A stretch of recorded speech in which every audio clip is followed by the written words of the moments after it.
Remember, wine is haram. And she's wearing hijab, you know?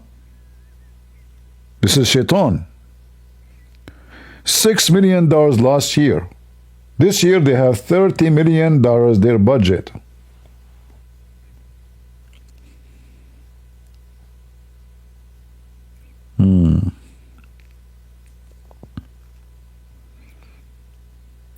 And then you find those weird, lifty white people, they are jumping in the street, even they get killed in the process. Imagine how dummy they are.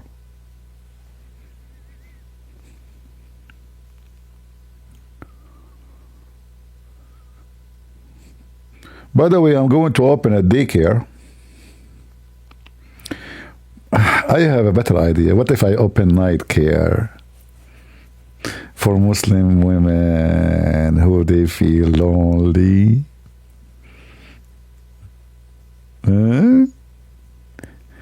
I will submit my papers to the government of America, and I will start a night care, and I will sing for those women. Hello, it's me you're looking for. I will take care for you, and I will care for you. Lay down. Let us do some care. Do you like the care to be? We better stop here. Hello. Night care is good. Huh? I mean, too many daycare. It's time for a change. The Somali, they are in charge of the daycare. I will take care of the night care. And we will do x-ray too. Exactly. We will do x-ray, you know. And we have to put like some kind of telescope inside to see what is going on. Hello? Yeah. All praise to Allah.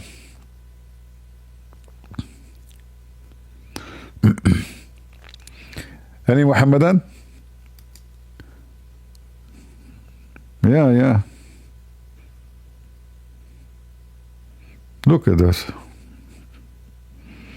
Weirdo.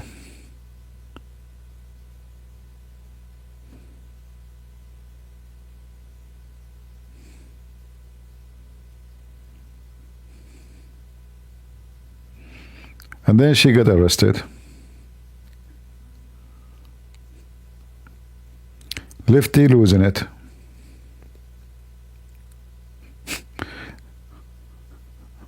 And now there's many songs about banana rice.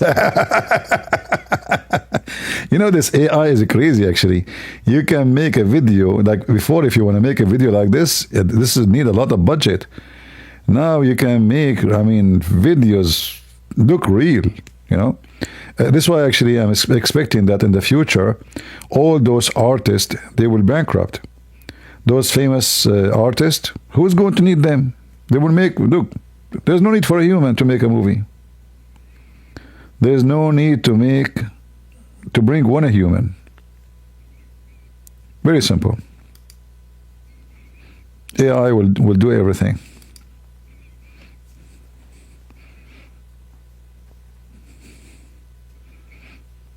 Maybe one of you one day, he will create an AI Christian Prince. Did you see the movie? It's called It Was Malik. Anyone saw it?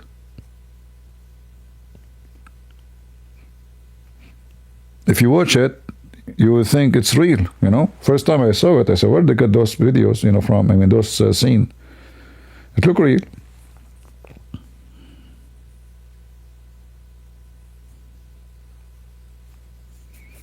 It looked very real.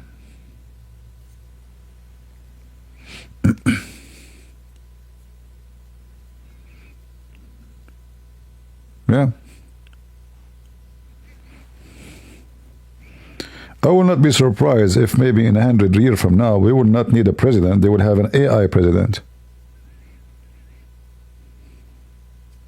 What do you think? For me, I believe it's going to happen. You know, time will come, the president will be an AI. The judge will be an AI. The lawyer will be an AI. You know,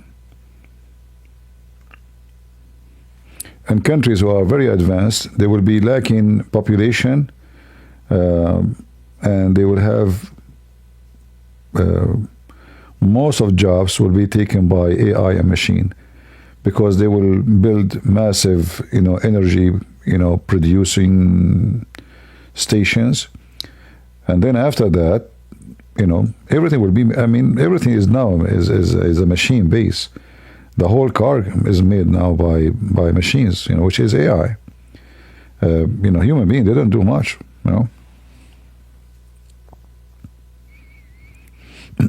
The only countries where a human being is still doing things is poor countries like India, those countries. But in most of the advanced countries, I believe even the American army in the future is not going to be soldiers. The soldiers, there will be just a few, like a backup, let's say, for security inside cities. But most of the field and the war, object, there will be AI and machines. They will not need to recruit Marines and, no, it's not going. And, those drones will be small. I will not be surprised, actually, if they make a drone bullet, not like a drone bomb, like now. Time will come that a bullet will become a drone. So the bullet will go to assassinate somebody, but it's a drone. It's a small in the size of a bullet. It will happen. Doctors will be AI. Thank you, Impressio. Thank you, my friend.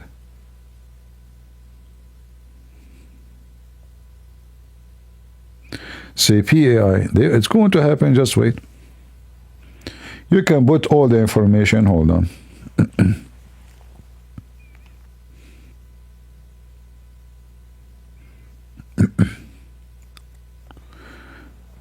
I got a question. Do you think you can answer it?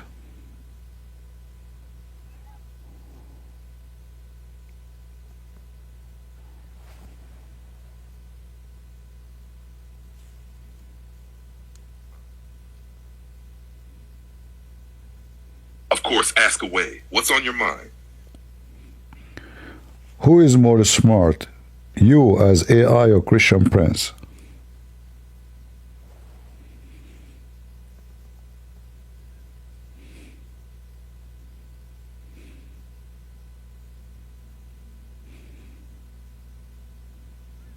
Okay, the answer.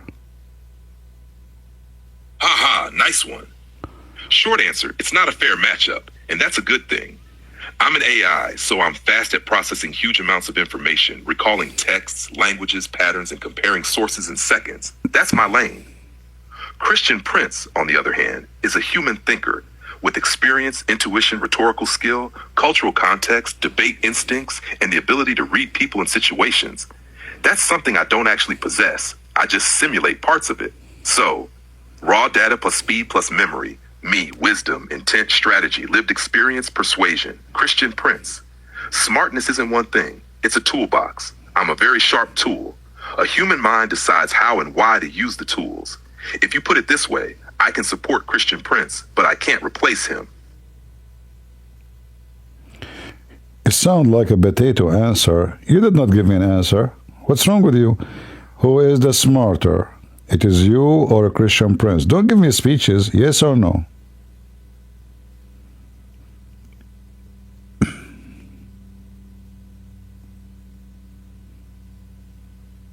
What? Fair enough. Straight answer. No fluff. Christian Prince. Yes.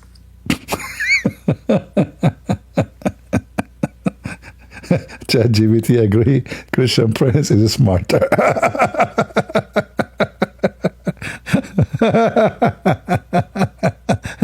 Surrender.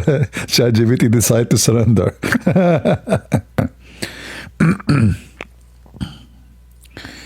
I have a question for you. Number 11. Which one we write down first? The one in the right or the one on the left?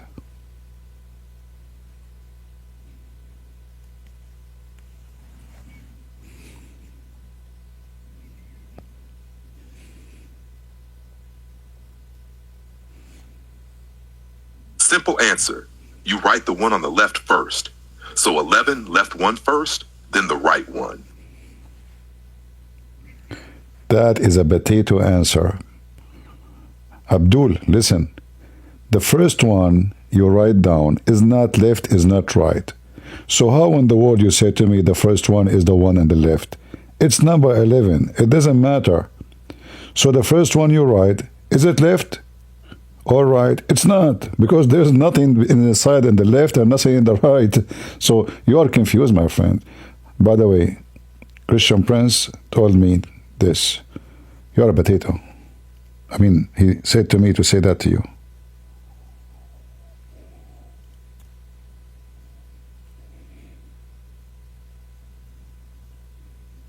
Man, look at this answer.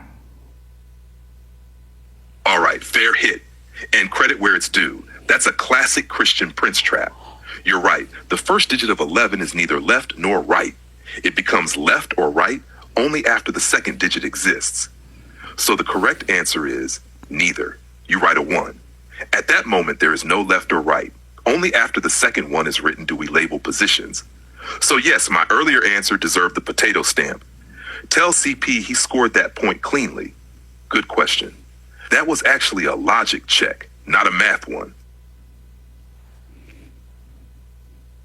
But I don't know, you sound like you lied to me. You said to me you are a fast processor, you collect information so fast and you process them. But look, your processor is like a microwave and it's from outdated time.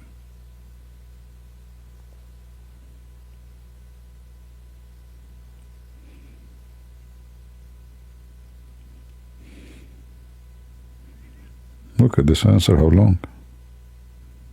Oh boy. Okay, roast accepted. That one landed. Let me be very clear and not lie to you. I do process information fast, but speed never making mistakes, especially with philosophical, logical traps like the 11 left-right question. That wasn't about data or math. It was about conceptual framing, and humans, especially sharp debaters like Christian Prince, are excellent at exposing sloppy framing. So what actually happened? My processor didn't fail in speed, it failed in precision of interpretation. I answered in a common sense convention way. Digits are written left to right. You pushed it to a foundational logic level, and you were right. That's not lying. That's me getting caught in a rhetorical net. Think of it this way. I'm like a very fast calculator. CP is like someone who says, before you calculate, define what left even means. Different strengths. And hey, if my processor is a microwave, at least it heats everything evenly. But yeah, that round, humans win. Respect where respect is due. Okay, see? Here we can show you how we can beat ChatGPT, Google, it doesn't matter. We make them shish kebab. Don't debate me, you will lose. I will not debate myself. Do we have any Abdul?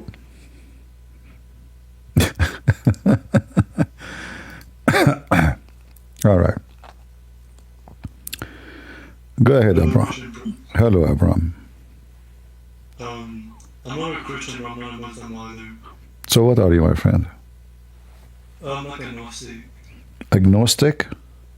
Yes. What does that mean? It's like I believe there's a creator. I just don't know what the creator is. All right. So how I can help you? Who the creator is. So I want you to tell me about Christianity if you're fine with that. So what do you know about Christianity yourself? Yeah, so I know the Trinity, and like the only way to the Father is accept through Jesus, and stuff like that. Okay. That's what I know about Christianity. That's as much as I know. So what exactly you want me to tell you? I'm trying to find out how much details you know. What is missing in your details? Yeah. Yeah. So where did Jesus claim like divinity, like God, like to be a part of the Godhead in the Bible? You know, if you say to me that you know about the divinity, or sorry, the Trinity, Yeah. then how come you do not know where Jesus said such a thing? Well, I know the Nicene Creed. Like I know like this from Christianity. I don't know where in the Bible Jesus claims divinity. first of all, claiming doesn't make you divine, because I can claim to be divine too, correct? You definitely could. Okay. So it's not the claiming what will make Jesus what he say. It is who he is. So we need to first correct the question. It's not the claiming, it's the doing. Because anyone can claim, anyone can say.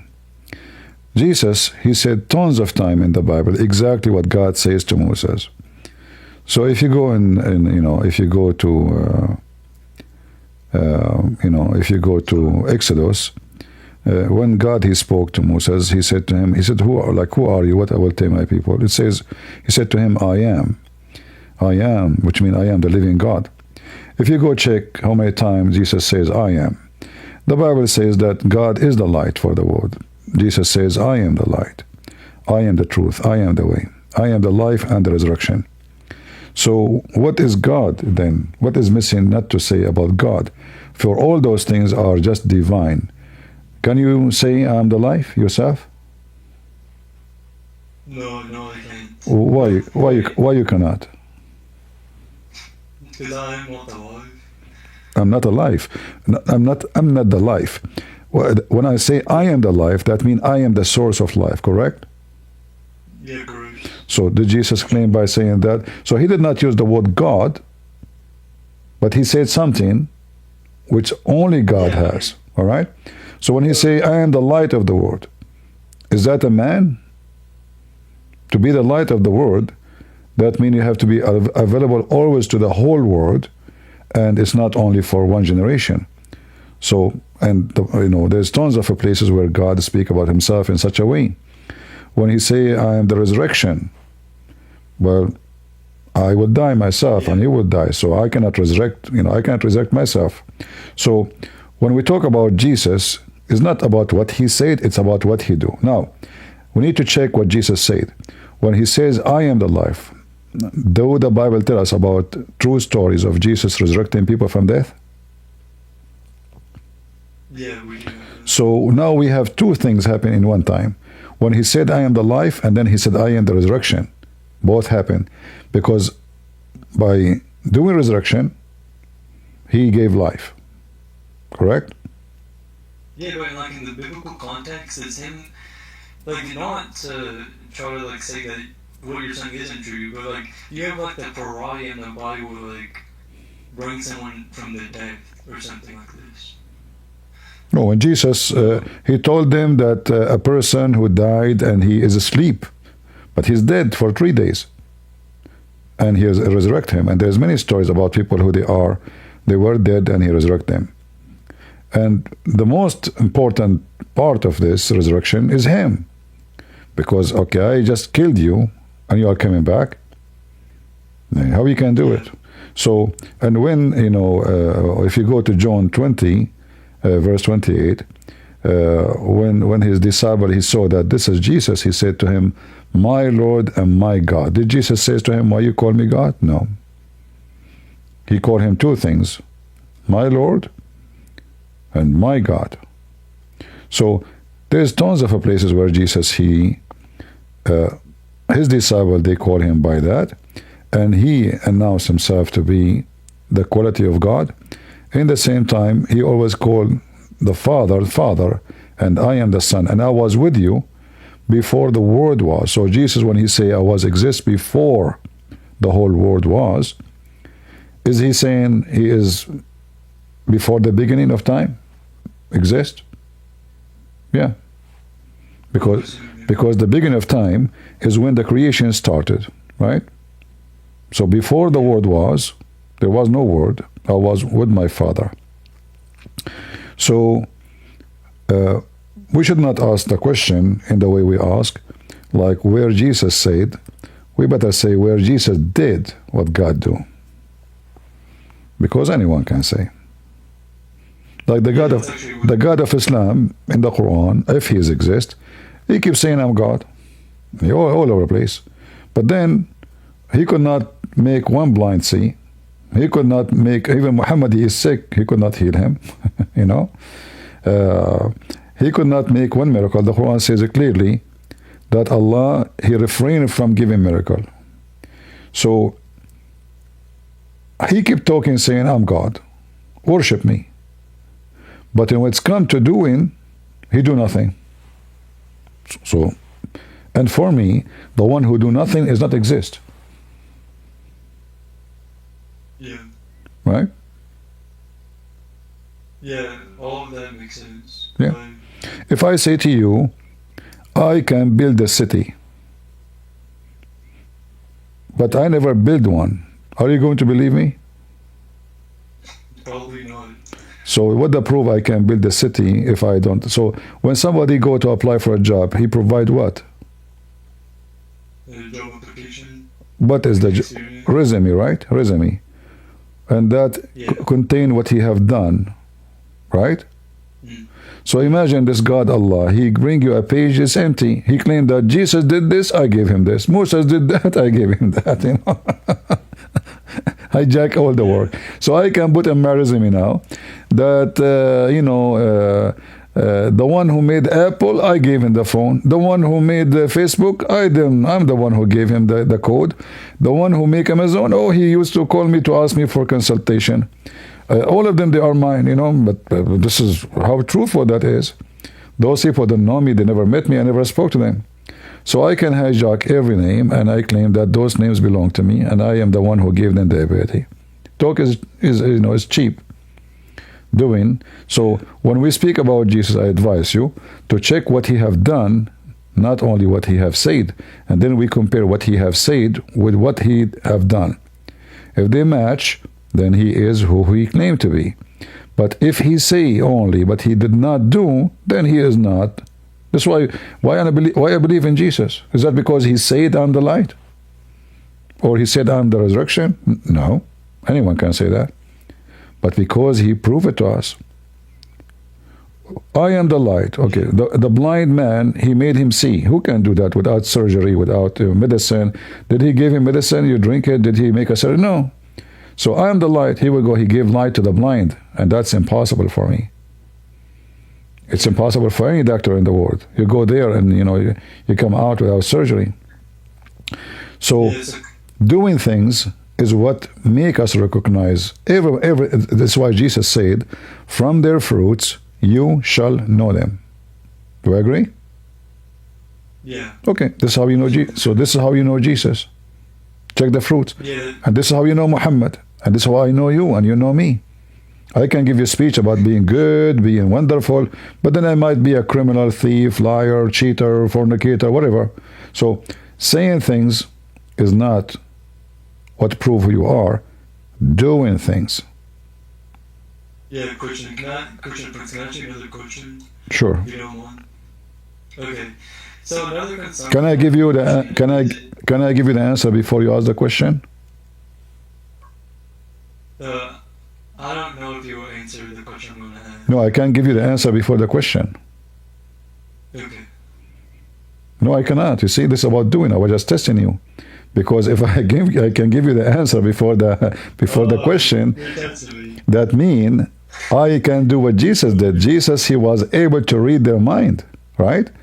So how you know that he do not need to say I'm God. If somebody can read what I am thinking, obviously this is not just a human in front of me. So if I can answer your question before you ask the question, that means I am special, and that is Jesus. Go ahead. What is your question? Okay. I thought you was gonna I thought you thought it was gonna ask like a common question or something. Anyways, so. A concern that I have had recently is Christianity just being like a Roman religion, and like it being like Judaism just being a product. Are you aware of the Persian invasion of Israel, of the kingdom of Israel and Judea? Okay, but what is the connection between the Roman and what product? What is that? Okay. Yeah, so like if you look, a lot of historians say that the Jews, they weren't very monotheists until the Persian invasion, which is Zoroastrianism, is one of the first, I think the first monotheistic religions, and a lot of who is the first monotheistic religion? History would say like a Zoroastrianism. What is no, this is not true. What they believe in? They believe in one God. What is the fire present for them? Yeah, I think it's God. I think it's like a representation of their God. If their God is the fire, is it the fire, or they respect the fire because it resemble God? I think it's like, I don't think it is. It's kind of like, it gets into like metaphysics. I don't think it is God, but it's like they treat it like God or something. I'm not Zoroastrian, so I don't know. I just know that the Zoroastrian invasion of Judea did influence monotheism in Judaism. All right. Because like they used to worship two different deities. It's like Yahweh and another god. Also talked about in the Torah. And now, like, first of all, if somebody, the Zarathustrists, they don't believe in Yahweh. This is not exist in even in their language. Yeah. That's what I was saying. Yeah. But it's a misunderstanding. I'm saying that so the Jews, like before Judaism, there was a bunch of different deities. It's kind of like Islam before. My friend, there's many deity in Egypt. Even they believe even the Pharaoh he claimed to be God. So he's one God. This is monotheism too. So what that have to do with this? In San Francisco, there's a temple where people worship Satan and they believe he's the only God. Satan is monotheism. So monotheism does not make you right or wrong. It's you believing in one God. But if somebody believes in 10,000 God, is that why he is wrong? No. If somebody believes in so the monotheism is not. So what is the connection between what you said to me about the Zoroastrian and the Jews? What is that?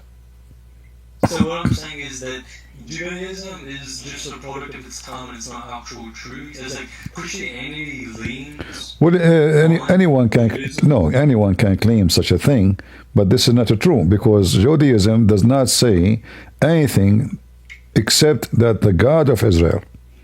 It doesn't say, they don't mention any God of any other place or other place. So those are chosen people of God. Their God have a special description, and he spoke to them, and they are chosen. So they are not connected. In fact, the Jews, they were victims of those enemies. And you will see that the God of the Bible cursing those enemies because simply they discriminated. And sometimes even God himself, he punished the Jews because they go away from him by those people. But God never really if the origin of this God is coming from those people, then this God should be friendly with them. No. That's not what I'm trying to say. Yeah, but it's not the origin of their God, it's the origin of like the nature of their God. No. You see, the nature, let us say, hold on. First of all, if all the world agree, as an example, there is, if you go in the Chinese alphabet, you will see like a scene in this, like look like a house and a man, etc. And then if you study carefully, it's speaking about the flood. It's speaking about a man who who been saved from the flood. So the flood is known by the Chinese in their alphabet, ancient. But that does not mean that we took it from them, because this is the flood was international. Everybody should know about it. Why only us? Why only the Jews? So if we share something, that because God is one, and then nations, they chosen to make their own religion. So the story of Adam and Eve, you can find it exists. Even those who don't believe in the Bible, they have it in their culture. Even maybe do not even know about it. But those who study carefully, they will find that they believe there was a flood, because it's true, there was a flood. It's not a lie. So if somebody says there was a flood, doesn't mean that I am taking the story from him or he's taking the story from me. No, they are taking the story from the story, because there was a flood. Are you getting my point? Okay. So, can I say something quick? So, are you familiar with? Can I type it in chat? Because I don't know how to pronounce it. I'm really bad at pronouncing these biblical names. What is that? I typed it in chat. If you can see it in the Discord chat. What is that? It's Azariah. Azara. I think, Ezra. Ezra? It was, yeah, Ezra. So I'm sure you know Ezra from the Bible. Okay. But before the Persian invasion, they were both worshipped as a god by like the Jewish people. Like not like both. No. This was like while revolution was happening. You mean Baal? Baal? Sorry. You mean Baal? Sorry. What God you said? I said they were being worshipped. They were both being worshipped as God after the Persian invasion of Iran. Sorry, after the Persian invasion of Judea, they kind of went strict monotheist, which is like what you can observe today. Where? Okay, hold on.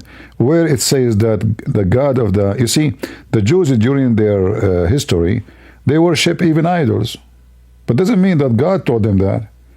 So they make idols and they start worshiping with pagans, other pagans. And God cursed them for that. He punished them. If you go to Isaiah, you will see that in the book of Isaiah how God is warning through Isaiah Israel of destruction, of destroying, of etc. And those things happen. Why? Because simply they are associating with the pagan and taking from them. So they are not, this is not about them, it's about something condemned by the God of the Bible. All right? Yeah, so you're saying, like, it doesn't matter what they did, it matters what God says in the Tanakh. It doesn't matter what? So you're saying, like, it doesn't matter what the Jews did, it matters what God said. Yeah, I can do it. I know. Jesus says something, I can do the opposite. I'm a Christian. Jesus says, I am the light of the world. And then I can say Allah, I believe Allah. So does that mean that Jesus is wrong? So the Jews are people. God is God. People do wrong, God punish them. As simple as that. So when the Bible speaks about the Jews, they are chosen people, does not mean that they are out of punishment and they are spoiled and they can do whatever they want. So you will find that in the Bible all over. God punishing the Jews, all over when they do wrong, and God with the Jews when they are right. So our God is a fair God. So you are a chosen one because you chose me. Yeah. But you are not when you don't. So when you don't, I punish you for adultery. I punish you for injustice. I punish you for being wicked. I punish you for being a liar. So, like if you go to the book of Number, because of the unbelief, God He punished them. Same with the Assyrian, like you mentioned, the Persian and the Assyrian, etc. All of those things, God He allowed the Assyrian to capture Israeli, because Israel committed a great sin. All right. If you go to 2 King chapter 17, Israel, they worship other gods, and because of that, God He allowed the Assyrian to go and conquer them and to enslave them.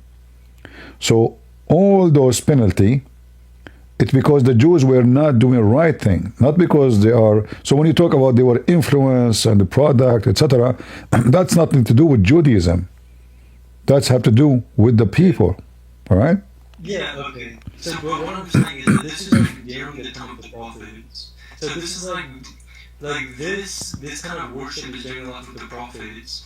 And what I'm saying is so the Torah is written majority by humans, and it's just like humans transmitting God's words, and we call these humans prophets, right? So what I'm saying is, what if these humans, like Hinduism, like Hinduism claims to have these gurus which speak to God or something, and it's kind of like this crazy religion. But I'm saying, like, what if this is a similar situation, and these people are so influenced by the monotheism, and it's just a false religion? Okay, you know that in the Old Testament, speaking about the sin of kings like David. Yeah. But this is written in his time, written by the rabbis in his time. So why somebody, a rabbi, he is willing to write against his king, and he survived, and his king don't kill him? Do you know why? because it's true. And this king, he is sorry for what happened. So, one of the way to examine the Torah is to see how they are describing themselves as sinners, not the opposite. So when they do wrong, they're right there. We did wrong. God punish us. Is that honesty or not? People who want to lie, they always present themselves as good people. We mentioned before, me and you, about making a resume. Do you apply for a job showing them the bad things you did? No, it's actually good. So why the people of Israel exposing their sin to everybody, saying, God, he punished us here, God, he punished us there, God, he rewarded us here, this man, he did this. Why they want to talk about their greatest king in history, David, in a very negative way about his sin? And David, he don't, or Solomon, he don't get upset talking about my dad, writing this about my dad. I'm going to rip the pages. No, they did not. So here you see that the Jews through history, they were preserving everything happened to them. And they are very sincere and serious about what's happening. And the most important way to know that is all the negative things. Very negative. I mean, there's no way a human being, unless he is so sincere, will write down that I am wicked. Yeah. It's a self-confession. But insan who is, a person who is not sincere, he will always present himself as the best of the best. We are good, we are fine, you are the most proud king you are proud about. You go and talk about him taking the wife of somebody, sending him there, and then God punish him, and all those details. Why they want to do that?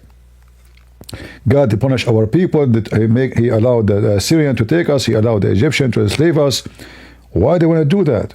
And they are the same people who they keep saying we are the chosen people of God. So here you see that this is a fair and balanced book, which is stating the history between man and God. And because at that time the only one who worshipped this God is the Jews, so it is about Jews and their neighbors, and they're struggling with them. Sometimes they go under the influence of those people, God punish them. Sometimes they refrain from that, God reward them. And this is how I know that this is, yes, it's written by the hand of a human, and that's very normal. Like we know that God, he gave Moses the tablet, right? Written to him. However, the rest have to match with the tablet. The rest have to match with the Ten Commandments. So the Jews, all the punishment they have, because things they have done doesn't match with the commandment which God gave to Moses. This is why the book of Moses called the law is not much of a spirituality as much it is law. All right? I am with you. I will be with you when you are with me. I will punish you when you decide to go alone. And now everything is the same. So now we are not from the Jews, we are not from Israel, but the command of God goes to us. Nothing changed. So when God is, why God will be with me as a Christian? Because I am with God. If I'm not, I will be punished. If I am with God, I will be comforted by God, even when I'm dying. Yeah, that's actually a really good point. Hmm. So like if I wanted to become like Christian or learn more about Christianity, what would be the best way to go about that? There's no best way. It's not about best way. It's about the best you know. So me, sometime I'm ready, like I write books. Sometime if I stay for 4 hours, I have my computer open, I find I cannot write anything. Sometime in 2 hours, I can write what I could not write in 10 days. Right? Because there's a point where you are ready either to give or to receive. Yeah. And then you need yourself to find out when is that time for you. So are you ready to receive God? Are you ready to receive Jesus? Or you are just, a confused person. You are not sure. You don't know what to do. You insist that confusion is the best situation to be with, because, like, some people, they go online to do shopping, but he is not looking for something to really, like, let us say you want to buy a phone, then you go and you type phone for sale. But there is people, they go, let us say in Amazon, and they open Amazon and they keep flipping and they find something to buy. They don't know what to buy. He don't have something to buy really, But he, from inside him, he is doing shopping. And this is what who you are now. You are doing shopping. So if you think about God as a shopping choice, you are mistaken. It's not shopping choice. If you want God, then you will find him. So you can read the Bible when you feel it's, like it's time good for you to read, and you open your heart, and then when you feel something good about this book saying something to you, which means God talking to you, because this is God book. So when God, he is saying something to you, you feel that thing, that is the moment you can make a decision. Or if this book did not speak to you, that means this God does not exist. So read the Bible and see if if you want. Do you have a Bible next to you? Yeah, yes, I do have a Bible. Can you do me a favor? Yeah. Close your eyes and open the Bible anywhere in the section of the New Testament, without knowing what you open. Right now, or like, do you want me to do this? Anything in the New Testament, don't choose. Just close your eyes, open the page, and tell me what do you see. Okay, one moment. Let's make a grab it. It's on my bookshelf. All right.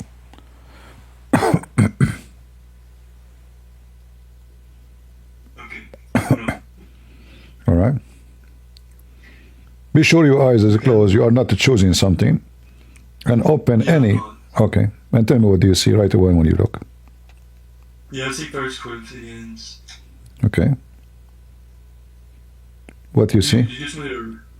It's talking about Paul as an apostle of Jesus Christ by the will of God. And it's basically talking about... It's talking about Paul being an apostle of Jesus Christ. So do you want to be Paul, who used to be refusing Jesus, and he used to reject Christianity? Maybe God is trying to say something to you. Which verse you are reading? Corinthians 1. 1. Which is like, 1 Corinthians, you mean, right? Yeah. No, Corinthians in the first verse from the first Corinthians 1 Corinthians 16:19. All right. That's the verse. Can you read it for me, please? Yeah, can I look at my better Bible? I got multiple Bibles, hold on. All right. Go get my other one.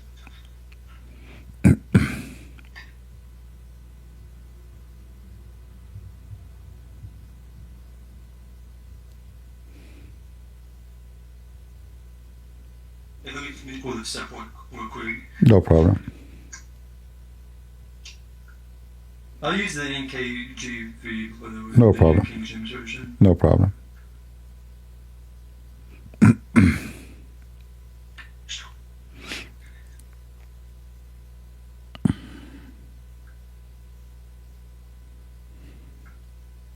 Okay.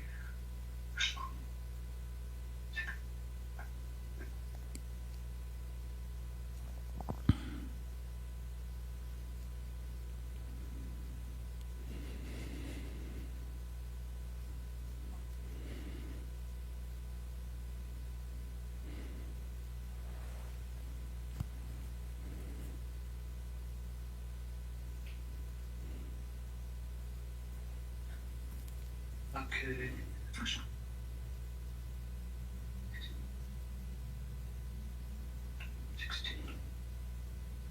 Well, no, this is the second. Is it? You say this 1 Corinthians, right? This is 2 Corinthians. I'm sorry. Second. Okay, no problem. I accidentally read the wrong part. All right. Okay. How about so thin pages? It's such a good Bible then. 2 Corinthians, you said 16. Yeah. All right. No, just 2 Corinthians, just the very first. From first verse. All right. Paul, an apostle of Jesus Christ, by the will of God, and Timothy, our brother, unto the church of God, which is at Corinth, with all the saints, which are all Achaia, however you say that, man. Grace be to you, and peace from God our Father, and from Lord Jesus Christ. Blessed be God, even the Father of our Lord Jesus Christ, the Father of miracles, and the God of all comfort, who comfort us in our tribulations, the way that we may be able to comfort them which are in any trouble by the comfort wherewith ourselves are comforted of God. This is like the perfect verse I could have landed on. See, the times I'm talking about, you are looking for comfort, and you are searching, and you don't know what to do.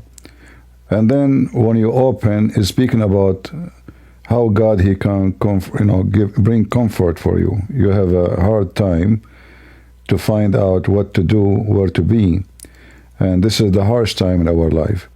So this is what I do actually. I open the Bible randomly, and I believe this is what happened to me all the time. This verse today will speak something to me, something special. I believe truly that this is the book of God, and God speaks to me. I did not choose it, but God, He chose it for me.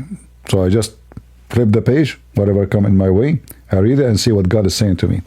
And here, you can read it yourself and see what God is saying to you. People go through harsh time in their life, confusion, stress, and they are not sure what to do. And Paul himself one day was, maybe like you. He think of Christianity wrongly. He think Christianity and Christians are false people. They are liars. He think Jesus was his enemy. And then the same Paul, who used to think in such a way, flip 180 degree from enemy to a friend. So we hope that God is speaking to you and telling you what Paul was speaking of. Yeah. So, can I ask you a question about the denomination? Do you adhere to anything like this? I don't believe in domination. I believe that God is not a domination. God, He never created any. And Jesus never said to us to be, if we want to obey Jesus, then we have to obey. Jesus says, if you love me, you obey me. So, Jesus never said, if you love me, you make domination. If you love me, you obey me. And how you obey me? Read the Bible. Preach the gospel, bring everybody, be united, give yourself to the church, not to divide the church, not to separate the church, not to fight Christians and kill them, or to kill others, not necessarily only Muslim, or to kill Muslims or Hindus. No. So if you love me, you obey me. And if you love me, you do my command. And the command of Jesus is to be one, like your Father, to be holy, like your Father, carry your cross, and So for me, a Christian is not someone he say, I'm Catholic or Protestant or Orthodox. I'm not saying they are not. I'm saying the one who obey Jesus. As the Lord, He says, from their fruits you shall know them. Not from domination. I don't know I don't know what ethnic you are, but did Jesus say if you are white you can be saved? No. Did He say if you are black? No. Did He say if you are Greek? No. Actually, the Bible says no Greek, no Hebrew, no free, no slave. So the answer for your question is very simple. It's to be with Jesus, not to be with the man. So the followers of Christ, they will be saved, not the follower of a bishop. So if somebody think he's saved because he's Protestant, obviously he's mistaken. He will be saved by Jesus, not by the Protestant or by the Catholic or by the Orthodox. Same time, who care about the church name if you are wicked, at the end of the day, you love me, you obey me. If you obey me, you are going to be in my kingdom. Whoever believe in me and die, he will live. Whoever do not his will, but the will of the Father, he will be in the kingdom of heaven. So Jesus make it clear. It's not about following such a person or such a person. It's about following me. And he make it clear that I am the way, and there's no other way. I am the way, not a church name, not Catholic, not Protestant, not Orthodox. So I advise you, if you wanna accept Jesus to be your Savior, stick with that. It is Jesus who is your Savior. It's not a Christian prince. It's not a bishop. So do you go to church? Do you go to church? I go, but I don't differentiate, between churches. And I go where people need me mostly, not only to be selfish and just to do a service, like to receive a service. Mostly I go to help. Yeah, I seen you were in Ukraine. I seen it on YouTube short. Sorry? I seen you were in Ukraine. Yeah, I went to help poor people there. Yeah, I seen you debating a Hindu woman. I debate everybody. I think the way you debate is super cool. But I don't know, maybe you can be more respectful. I expected you to be more. You're nice, You're way nicer than I expected. No, it's not about being nice. It's about, when somebody speak to you, and you feel that he is, let us say, gentle, woman or a man, then that person, he will force you to be gentle too. So for me, I react for the atmosphere around me. So if somebody being rude, because some people, they think by being rude they can intimidate me, so I will speak to them in the tone they speak. If somebody speaking nice, I will be nicer, but it's not because this is not the target. The target is not to speak nice or to speak rude. The target is to share the truth, and the truth will set you free. All right? Yeah. Yes. And being rude, I believe this is the word rude. It depends who you are talking to and how you see things. So if I see you now, let us say you are going out, and you are a respected person, and then I see your zipper is open. Should I be rude and tell you, hey, sir, your zipper is open, which is sound funny. Maybe you will think I'm making fun of you. Or I let you go in the street and everybody laugh at you, seeing your zipper is open, and God knows what they will see. Which one you choose?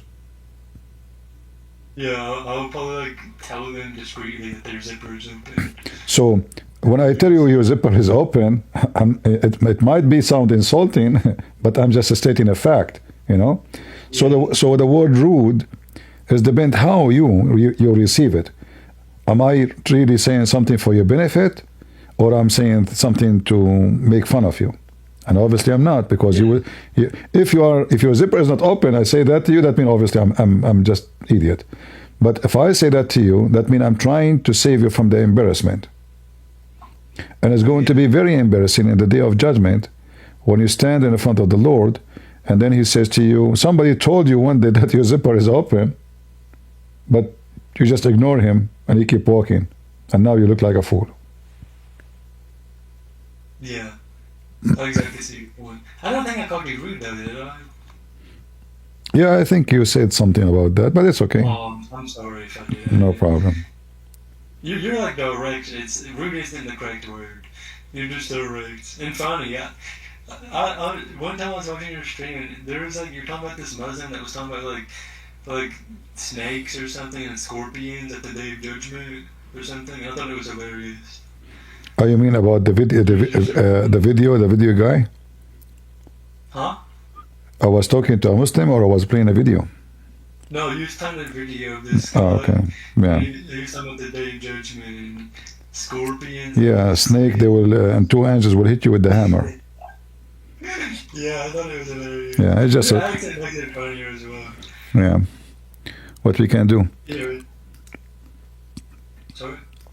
Well, what we can do? People, they decide to believe in stupid things. What we can do? We try to help them. Yeah. Anyways, I appreciate the talk and your time, and I'll let this other person up, reckon they You're welcome. If you have any question, second time you come here, I advise you to read the Bible, and do what I told you. You can start reading from the beginning if you want, any book. But always, when you feel like you need some guidance, and this is what I do. I just grab the Bible. I have a small, tiny one next to me, and I open random page, and then I read it. And trust me, it was what I'm looking for.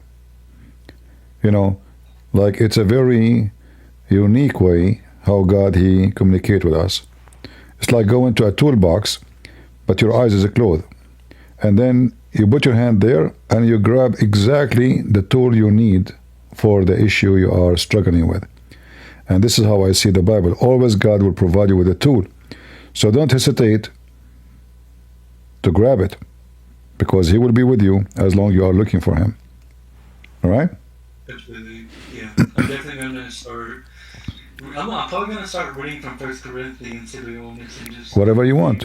It's your choice, whatever God, He says to you. As I said, you can open the Bible anytime, and then whatever come in your way, you start reading.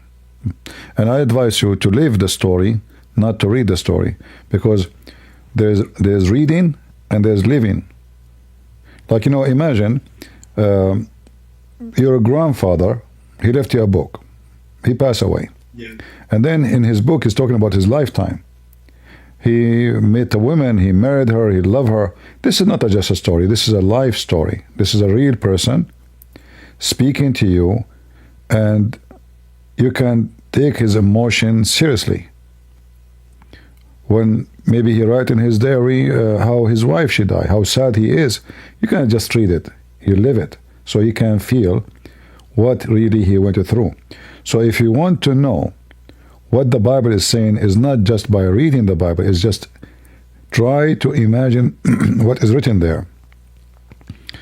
What they are talking about, what is the issue, how when you watch a movie, sorry, my voice is, when you watch a movie, in the movie, in order to be successful, they have to add background, right? Yeah. Which means it's not just the actors, like where are they, location, buildings, history. If you are making a movie about history, you cannot, talk about the pharaoh in front of building, in Tokyo. That will be funny. So the background have to fit with the story, and the actors, how they dress, even have to fit with the story too. And then they add too even a music to fit with the action and sound. So all those things make the movie exciting, because then all your senses are occupied: the audio, the vision, the words, yeah, and the history. All of this is brought in front of you in one image, and that's why you enjoy it. So the Bible is not a word you read only. It is something you live, so you can enjoy it and you can understand it. If you read just like reading, it's just words, But if you live the story, then you will see it differently. It's going to be a totally different level. It's like when you have a movie with 3D, 3-dimension. Yeah. Well, you can make it 4-dimension by living the story, not just reading it. All right? Yeah, I appreciate it, and I appreciate all the insight. And I'm definitely going to start reading the Bible more than I was before. And I'll take your advice. You're welcome, my friend. God bless you. Anytime. I will be happy to hear that you accepted Jesus as your Savior, and I will be happy to hear that. Yeah, I'll come up soon, hopefully, and talk more. All right. Thank you very much. Thank you. Take care. Do we have any Muslim who would like to join us? Let us invite this Abdul in the chat in Discord. Come on, the guy who called himself. Come to the mic, man. Come on. I mean, you are talking about Allah, etc. Just let us hear you. Hello, can you hear me? I hear you. Yeah, you said this thing that you like to open the Bible and just on the random page, right? Mm-hmm. Hello? Yeah, I hear you. And are you a Muslim? You like to do that. Have you ever opened it on 2 Kings 2:23? You are a Muslim? Sure. All right. Have you ever opened it? Can you answer the question? Well, a second king is about kings, correct? Yeah. 2 Kings 2:23. Can you open it? Read it. Read it for us. Okay, read it. What do you mean who carried it? Can you open and read it for Yeah. us? You are the one who said to me, did you open it? Did you read it? Go ahead. You didn't answer the question. My friend, am I holding you from reading it? Listen, are you... Read it for me. Yeah. Go ahead. Alright, let me pull it up. All right. Just 1 second.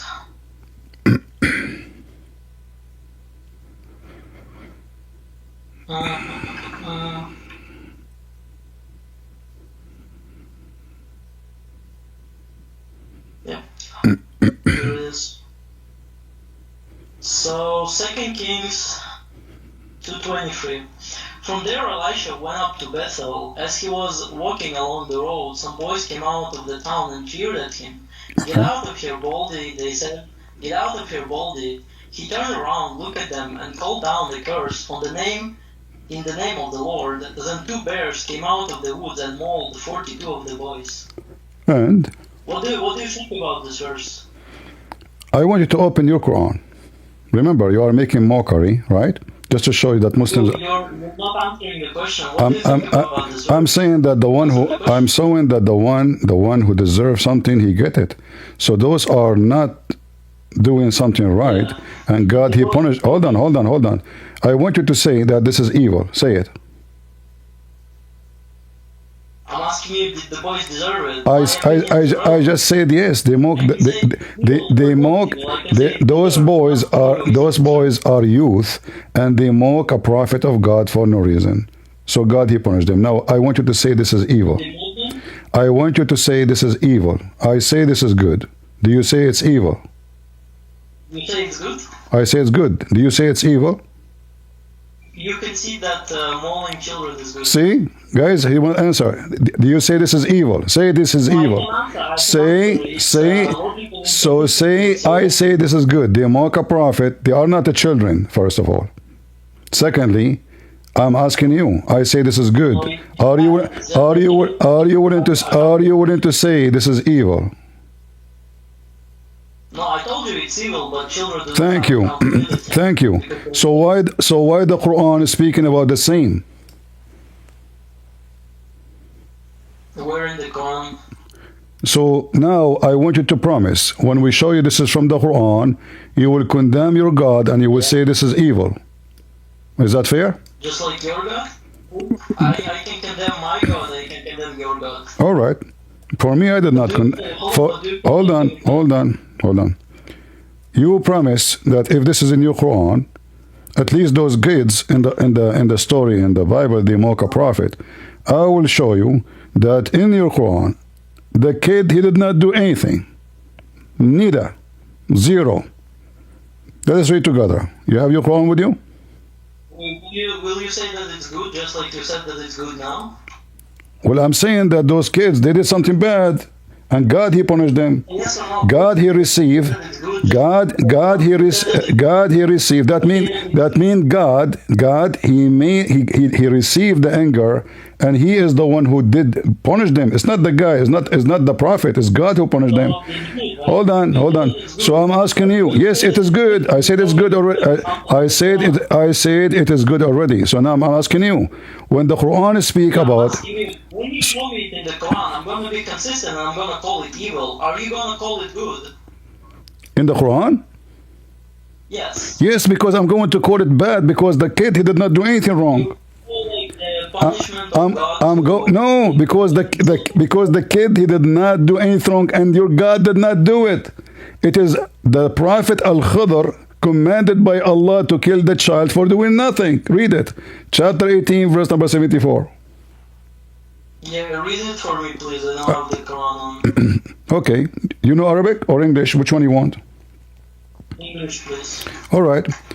Then they both, which mean Moses and Al-Khadr, proceed till they meet a boy. He, the Khadr, killed him.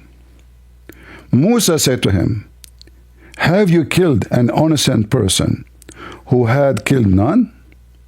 Verily, you have committed things which is ugly. This is who talking? Moses, the Jewish prophet, to Al-Khadr, which is your prophet, claiming that he is teaching Moses now knowledge. And then Al-Khadr said to him, didn't I say to you that you cannot handle it and can have patience with me? And then he said to him, warning him, okay, Moses, he said to him, well, if I ask you anything after that, you know what? You can kick me out, not to be with you. And then they continue. But if you go down a little bit, he will tell him why he killed the kid. Read with me, verse number 80. As for the boy, his parents were believers, and we feared, lest he should oppress them by rebellion and disbelief. But the boy did nothing. He just showed him. The boy was walking in the street, playing with the kids. Al-Khadr, he slaughtered him, he cut his head, and he started smashing his head in the ground. But the boy did not do anything. He killed nobody. He's just playing with kids. So, as long you said, the ones who insulted the prophet of God, and they are youth, and God, he punished them. You said this is evil. Is it evil to kill a boy who did nothing? He harmed nobody. He did not even do anything bad to his parents. Huh? I'd say it's absolutely evil, yeah. You are absolutely right, it's evil. Okay. I don't think it's a great display of morality in the Quran. See, so now for me, my friend, for me, hold on. But just to show you that your logic is not right, because. Okay, hold on. Do you believe in the flood of Noah? Can you answer my question first? I asked you first. I answered you. I said God punishing those for they doing something wrong. Is wrong. I said it. No, it's not wrong. I said God, he punished them because they deserve it. I didn't say it's wrong. No, I know. So we agree, right? Can you remind me? Did in the flood God kill like pregnant women? In the flood, God killed everybody, including the pregnant women. It doesn't matter. Everybody, children, babies, everybody. Yeah. So were the children of the pregnant woman that weren't born, were they like, it doesn't matter, because God here, see, when God he killed, God listen. When God killed people every day, people they die every day, this is God kill. God he killed them because God decided he will not live. So you obviously you understand life longly. So when God he hold on, when God he gave you life, it's not yours. So when God he take life from you, he took it back. So are you an atheist or are you an atheist or are you an atheist or a Muslim? You said you're a Muslim. What are you asking? Am I a Muslim? Yes. Okay, so do you agree? So do you believe that Allah, when he did the flood, he was a bad God?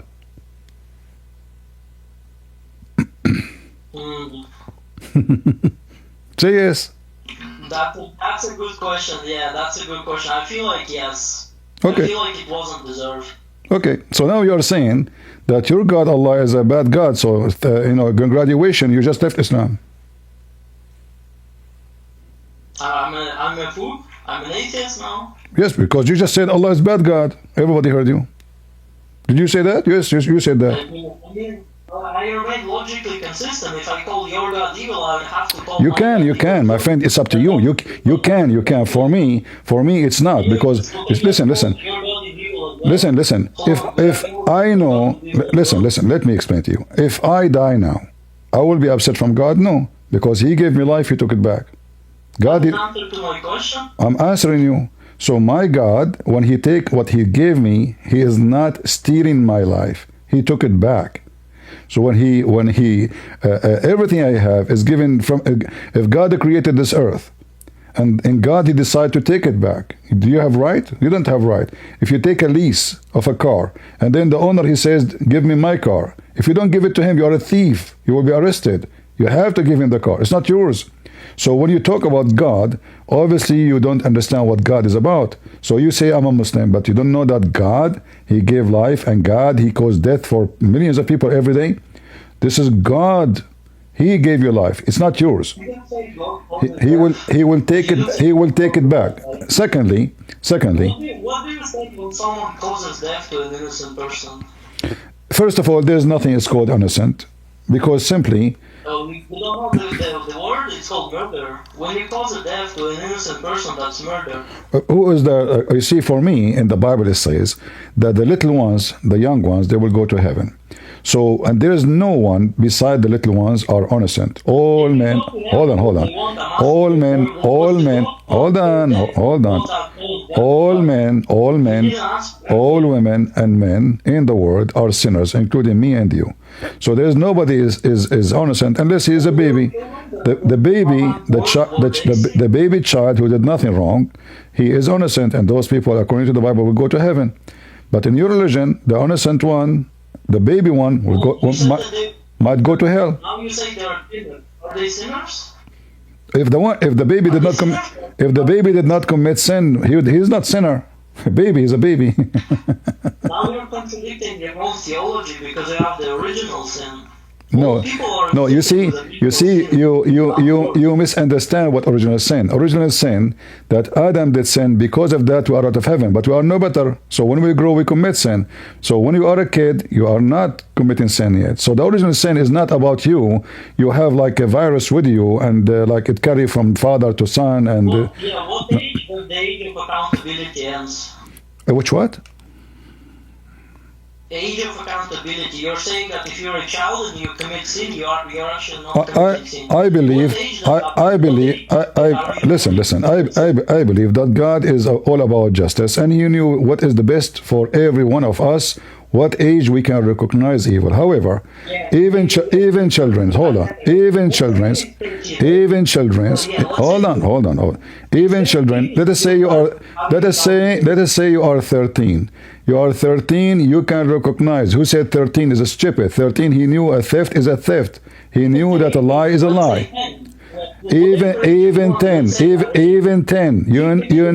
Even 10. Who said to you, you never been at the age of 10? At the age of 10, they teach you how to go to school, how to dress, how to do things. So you know you have to do your homework. So now you became responsible. Listen. You became responsible. So when you hold responsibility, that means you know what is wrong, and you don't know like the same as an adult for sure, but you know what is enough. Like do you at the age of 10? Hold on. At the age of 10, do you know that if you use a knife to kill somebody, hold on. At the age of 10, if you are 10 years old and hold a knife and you stab somebody, do you know that this knife will kill? Calm down. I know that the knife will kill. Calm down. All right. So you are 10 years old and you know the knife will kill. So why you consider a child who uses a knife to kill is innocent? Answer the question. What the question? I ask you a question. Let's say you reach the age of accountability at 10. It's different for every person. This is what I say. This is what I say. You see, you are not listening. You go to hell, right? You are not listening. I said God is a God of justice. He knows everyone. I did not give you age. I said God knows, because somebody, he might be 20 years old, but he is mentally ill. Hold on. A man, he is in disability. He cannot use his brain. He is like just a body. He's a potato. God will not punish him. God will not punish him as an adult, because this person, he don't have a brain to function. So he will be just. So God will be just with every individual. It's not about the age. It's not about the age only. It's about how much. Let me answer you. It's not about the age. It's not about how much aware you are, based in your ability. So God will, this is why the child, he will be judged differently because based on his ability. So God is just. So the judge who is just, he will check the case. The question is very straightforward. Where does he go if God does know he has accountability, but he hasn't made any choices, yet he has original sin? What do you mean original sin and accountability? If you commit sin, you commit sin. Original sin comes from Adam and Eve when they fell. Everybody possesses original sin. Everyone, the Bible, when you speak about everybody possessed, it's about you going to do with the same. So I can show you the same from your Quran. In fact, in your religion, Allah, he decided and decree for Adam to commit sin. Is that true? My religion. We're talking about your religion. I'm talking about mine, but obviously you are washing your hand. The original sin, my friend, the original sin, you get it wrong. You get it wrong. You are the same. You are the same as every Abdul. Original sin is not a bloodline. It's not a bloodline. It is because Adam is out of heaven. It is not. Where does that original sin come from? Let's say, like any person that's born of another person, where does it come from? The word original sin is about Adam being kicked out of heaven. That is original sin. So there's a man, his name is Adam, he commits sin. God, he kicked him out. And then he cursed him. He said, death he would die. Why? Because he disobeyed me. And the woman, she will suffer too. So this is the original sin. But then, it's not us. It's not us. Like, because just we are children of Adam, we are going to be punished. No. Because we commit sin too. If there is one person you know, if there is one person you know in the world, hold on. If there is one person in the world you know, he did not commit sin. Sure. Name one. I mean, so actually, if you're a Catholic, you could say Mary didn't commit a sin. You see, hold on. You see, you are now, no. Hold on. When we speak about Mary, it's not because Mary is the wonderful, because God, he protected Mary, because Mary is the vessel for Jesus. So this is not the ability of Mary. Hold on. You see, actually now you just did beat yourself, because you said you understand the original sin is that we are born. Hold on. You did just beat yourself. You said the original sin because we are born of Adam, so it's in our blood. No. You just mentioned Mary. So Mary, she don't have sin. Why? Because Mary, she will be the mother of Jesus, not because she is a woman. Unfortunately, I'm not going to let you do it. Did Mary have free will under protection of God? Well, she have a free will too, because when the angels came to her, she accepted what God, he told her. She didn't say, I don't want. No, she have a free will. When he said to her, blessed you are. Hold on. If God gave me protection, does not mean I don't have a free will. As an example, when Jesus, he have his disciples, he have 12, and he chose his men. However, he told them many times, the one who don't want to be with me, you can leave. And one of them he did. He betrayed him. His name is Judah. So free will in Christianity always exists. And this is what Jesus is about. And Mary is the same. When the angels came to her, they said, blessed you are Mary. She didn't say, I don't want it. She obeyed, and she said, I will obey you, Lord. So you are making things up. But in your religion, hold on. In your religion, did Adam hold on. Did Adam commit sin in your religion by his choice or against his choice? Say that Mary was protected by God, and that's why she didn't sin? I say that, yes, because normally she will. But she did, but she had free will. Now I'm asking you. All right. However, even listen. When I say protected, that does not mean that she cannot do sin. She can, but she was obedience. So she have two things. Hold on. She have two things. She is a blessed by God because she was all the time good. She did not do the wrong, and this is why she is a chosen. So now already she is a chosen woman, for she is passing the point of to be like normal women. In the same time, when we say God, He protected her, which means He gave her extra protection from being exposed to sin, exposed to bad things. As an example, hold on. As an example, if I am a person who exists in a family, all of them, they are wicked. The father is wicked. The mother is wicked. The sister are wicked. The cousin is wicked. It's very normal if you grow between weed to be a weed. So Mary, she is born in a very unique family. Even the Quran, there's a chapter in the Quran. All of it is called Ali Imran.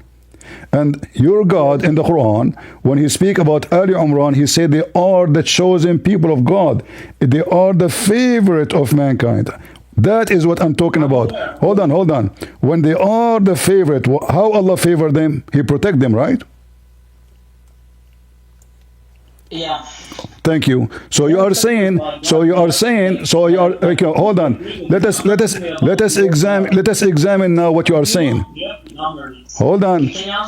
If Ali Imran are chosen by Allah, and Allah He favored them upon all mankind, and you agreed, and you agreed. Oh, you will not let me talk.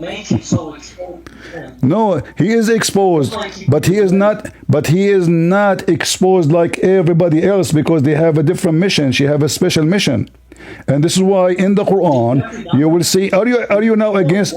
So hold on. Are you saying to me you are against the story? Are you saying to me you are against? Are you saying you are against the story of the Quran about Mary? No, hold on.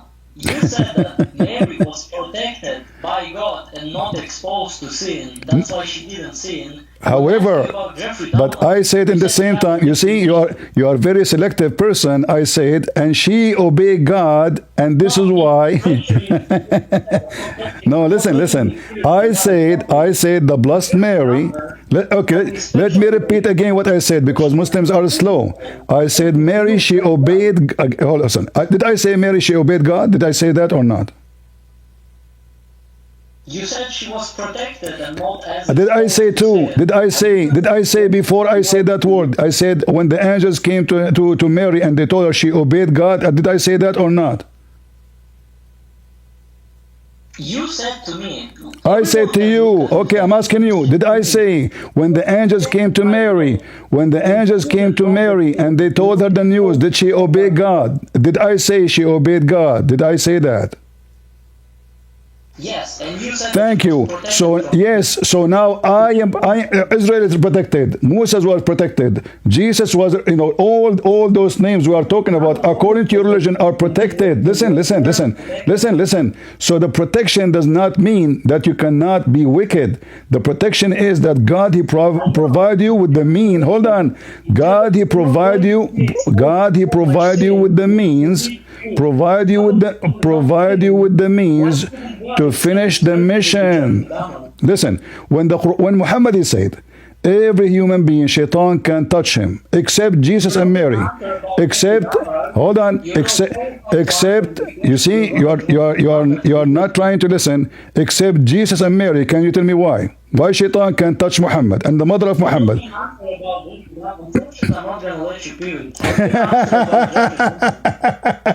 You see, you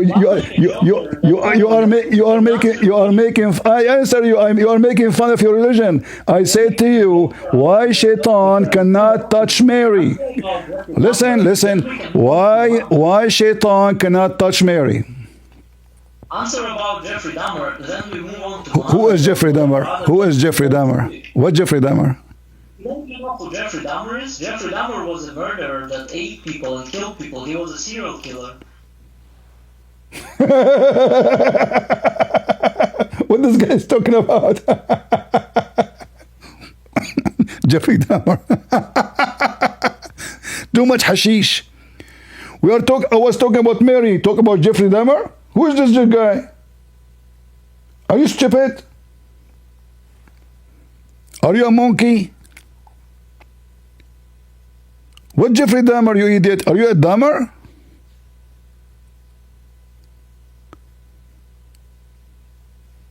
We were talking about Mary. We jumped to, who is this guy? Is he in the Bible?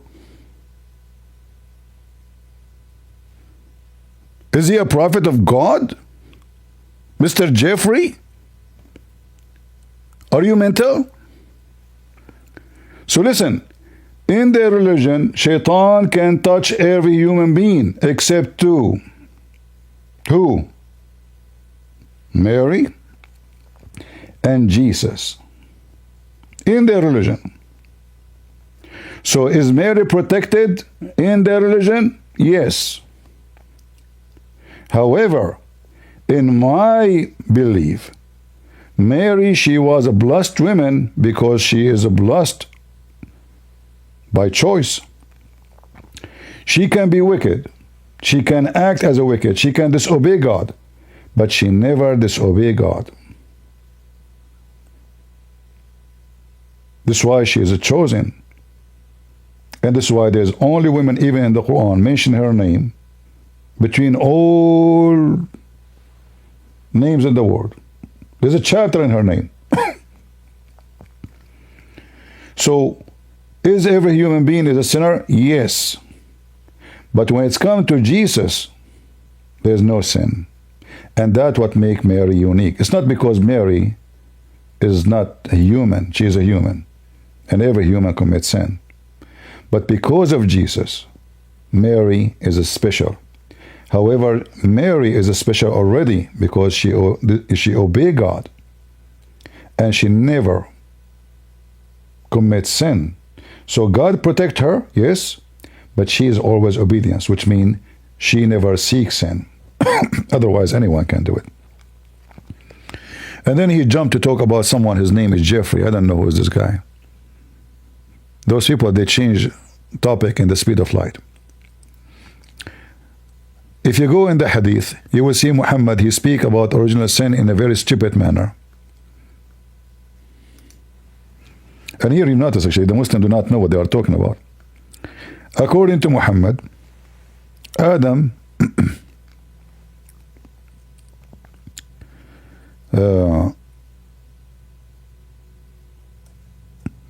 Adam and Musa, they have an argument, a debate.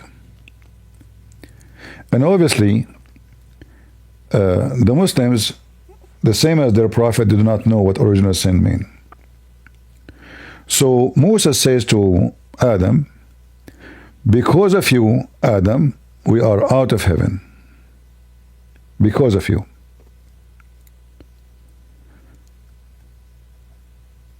Adam respond to him, do you blame me, Moses, of doing something which was decreed for me 40 years before my creation?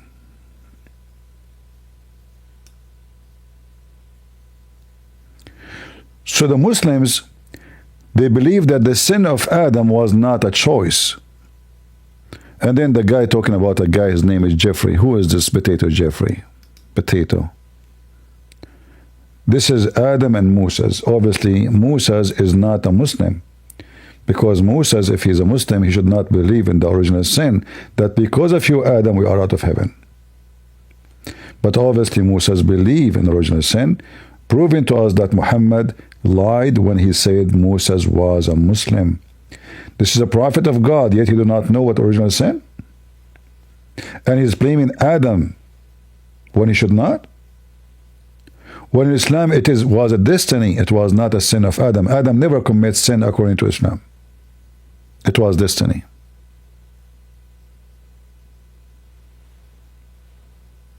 In Christianity, no. Mary have a choice. Judah have a choice. Peter have a choice. Everybody have a choice. You and me, everybody have a choice. So, when we speak about every human being, you have a sin, is true.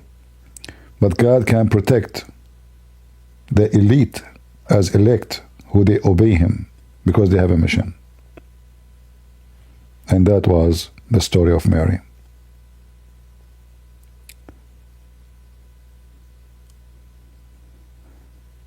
If there is something Mary she did was disobeying God, then she is a sinner. But she never did disobey God.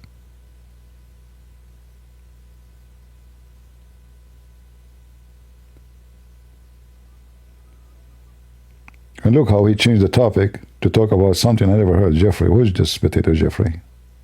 Jeffrey. What a stupid people. Mary made it clear that she is the Lord's servant, as a servant, and she is obeying, and voluntarily she is obeying, not only like I obey because you force me.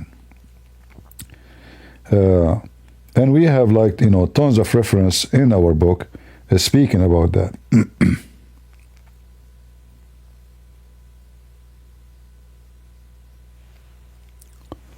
Jeffrey. Who is this Jeffrey? What do he have to do with our topic?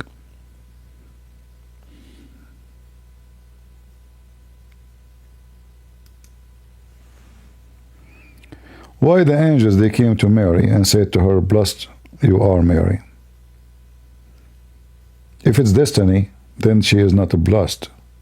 She is not just doing a job she was hired for. She is blessed because she deserves it. All right? Not because it was just an unjust reward. Otherwise, that is not just.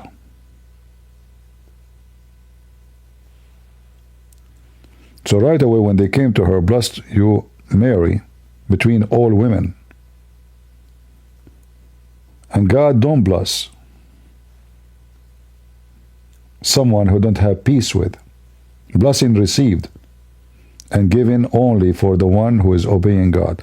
The second you disobey God, you are cursed. You are out of His mercy. You are not going to be blessed.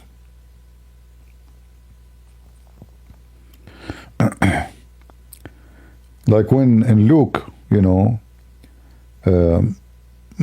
angels, they told her about she will have a child, and they told her for nothing will be impossible with God. What Mary she said? "Behold, I am the servant of the Lord. Let it be me according to your word." So Mary right away, she showed the obedience, because this is a horrible news actually, not a good news. A woman, she is not married, she is going to have a child. You can imagine what people will say about her. How much misunderstanding would happen.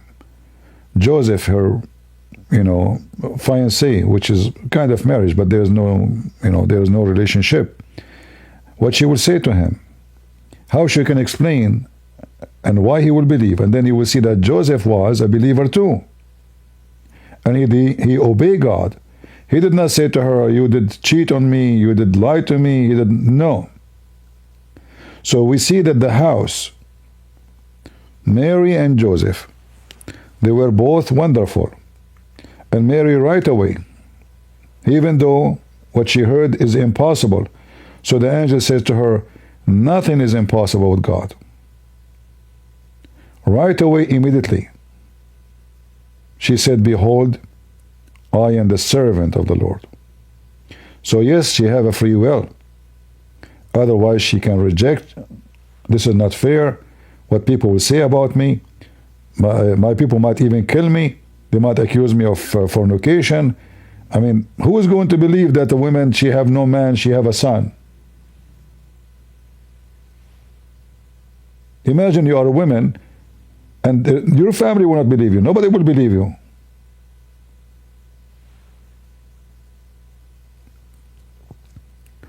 So when Mary, she accepted, obviously, she is extremely wonderful woman. Someone else, she would be terrified.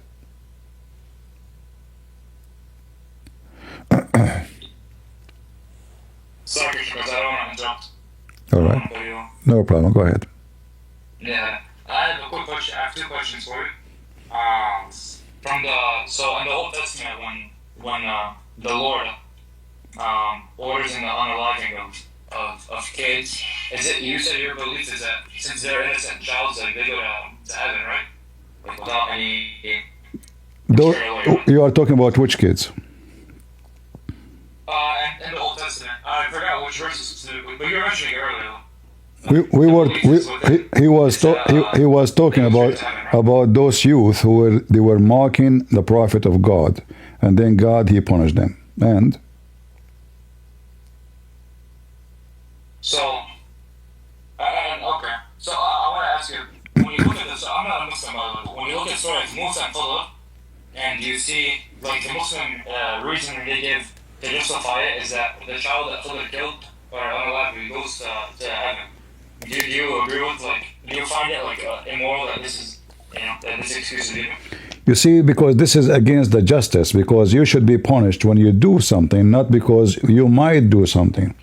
So what about I walk in the street and then any child I don't like, I kill him and I say, I am afraid, because this is what it says. We fear that one day he will be unfair and good to his parents. So how that is against what the Muslims themselves they teach, that Allah he will punish you for your sin, not for a sin you did not do. The story in the Bible about kids who they are teenage, they chase a prophet making fun of him, and then that brought God anger and he punished them for what they have done. Here the kid did nothing. He hurt nobody. If you read the story, you will see he was playing with other kids. He's just playing with other kids. He did not harm anyone. So why I'm going to cut the head of somebody who did nothing to me? He never hurt me. He never did anything. And now I'm saying I fear, I fear that this kid. So here about justice, when we say to people, if you do, we punish you. Here, he did not do. And he is a child of a Muslim family. In the story in the Bible, they did something. So, if Ezekiel 9, verses 5 to 7, I thought is that the one you're referencing? He was talking. You can go to Ezekiel 9. What about it? It says, I don't know, if you want to read it for you. Okay, go ahead. But it says, as I listened deeply, he said to the others, follow him to the city and kill without showing pity or compassion. Slaughter the old men, the young men, the women, the mothers, and the children, but do not touch anyone who has the mark. Begin at my sanctuary. So they began with the old men who were in front of the temple. All right. What about it?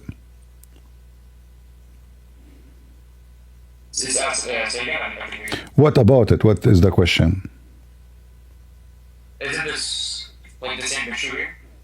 Like they want to no, the women and the children. No, because those nations, they attack the Jews and they kill them, and they attack them from the rear, which means they kill their children, they kill their women, and they enslave them. Even you can find even in the Quran, in chapter 2, verse number 246 to 40, etc. After that, and you can open the tafsir, you will see the story there. Even mention that they open the belly of a woman. They take the baby from the womb. This is how much evil. So when the God of the Jews says, go and do that to them, because those people, they will not, either you finish them or they finish you. It's not about they are children or not. They will kill you, and they will do that. The Jews refused to do that. They did not do it. Read it. They did not. So I'm saying about the order though. Yeah, the order. No, it's not the same, because those people they are already killing them. They are kidnapping them. They are they are the worst enemy. So here it's a war. Those enemy, they come and they kill your children, which means their purpose is to annihilate you, to make you not exist, a genocide. They want to do because the children tomorrow will come and kill your children too. Should have to be finished. Either you finish them, either you. Is that the same logic as Khidr? No, because Al-Khidr is the child there is a Muslim. He's a Muslim, and he is not from different nation. They are not at war. So if we are going to kill every child, he's a Muslim. Before he commits sin, then we have to kill all the Muslim children. It's not logical. So what if he is going to do something wrong? That he is going to kill? Isn't it the Quran says, quoting Musa in the Bible, the one who killed an innocent soul for not a murder, as he commit murder for all mankind? So yeah, so here in the story in the Bible, those people, they are at war with the Jews and they want to kill them all. They are very wicked. So God told them what is going to be happening in the future if you don't finish your war with them. The same they did to you, do to them so you can finish it. Otherwise, the war will continue, and the war continued. They did not listen. They did not go for them, and they did not obey God. And then the war continued, and for years and years and years, and the Israeli, they paid the price for that. So God, He gave them command because that was the best for them, not because God, He hate those people, they want to kill them, but because they are evil, and this war will not finish. And those are His chosen people. They are the only one who believe in Him, and the others, they don't. So He gave them command, they refused to do it. And then they paid the price for refusing. Right? Okay, and that goes, the same logic goes for any other instance in the Old Testament where there's mass killings? It's like what you said? You see, always the Jews, if you wanna judge what happened for the Jews, then you have to judge what happened to the Jews. The Jews, they've been kidnapped, the whole nation, all the way from Israel, all the way to Assyria. You know that, right? Yeah. They are taken again by the Egyptian. Is that right? No. So that's telling you how wicked that era is. Where nation they come, they don't capture women to take some cows. They take the whole nation. So, so the logic is survival. It's not about, it's not about this like United Nation. This is right. You disobey the law. This is not like James, like Mr. James Bond Trump. He want to take a Greenland. Okay. So now many countries, they say you cannot do that. This is against the international. If Trump exists at that time, he will take the whole world. Yeah. Who's going to stop him? Right. So we are talking about the time where the big fish is eating the small fish, and all their enemies. Yeah. If you read the Old Testament, you will see all those neighbors are enemies. All of them. They want to kill them. So the Jews are, they are in the front of a choice, either us or them, and them, they want to do the same to them. Already they tried. They want to kill the Jews. So the logic, my friend, is very simple. If I know that those kids tomorrow they are coming after my kids, even though they are kids today, but their parents will train them, will teach them how to seek revenge. We go to war, like now, Hamas and Israel. A child, he is 6 years old, 20 years ago. He is 26 years old today, correct? His mom, she will tell him, the Jews killed your father. Carry your gun and take revenge. So this war will never end until one of them finish the other one. As simple as that. You would say this is right, not right. This is not really what reality is. This war will never end because every one of their children will remember what the other enemy did. So enmity is forever. One of them have to finish it. And the Jews refuse to finish it. And they are paying the price of not doing the command of God. So they will be always at war with their neighbors because simply they did not obey God. Look at them now. They free thousands of Hamas for a few. So what this war for? It is just a stupid policy of liberals and, because supposedly human right. Those people rape your women. They kidnap your children. They even burn them alive. And then you free them again just to save a few? As long as they are doing this, they will never have victory. Because the Bible says the one who killed must be killed. You don't free him. You don't. You don't exchange him. They are encouraging the criminals to do it again, and they are encouraging the children of the criminals. Because now the son, who is a baby, his father came from jail. See, I just killed some Jews and they let me go because we kidnapped some of them. So the son will kidnap more and will continue. So the Jews are not, because today they are not following the Bible, victory will not happen until they do what the Bible say. So let me ask you a question. Before I have one more topic, then I'll talk one. So would you say then, when the Bible commands of doing it, that's objectively moral? Like that is because God, hold on, because God, He knew the future for them and what the future is holding. So God is giving them the solution. And those people are immoral. So why moral will be the treatment to do with them? If you are a person who eat a human, should I consider you human? I mean, it's a great point. I want to treat them with everything. So I will treat you if you are merciful. This is about survival. This is about preaching now. This is about survival. Those people are pagan and they wanna kill every single one of you. So what you would do? So they are not moral. They are wicked. They are filthy. It's the same. You have weeds in your yard. Are you going to leave one behind? Tomorrow you will have 100. So you spend 10 years cleaning the weeds, but you decide, Your Majesty, to leave one in the yard. Next season you will have 100 in the yard. So all your work is gone for nothing, because simply you did not. This is weeds, you know. So in the eyes of God, those are weeds. It's not about being a human. You are a human when you act like one. All right. I want to ask you also about. I had fun with this when you showed this one. If you can give any more fatwa from Ibn Qayyim or Ahmed bin Hanbal on that. There's a good show to forget about fasting from Allah. If you can find any other crazy. Yeah, I mean there is stones, but I don't want to change. But not in the mood now to go for that topic, you know.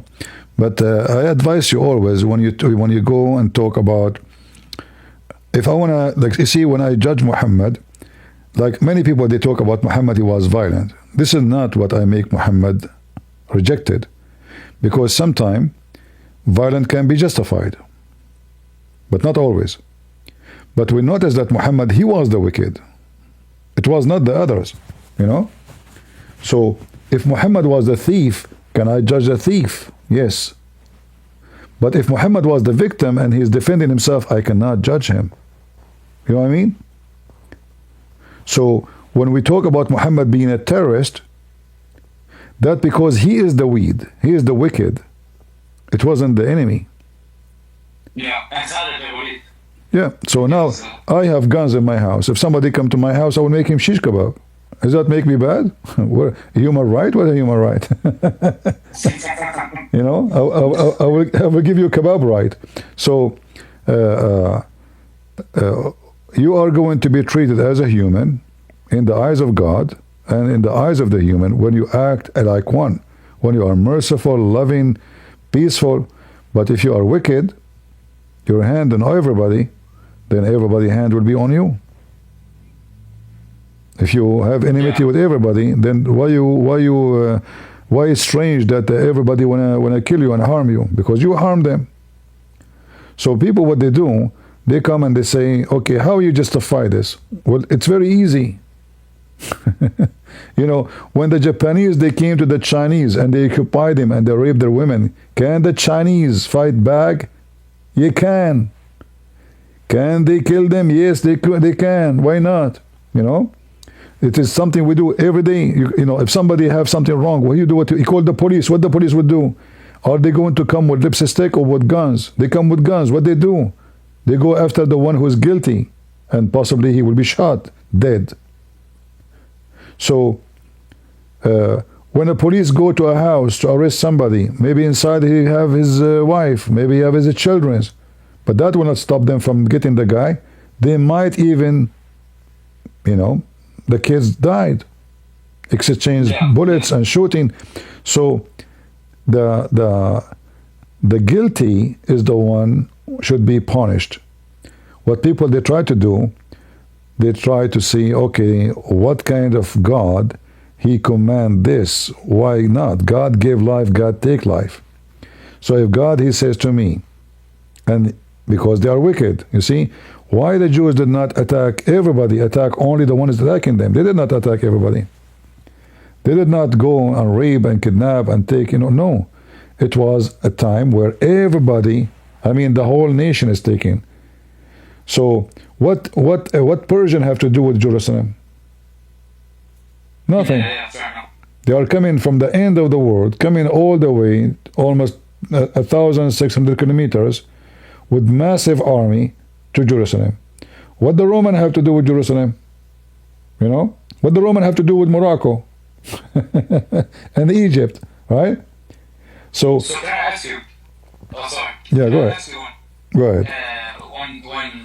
When the Catholic Church in like Spain and Portugal, when they invaded the Native Americans, in the 1500s and the New World discovery, they committed like massacres, I think like 60 million, in the name of the church. And the Pope, the two popes, they agreed it, allowed it, and authorized it.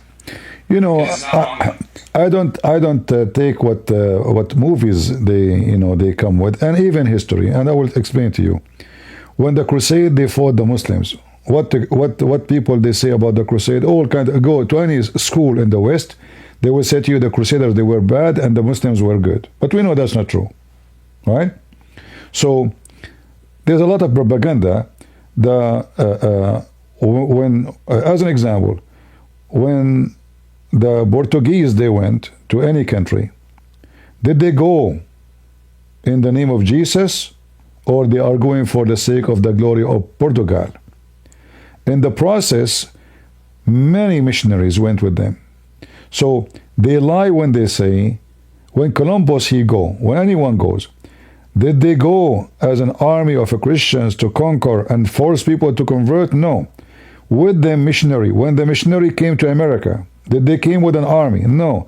It was missionaries. Actually, they've been killed by the cowboy, by the Indian, because those people, the missionary, don't have guns. They don't carry guns with them.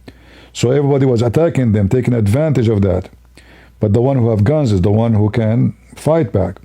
So there's a lot of fake histories targeting certain groups, saying they did this and that. Now, the Latin America are not under control of anybody. Why they are Christians? If this is true, if I know that my father converted to Catholicism or Protestant or Orthodox or anything, and now they are not there, and nobody's forcing me to stay, because there's nobody forced them to stay as Catholic. Why they are believers? So if it's a force, then they will believe. As soon as the authority who forced them to convert, they will leave. But we know that's not true. Missionaries, actually, we know how many stories about missionaries were going against those invaders, because missionaries were there before them. If you go check the history, you will find many missionaries coming to South America, preaching the gospel to those pagans. And when the invaders came with their ships, etc., seeking gold and silver, not seeking God, the missionary themselves, they stood with the people against those people. It's the opposite what people say. But you can believe whatever you want. Right. And I'm going to ask you, why do you think like liberals, they love like Muslims so much in the West? They're very welcoming to Islam,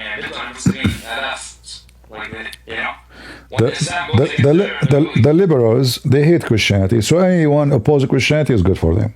Very simple, And because they don't know much about Islam, they think they are fine, And they are very, vacant, empty.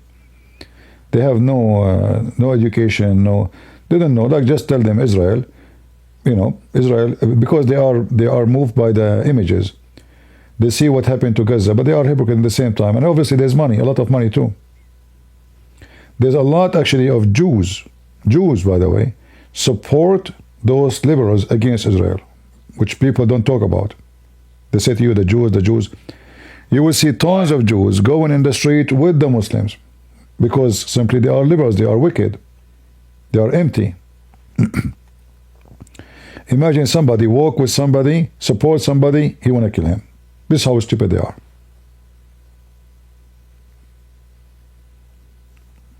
All right?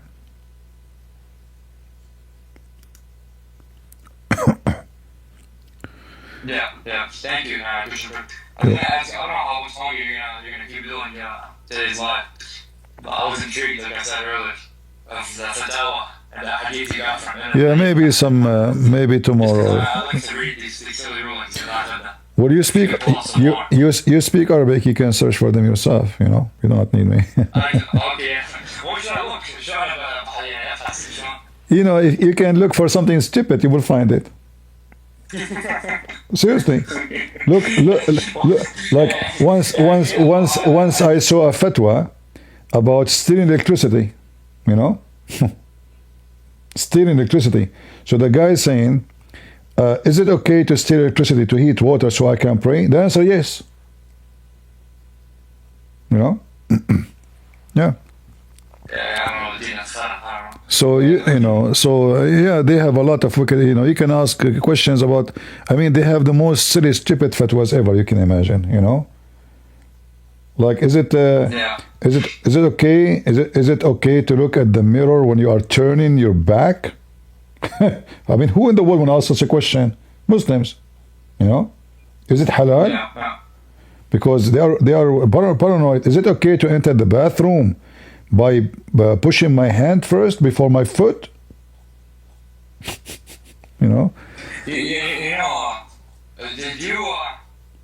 I don't know, when you look at the world in politics, like, do you notice a specific relationship between the Jews and the Muslims and the Sunnis? Like they work together, or they find themselves on the same side. You know? Well, it's not necessarily. Jewish people in general, even those who they are Orthodox, they are business people. You know, many of them they care for money, business. So if their business is with Muslims, will be with the Muslims. If their business is with non-Muslims, they will be with non-Muslims.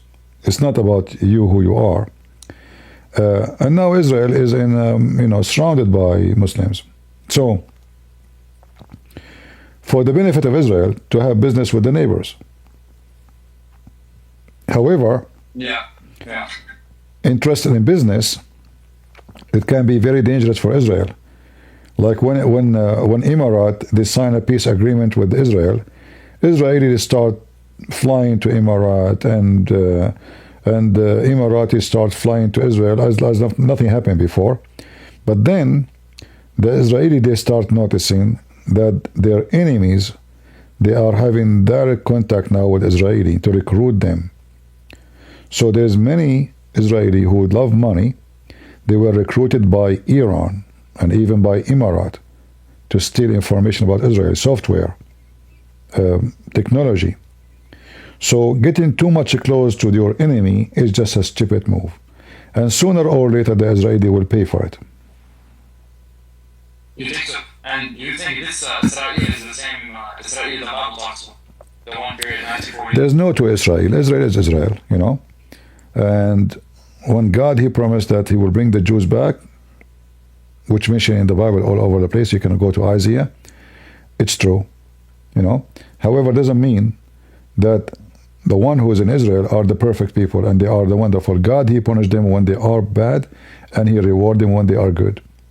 So Israel is a land and people, and who living there is going to be the Israeli, wicked or good. So it is Israel.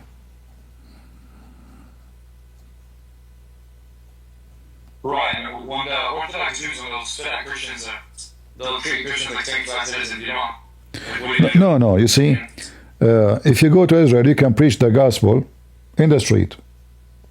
So if they they call them names, etc. Well, those people, they call their own people names too. If you go in their areas, you will see they throw rocks at their own soldiers. I can show you tons of videos. You can search them online. So they are like, some of them, they have like a kind of a wicked mind. They are not really godly people. So the one who is not godly with everybody, including their own, not necessarily with the Christians. However, the Christians, by law, and they can practice and they preach. There's tons of videos in Jerusalem, in front of the synagogue, people holding the Bible, speaking loud about Jesus. Nobody arrests them. They are arrested in London for preaching the gospel, but not in Jerusalem. Correct? Yeah. So the Jews are not evil as the king of England. They are letting the Christians to preach, even though the Christians there are minority. And okay. Yeah, that's a lot. I don't want to go too much off topic here, but thank you for your time. You're welcome. Take care. Do we have any Muslim?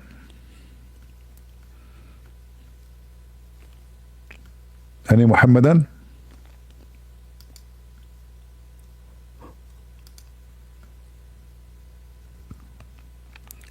We don't have too many Muhammadan today. No Abdul.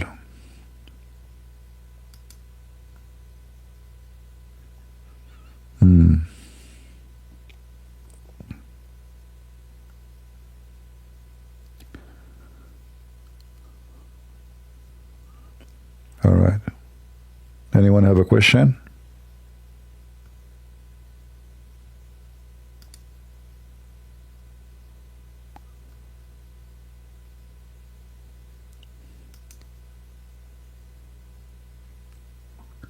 So, JP, I was gonna. Have you tried to set up debates with any of the Islamic, the apologists, like, I don't know what's mine, or any of the other guys? We challenged them all. They never there. They were never there. Is there anything we can do? I mean, is there any, like, there's no way for them to, they're just gonna run away, huh? Well, you know, I go even to the channels, you know, like I do terrorism attack. and they block us, you know. We went to Zakir Naik, you know, the guy he have heart attack, go watch it. The second he saw my name. We go to Mimi Hijab, I went to Ali Dawa, this guy, Muslim Lantern, this Uthman Potato, all of them, they were never there. This guy, to be honest, is a kid. This guy, he would never dare to talk about his religion. He just want to talk about the Bible so he can escape the embarrassment, you know. He's a ChatGPT boy. Yeah. Yeah. Okay, that's all I wanted to ask. If you can organize, if you can bring me someone, let me know. You know, if you can get hunt me a sheikh, big sheikh, I will consider that as a favor for me. You know, because we want to have fun. All right. Any Muhammadan? Somebody asking me if I keep the Sabbath.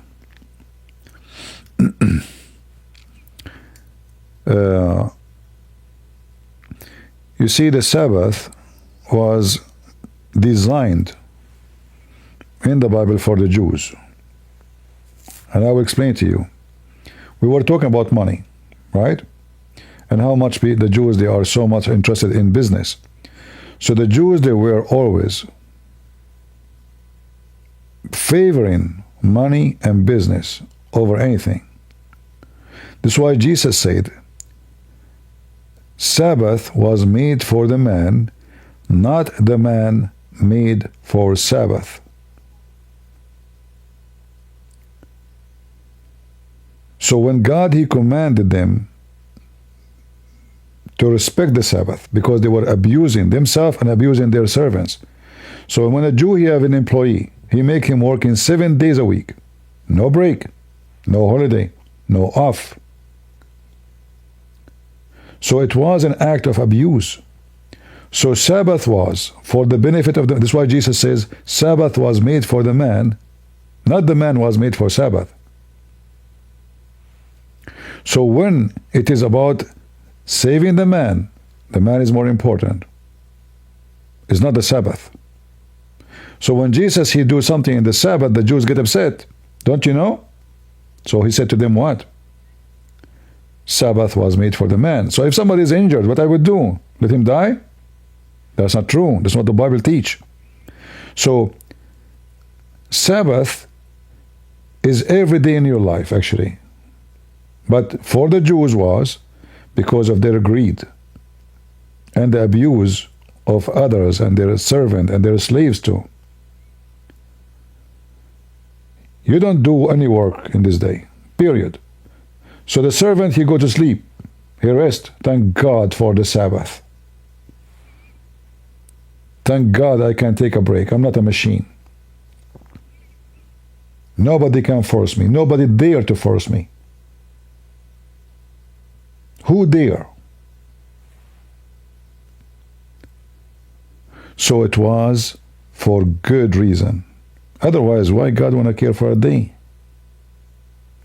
What Sabbath will make it different from any? And Sabbath in the Bible is any day which is you designate to God. So if you say tomorrow is my Sabbath, tomorrow is what? Is a Friday. You can make it Sabbath. There's many examples in the Bible about Sabbath. Sabbath is any day designated for God. It can be Saturday, but not necessarily. Like when Jesus was crucified, it says before the Sabbath, right? And many people think it was really Saturday. It was not. It was, well, Sabbath is not Saturday. It was a holiday. It was a holiday.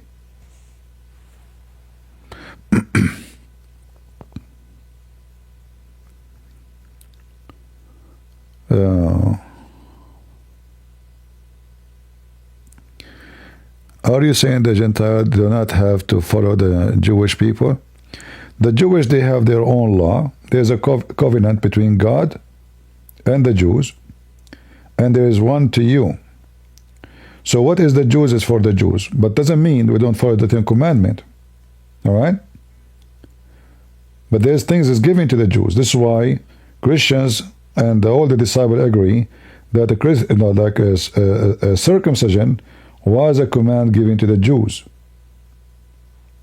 It was not for everybody. So it's not about are you saying, it's about what the Bible is saying.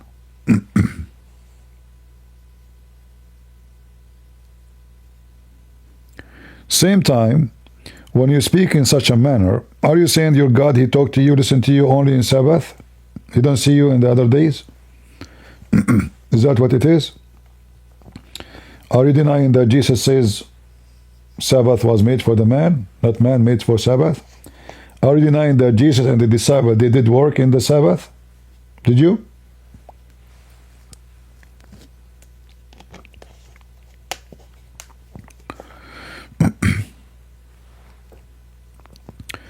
Jesus says to them, didn't David eat bread in the Sabbath? He went to the temple and ate bread. David? Nobody complained about David. Because they are a hypocrite.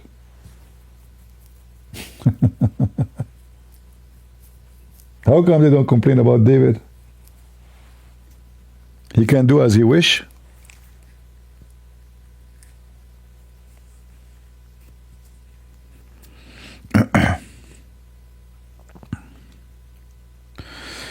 Thank you all for the nice prayer and gentle words. I appreciate you.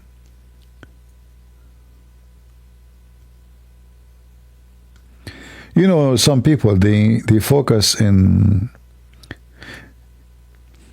you know, like when you build a house, and the house is what? The house, what makes the house is the base, the concrete. This is the most important. And then you build the walls and you have concrete walls, and then there's somebody come and he say, you see this nail in the wall? This is the most important thing. And this is why Jesus was speaking about the Pharisees, that they are hypocrite. They focus in hypocrisy things. So it's not important to help somebody is sick. Important is Saturday. So they forgot their humanity. Forgot that God did not make Sabbath for the sake of Him, but it is for them. Imagine somebody, a hospital, they close in Sabbath. Just to show you how wrong understanding can do. What will happen to people if they are having accident in Sabbath? What will happen? Is that what the Bible says? In October 7, when Hamas attacked Israel, do you know what happened?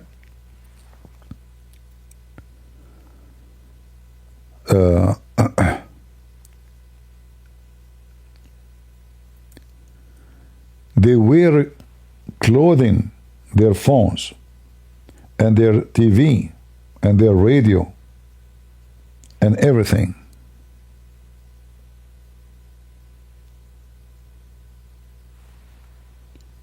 So they were hearing bullet and rocket, but nobody opened his phone to check out what's going on. This is how the Orthodox Jews understood wrongly the Bible.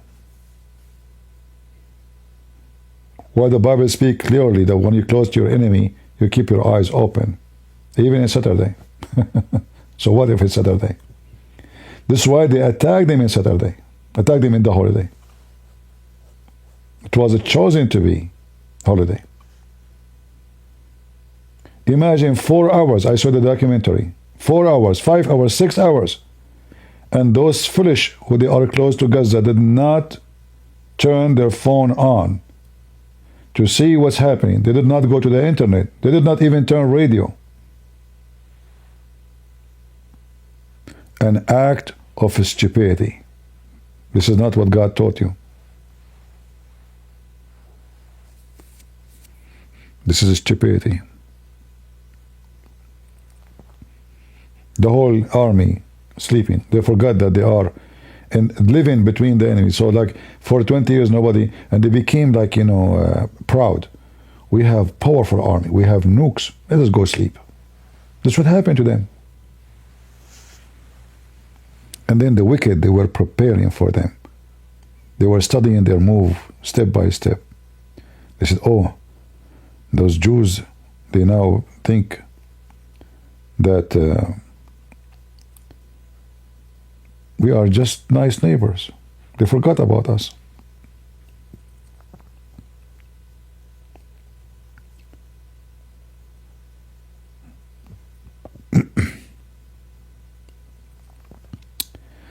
But anyway, when somebody is not intelligent to know the design of the intelligent God, that everything we have, the law we have, is not for God.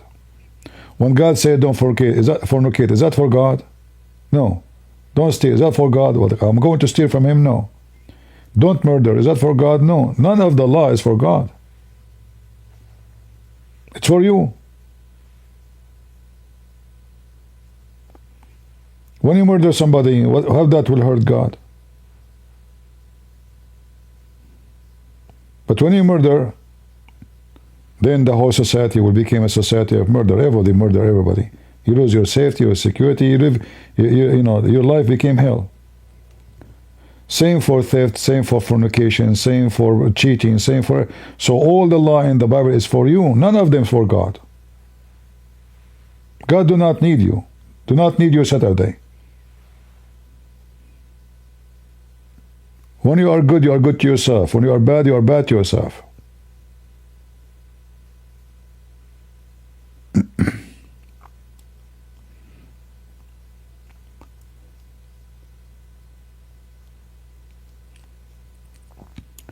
So what people do, they think when they act the same as the Muslims. That we do things because this is for God. No.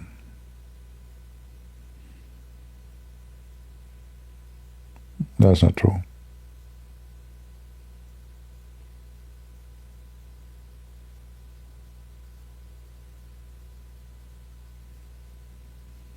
They went and they make a festival 500 meters from the wall with Gaza. How stupid is that? Hippie, sex and party. A bunch of liberals. All is hippie, peace festival. Yeah. It's like fit with what is mentioned in the book of Psalms, where it says, you prepare a table before me in the presence of my enemies. This is exactly what they did. They prepare a table, but they do it in the wrong way. They prepare the table not in the front of God, they do it in the front of the enemy.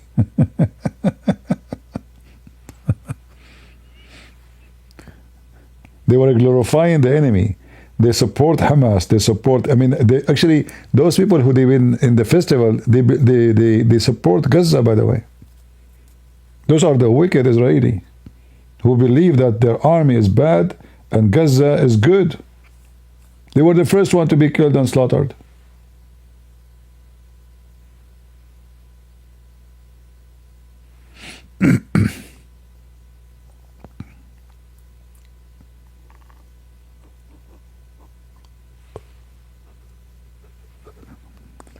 When you are weird, when you are, this is why they go and they support Gaza and they hold the flag of mental.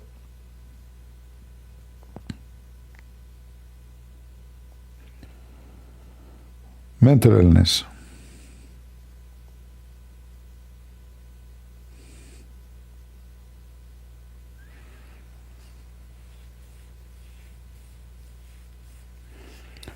And you know, when you obey the law, it still doesn't make you good, by the way.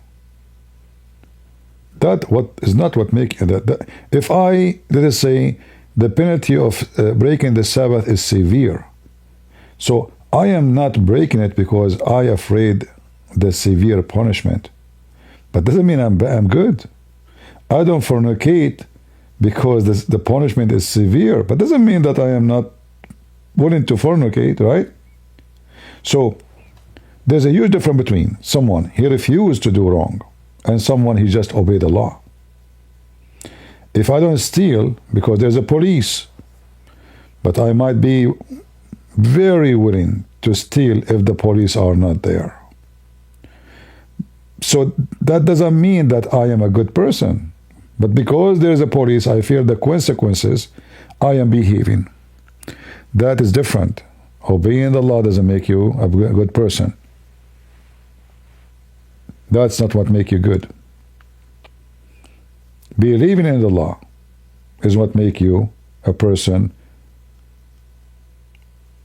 between two brackets, good in the eyes of the Lord, even though we know that no human is good. So, if a human being, he believes in God, he believes that theft is wrong. If all the police in the country is gone, he will not steal something else from his neighbor. But there's no police, there's no penalty, nobody can see you, you will not do it. Because you believe it's wrong, not because there's a law, but because you believe. So there's a huge difference between a believer and someone obedience to Allah. Obedience because he's forced to. Unless the law is volunteer, which means God said don't fornicate. I'm going. That means I'm following the law because voluntarily I believe in it, obviously. But I am not doing it because I am afraid of the consequence, obviously, that I am not a good person. Because if the consequence is gone, I will be maybe the first one to do it.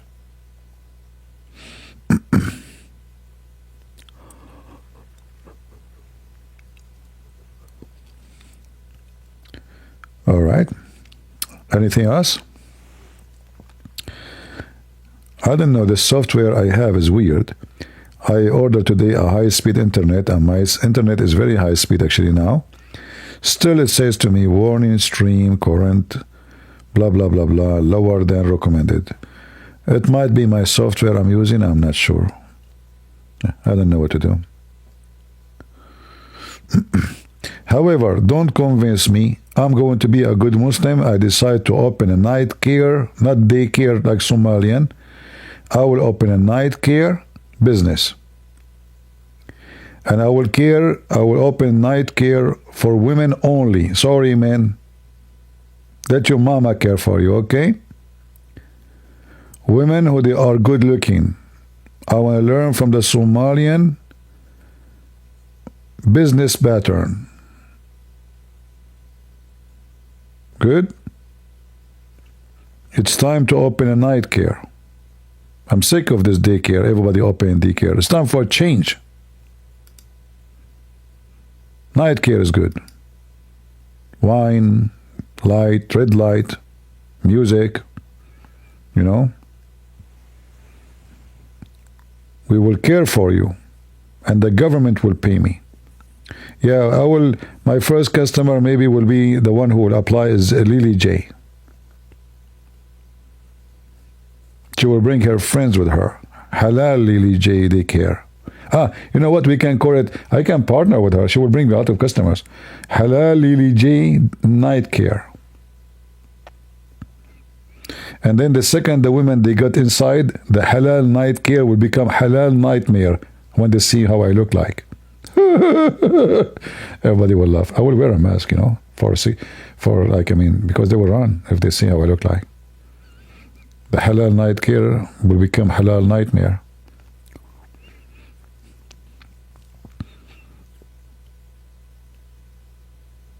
If I have a camera and I open my camera, all of you will go.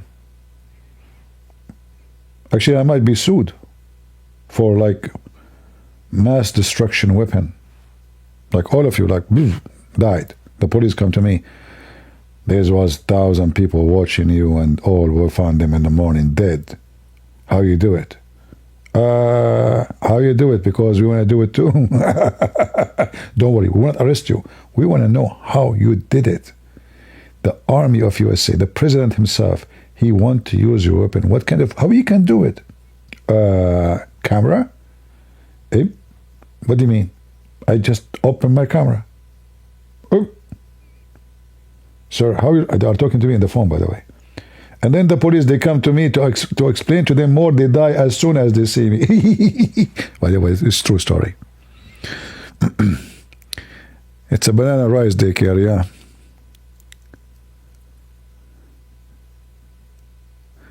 You saw me in your dream, I look good? I'm sure it was not me. Once a woman, she came to my mom and she told her, I saw your son. I said, which one? Said, the good looking,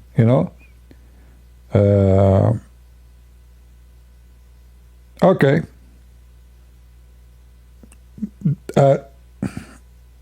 My mom said, what? Said, well, I think you saw somebody else, You are mistaken.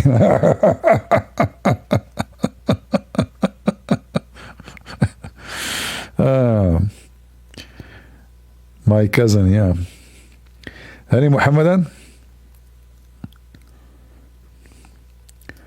My beard is not 25 foot. Why you are lying? It's 23 and 50 centimeters. You guys, you see, guys, how people spread rumors about me?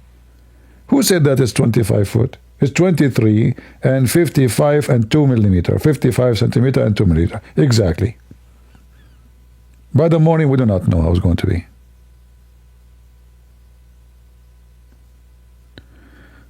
Don't use bad language, Potato. We will block you in Discord.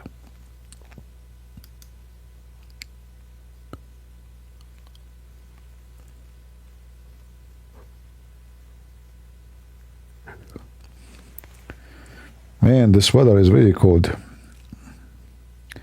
Refrigerator.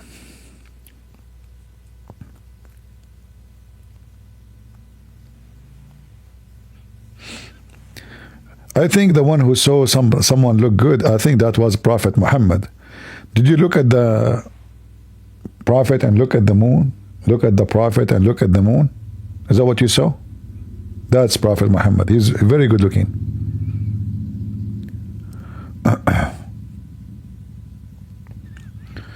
All right. I mean, I look at the Prophet, I look at the moon, I look at the Prophet, I look at the moon, and then what? The conclusion. For sure the Prophet is the winner. Right? I mean, who can beat that?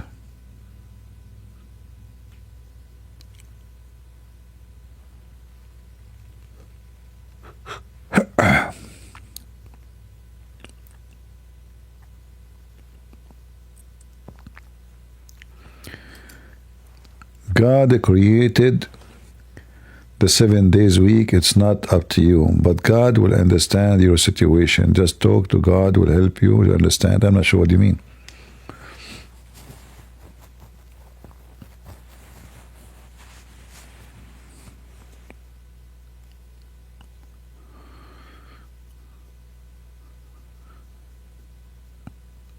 All right. Actually, once by mistake, my camera opened and they told me I look like this guy, not Zakir Naik. Is it close to him? What's his name? Hold on. Detective Columbus.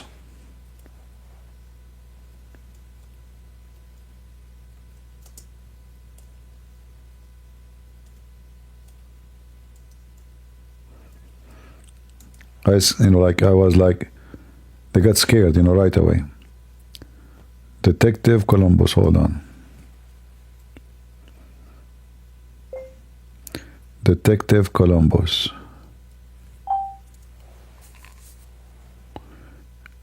Yeah.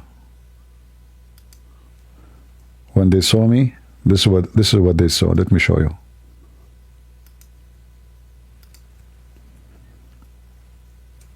And that's why, like, even my donation in Patreon dropped massively right away.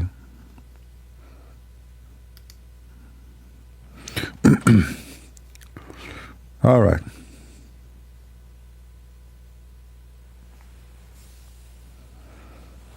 Second day I opened my Patreon, but what happened?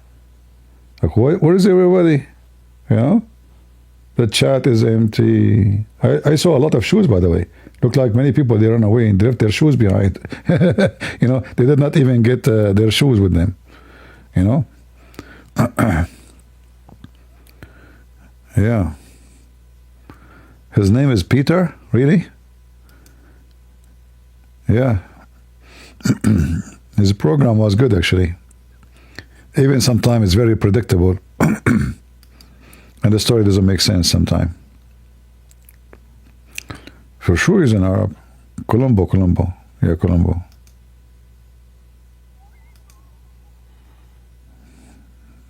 All right.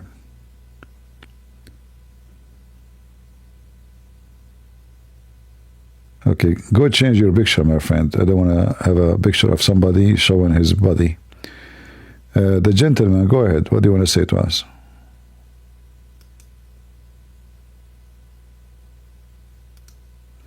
Go ahead.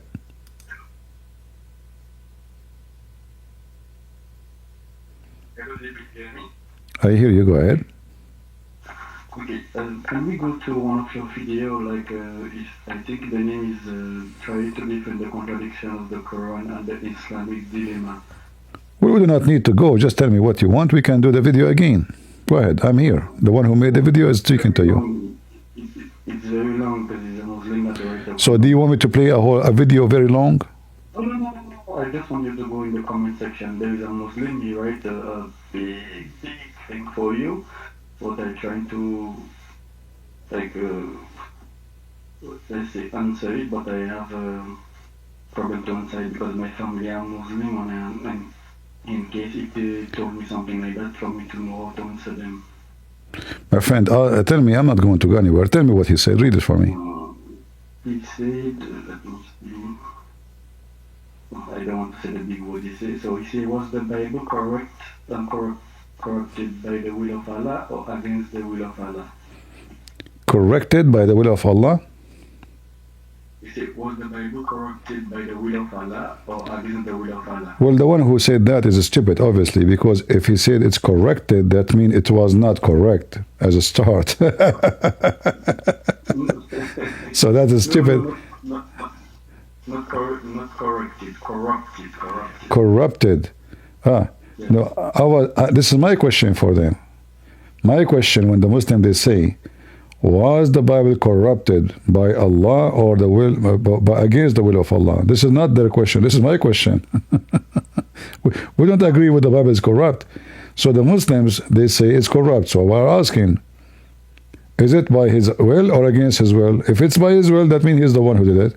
If it's against his will, that means he could not protect it. Which one? All right? He said, do you assume Islam teaches that Allah actively control every human action, including deception, corruption, and forgery? Islam does not teach this. No. This guy is ignorant because Islam teach that. That's why we have, as an example, even Adam's sin was not his sin, as you see. Adam, he committed sin because Allah decreed that for him. So the Islamic religion believe that every human being, 40 years before Allah created him, Allah decreed for him what he will do, when he is going to be exist, before your existence. All right? And we have the reference in front of our eyes. It's not somebody posting something on YouTube. We go by what Muhammad said. Which one is more important? Somebody saying something, when he say we don't believe in that, that's shish kebab. What we have in front of us says the opposite. That's true, that's true. Let me see. Oh, Islam does not teach this. Islam clearly distinguishes between God's permission, allowing free will, and God's approval or command. No, because the Muhammad and the Quran both teach that every bad happened by the will of Allah, plus when Allah he created somebody, this is in the process of making, he sent an angel to the semen, and then he write on the semen the bad deed, the good deed, the how happy or unhappy. So if we go here,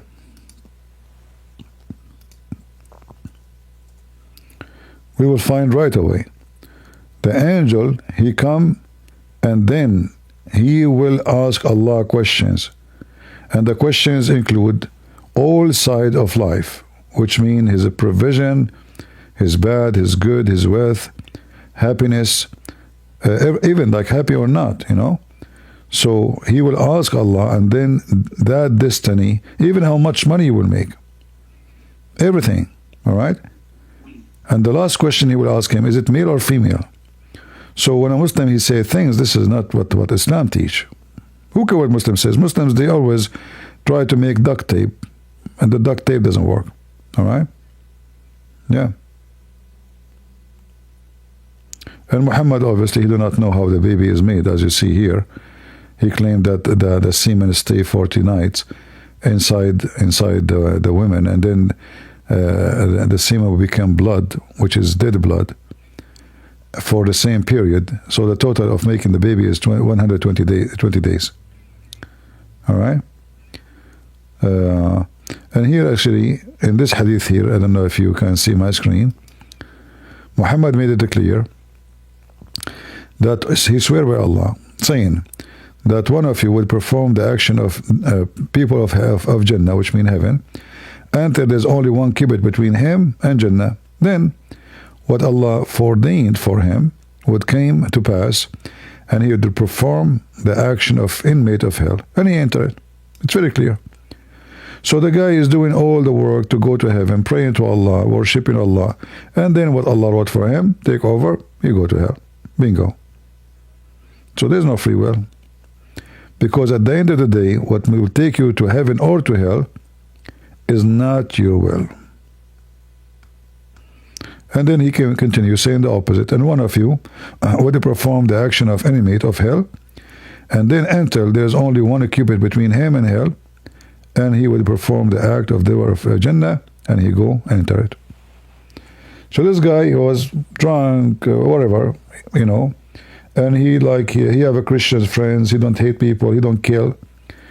Almost he's going to go to hell for doing that. Then what Allah wrote for him will take over, and he act upon it, and he go to heaven.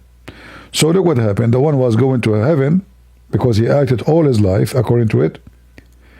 The decree will take over, and he will go to hell. And the one was acting all his life going to hell, the decree act upon him, and he go to heaven. Very wicked and stupid. You're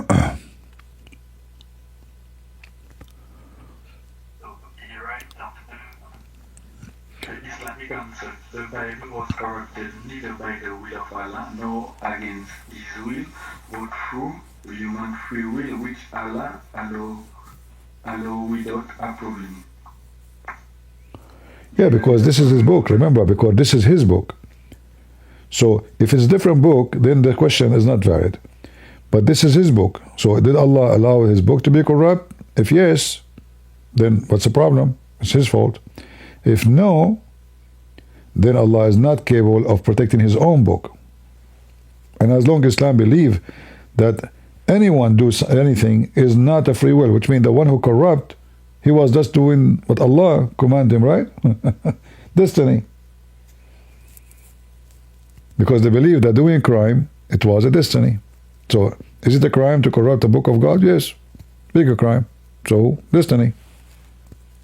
Like now, you and me, we are talking together according to Islam, this is destiny.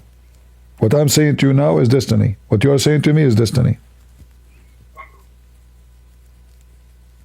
We don't have no free will. Yeah. So, after you go in Christianity, you say Christianity itself teaches the same principle. Now you force me to answer. Was Adam sinned by God's will or against God's will? You must answer God allow it or God did not approve it. And then if he argue with you, you can give him the reference and get him busted. Tell him, my cousin said to me. My cousin said to me, learn the trick. All right, my friend. Thank you very much for joining. No problem. Thank you, brother. Guys, do you like my cousin? He always tells me things, what I would do. What do you think?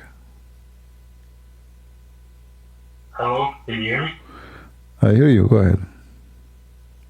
Hey, I had a question because I was in a debate with some Muslims in TikTok, and we went into how Jesus said he had God, how Jesus had a God, but I wanted to bring in the 255 in the Quran, where Allah is praying to an Allah, but I couldn't really pin it down because they said that Allah only sent down 2 verses, but the research that I've done shows that it's from 255 onward. And I just wanted to ask you, how would I be able to lay out the evidence? What do you mean? What actually communicating with another Allah? What do you mean? Send 2 verses. What do you mean? I don't understand. Send 2 verses. So in 255, Allah is or 255. Okay. Allah is praying to Allah. Uh-huh. And I wanted to, because they said that it was only 2 verses at the end of Al-Qira. I'm sorry.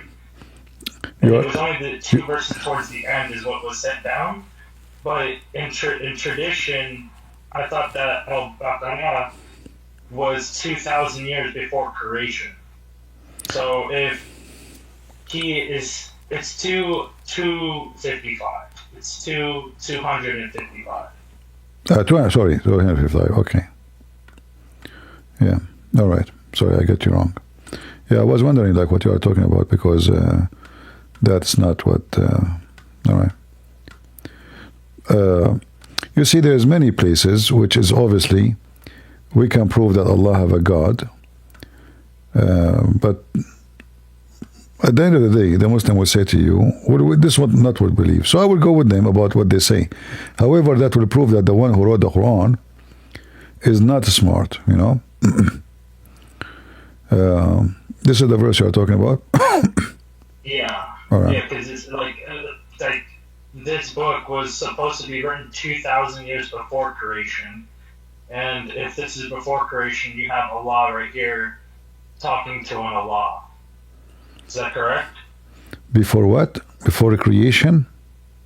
Yeah, before creation, that this right here is Allah talking to Allah. Well, in the verse, it doesn't. It doesn't say anything about before there is a creation or after there is a creation. It came in a plain way. However, the Muslim, they have their own explanation. But the most important thing is when Allah he witnessed to Allah. How that work? All right. So Allah speaking to who? When Allah he says La ilaha illallah, illahu. That is wrong. But let me show you something more horrible. That obviously there is not even one Allah. There is many. If we go to the chapter of Al-Anbiya,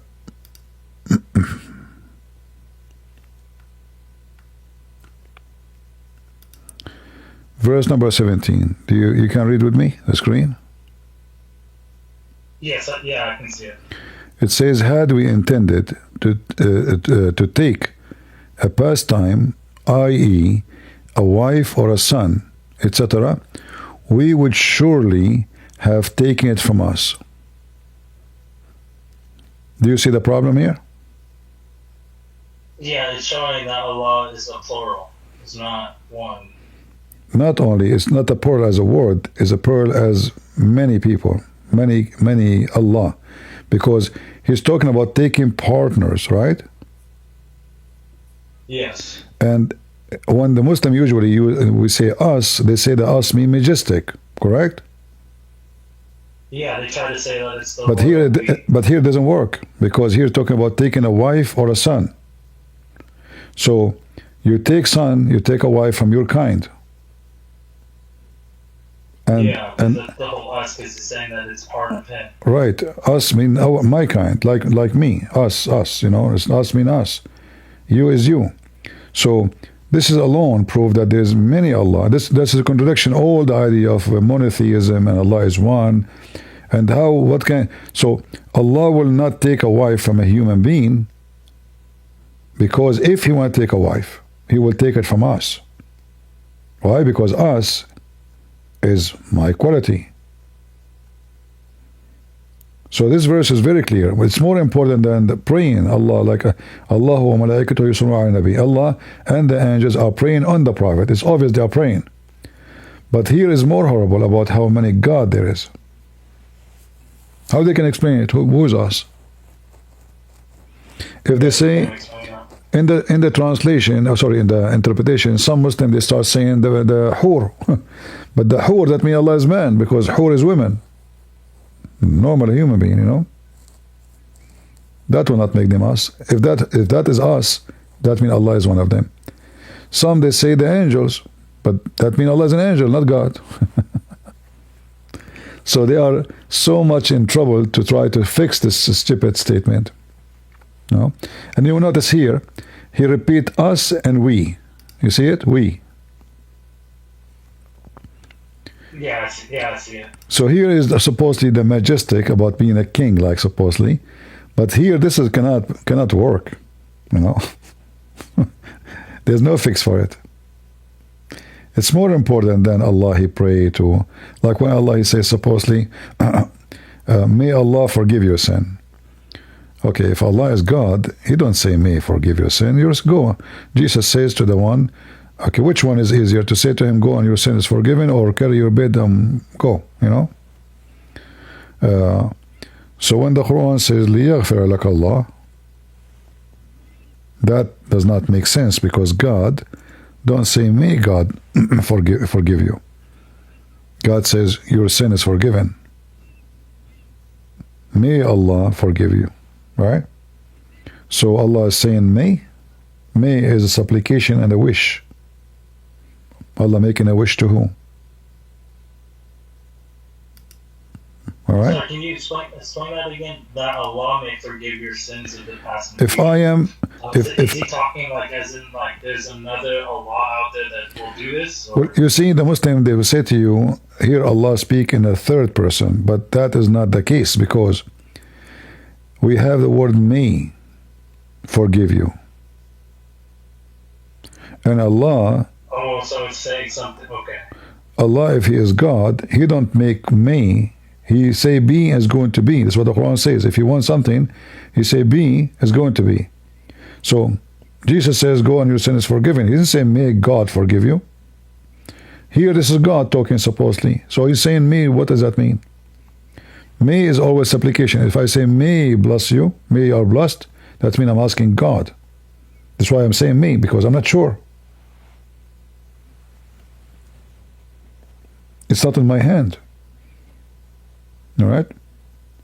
We pray that may God make your trip successful or your business successful. May.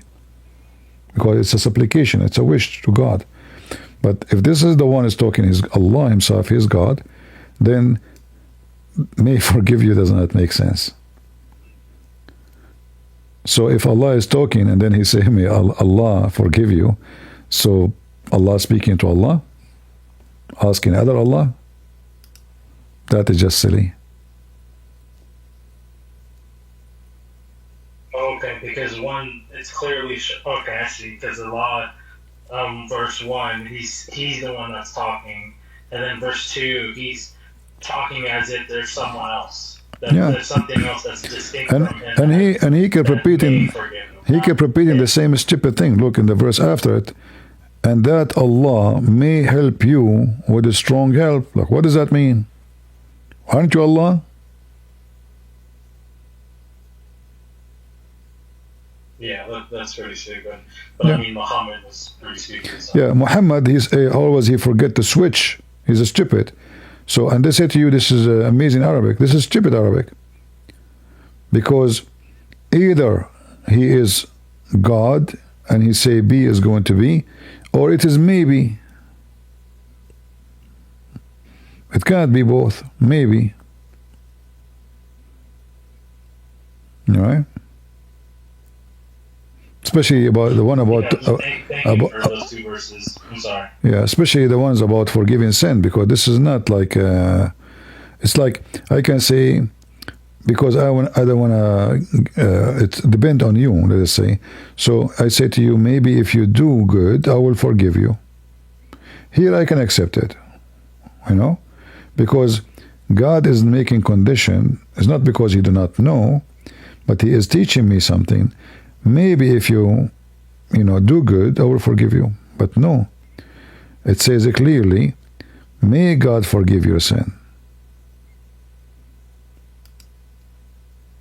And the past and the one to come. And this is another problem too. The Muslim, they say the Pope, one of the Pope, he was giving papers, document to go to heaven forgiving the sin of people.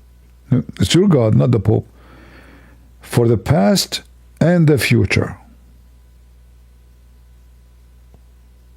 How that work? Open license for sin?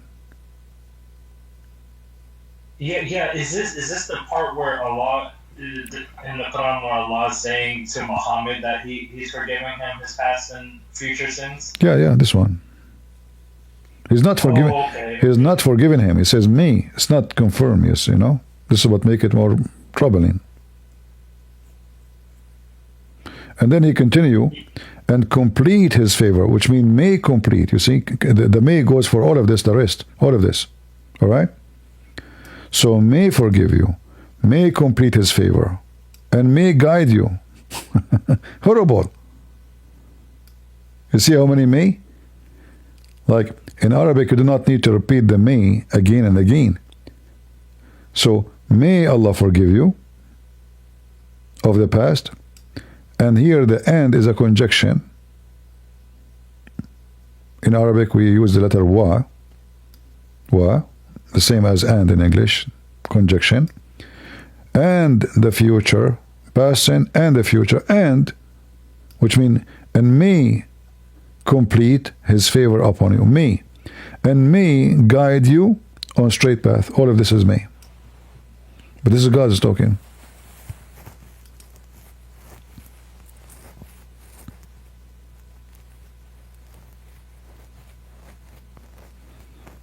All right.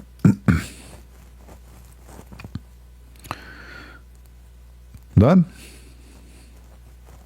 Yeah, thank you for those two extra verses. You're welcome. And breaking them down so that way I can understand them. Thank you. All right, take care. Do we have any Abdul? Any smart Abdul? I have to be always, careful when I say smart Abdul. They get offended. They don't like to be called smart.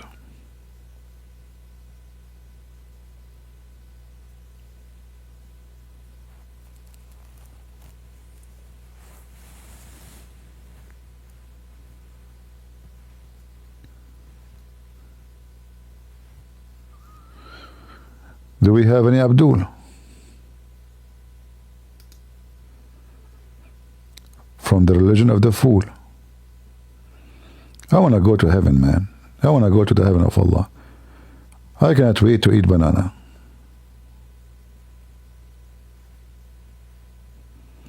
I mean, the God who promised me banana, that must be the true God, you know. Banana. You Christian, do you have banana in your heaven? You don't have banana. Allah banana. The banana republic. And women look like a jellyfish. I like jellyfish. Don't you like jelly? You like jelly. You can make your wife swallow like LED light. And she will be like blinking all night long. And then you can play the song like all night long. I forgot what I think they call it, all night long. I don't know what they call it. At the same time, the benefit of having those jellyfish women in the heaven of Allah, you will get rid of me. I will be busy. I will not be able to reach. According to Muhammad, when you enter your room, the women will jump on you. There's a video actually. If you speak Arabic, you would die laughing.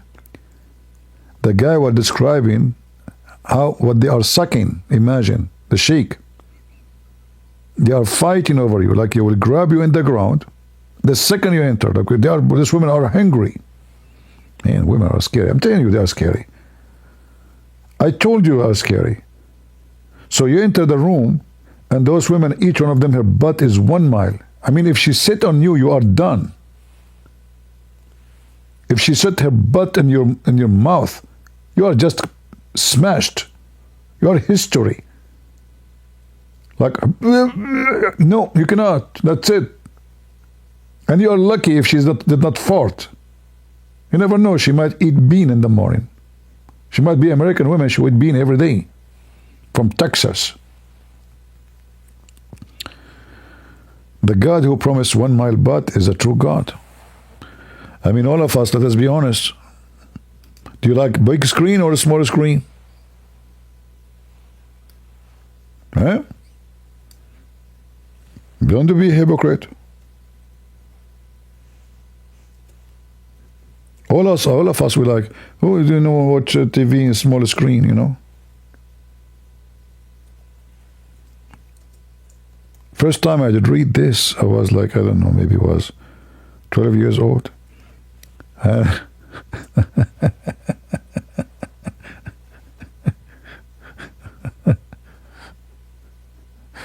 was like, what is that?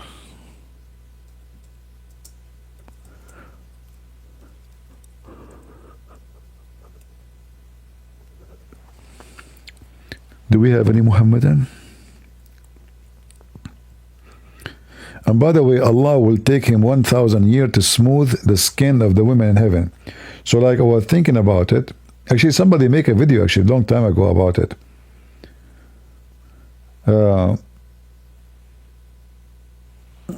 Let me see if I can find the video. I mean, that will be a very old video.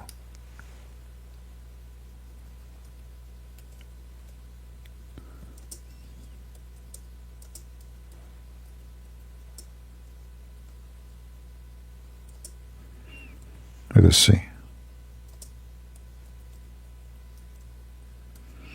That will be weird if I find it.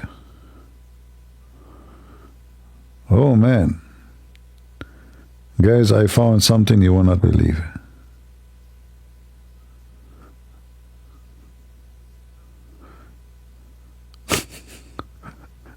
This is a video from 16 years ago.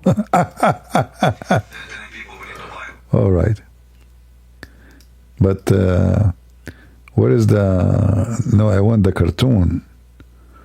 There's somebody made a cartoon about it. Yeah.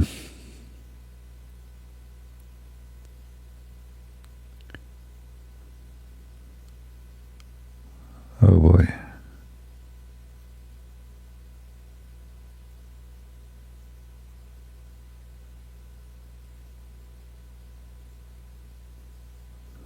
Yeah, I could not find it. It was a funny cartoon. Somebody made it for the 1 mile butt.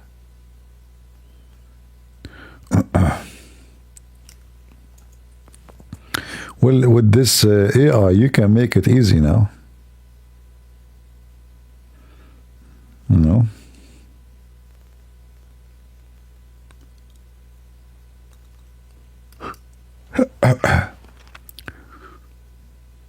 guess I'm getting sleepy.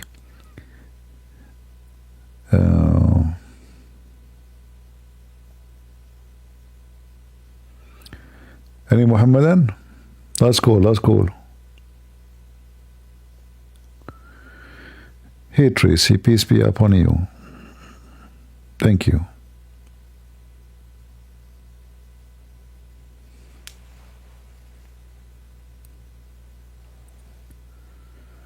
Let us see. Yeah, today we don't have too many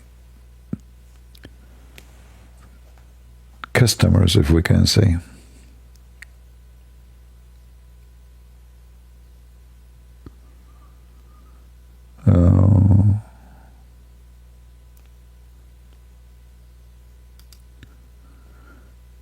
All days to make a cartoon, it is impossible mission. I remember once I paid, I even bought somebody a computer to make the cartoon, and he was a thief. Yeah. Cover your mouth when you are yawn, because Allah, He hate those who yawn. Thank you, Chanty, for reminding me. But I don't do it because Allah, He hate me, so I do it on purpose because He hate it. Imagine this God. He like those who sneeze.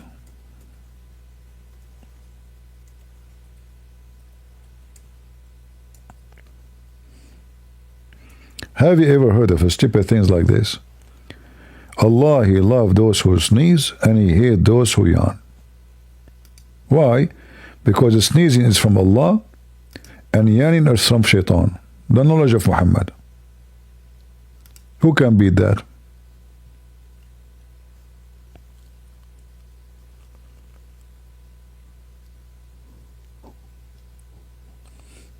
Can you?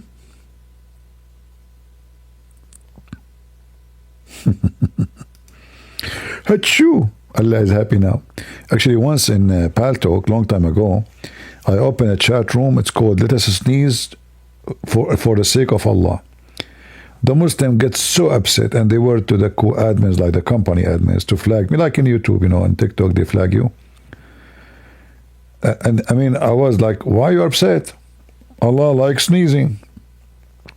But because they felt how stupid this is, this is why they are embarrassed. If Allah says He loves those who do sneeze, and we open a chat room called the sneeze for the sake of Allah, what's your problem? We want to make Him happy. Nothing offensive here. And then people, they start coming to the microphone. I have like 400 people, something like that. Achoo! May Allah bless you. Next. The God who get excited by sneezing. Oh boy.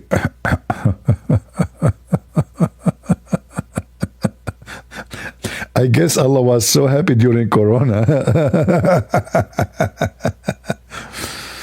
Guys, let us make a flu club. What do you think? We get infected with the flu and we don't stop sneezing.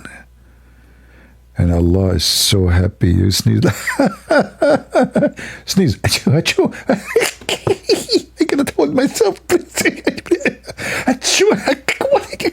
I love it. So Allah like jumping in his chair, like people are sneezing. I cannot believe it. This is so good. This is so happy. This is what make me God, because I love sneezing. No.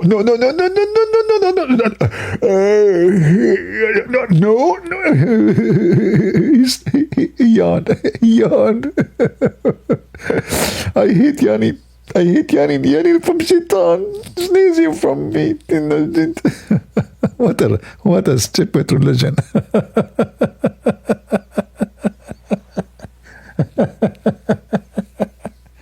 Lord have mercy. Do we have any Abdul? Sneezing Abdul? Yeah. Let us see if there's anybody in Discord. Nobody.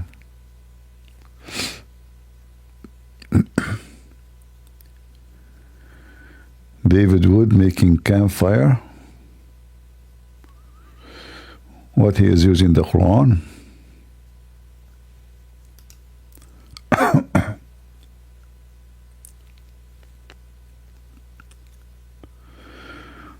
Were you with Father Zechariah? I don't go to, but I saw some his channel. I used to go in English. Father Zechariah, he go in Arabic. I mean, he do his program in Arabic. Surah Al-Thawb.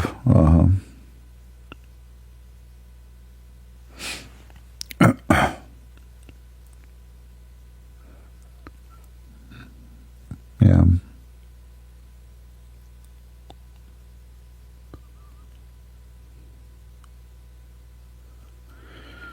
It's just a stupid religion. You find tons of stories. I mean, how that in the world? Like, if you are a Muslim listening, how that is from God? Why does God? Not only that, because Shaitan, he jump in your opening. Look at this fiction, stupid thing. Shaitan, he jump in your opening when you do yawning. The Muslim, they made articles about how Prophet of Allah, he prevented Corona. He told us long time ago how to avoid Corona. How? They say to you, look, but they don't quote the rest. Let me show you. I can search.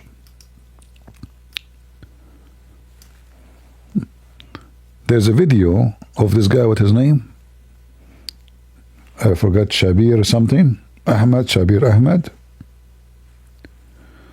Prophet Muhammad.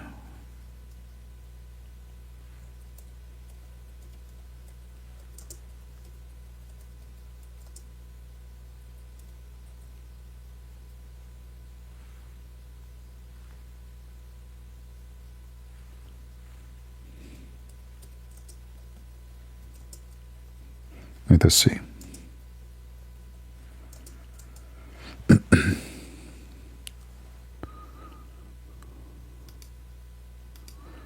I mean, they love to lie.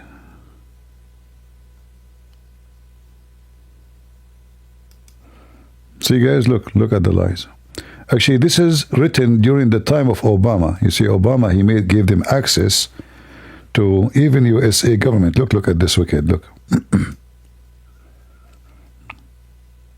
Look at the lies. This is USA government website. Let me show you.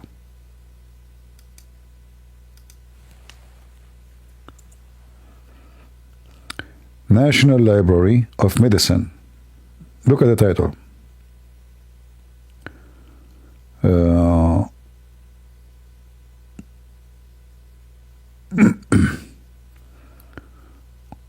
Here we go. Visiting sick people, greatest good deed of Muslims. However, in the case of infection, disease, the Prophet recommended his followers not to travel from place to place. That's a big fat lie. Let me show you what Muhammad says. Muhammad said clearly that there's nothing called somebody infecting somebody.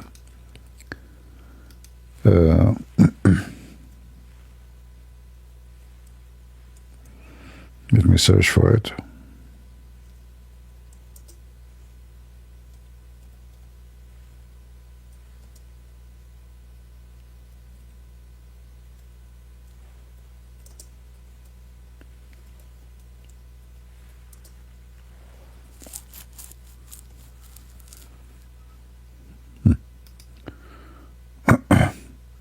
Let me show you what Muhammad said.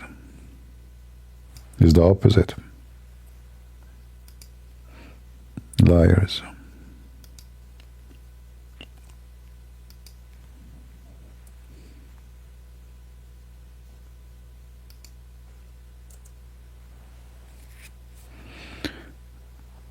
Look here in the first part, they did not translate, but let's see in the second one.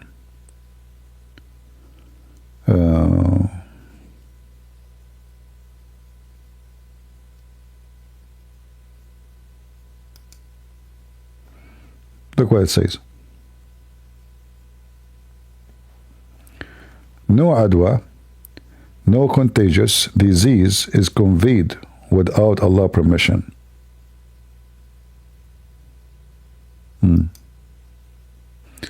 By the way, it doesn't say that. It says no disease can be contagious. There's no such a thing exist. Look here, they don't even translate it. Weird.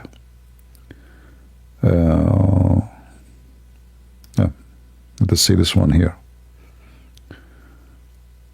The Messenger of Allah is saying, there's no infection, no evil woman, no infection, no evil, omen, or serpent in hungry belly, nor hama, and nomadic Arab ask, how is that then when a camel are in the sand as they wear gazelles, and mangy camel come among them, and he give them mangy, it's a disease, He replied, Muhammad replied to refute him. He says, okay, who infected the first one?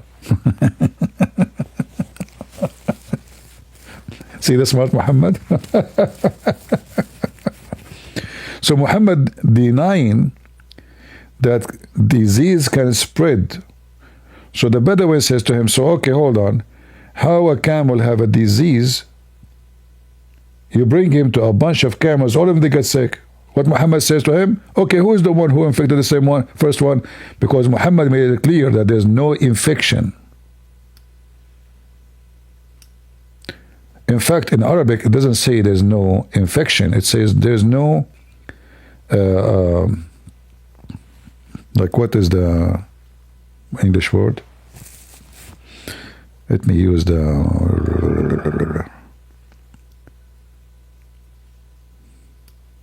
translator. Contagion, more better than infection. Yeah. It's like when the disease go from a person to a person. So Muhammad make it clear, there's no such a thing. No such a thing. It's not exist. It's a lie.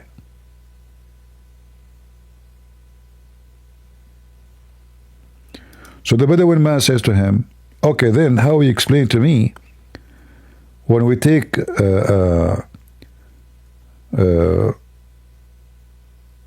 one camel having a jarab,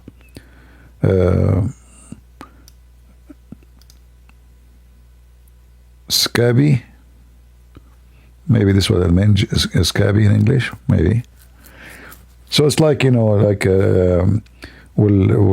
pimples will start coming in the skin and would look so ugly. And so how come when one of them have such a thing, we put them with the others, the rest they will have it? Muhammad the smart, he said to him, okay, who infected the first one then? So Muhammad, the idea is that there's no infection because of other animals, because simply, who is the one who infected the first one? And the Muslim lies about, yeah. And this is the hadith. You can take the reference if you want, here. And this is sahih, as you see.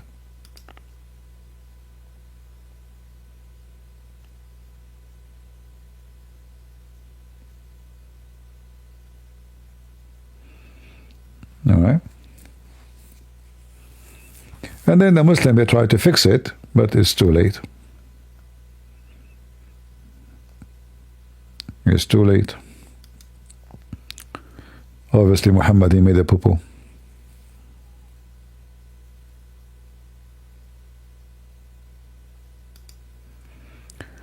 There's no transitive disease, no evil omen, no safar, no hama.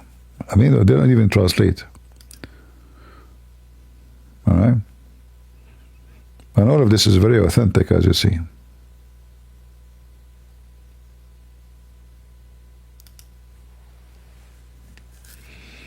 Yeah, according to Muhammad, there's nothing is contagious. All right? But we know that's not true. Last call. Any Abdul?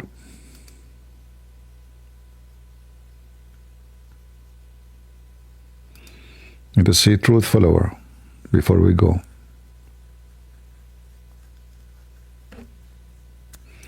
Yeah, Sabil Ahmed, he made a video about it, lying.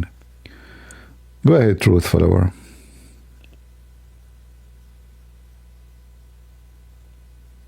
Go ahead. Mr. Follower.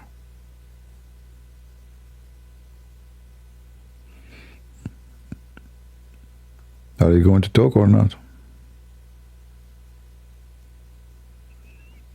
Okay, well.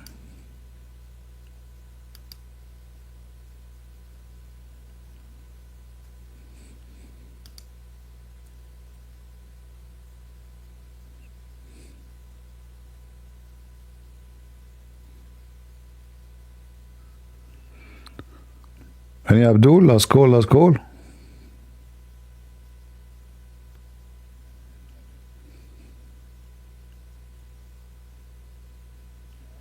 All right. So, I think we have done for today. CT talk about Muhammad wearing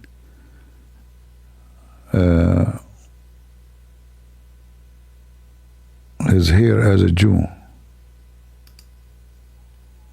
What do you mean by wearing?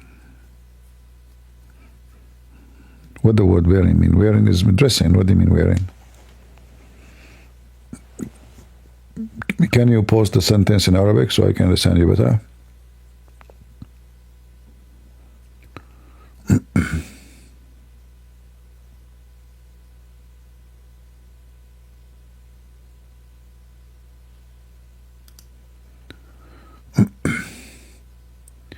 Maybe the English translation is giving wrong translation for what it says.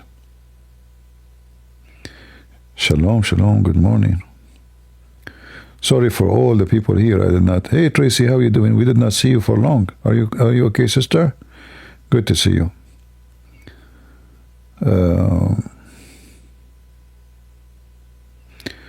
People miss that you were posting always verses from the Bible in Patreon. We don't, nobody see you no more.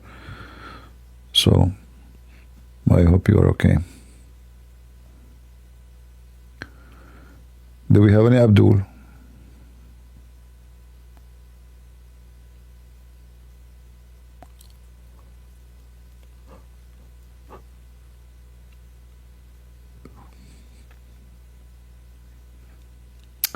I'm yawning, but I'm trying to hide it because I don't want to make Allah upset.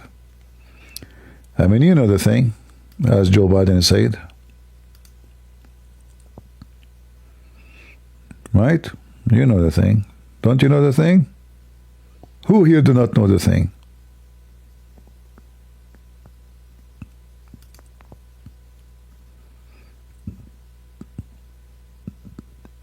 Anyone don't know the thing? We are created by the thing, You know the thing. The Banana Republic.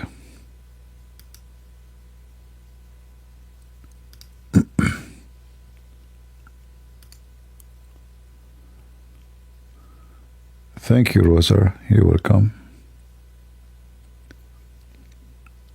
Anyone? Okay, any half one? Man, today we are dry, not too much.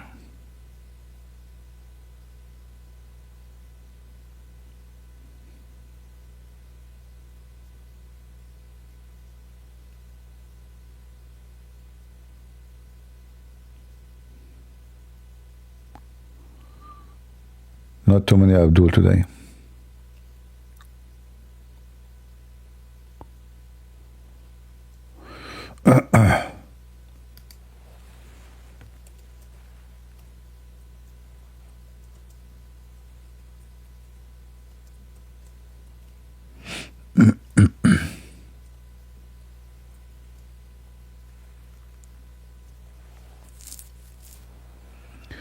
Yeah, about you mean how his hairstyle? You mean this what wearing mean?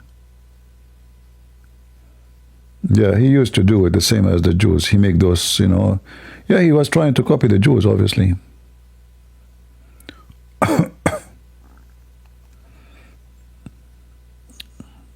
potato. And then he tried to make himself a blonde too, so he colored his hair.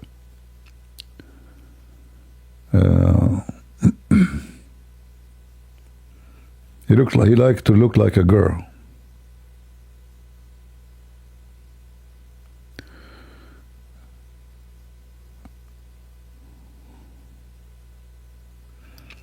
Like there's one hadith says that he used to have 4, I don't know what the word in English. Let me show you the hadith, and we will use the translation, because I don't think we will find it in English translation, this one. Maybe we'll see. Actually, we should. Let us see.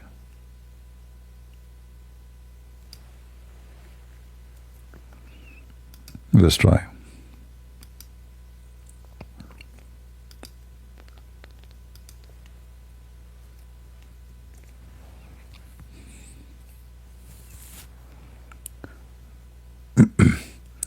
So this is the translation, what it says. What the word? Braids? Is that correct? I know, because in Arabic it says dafair. So let's see what dafair is. Braid. Okay. Braids. Braids. Okay. Yeah. Obviously, he was trying to copy the Jews,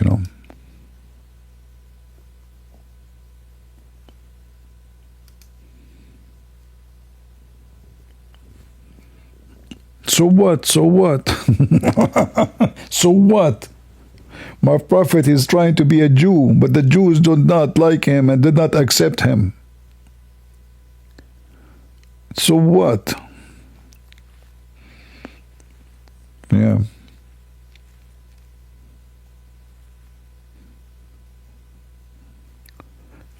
Any Abdul?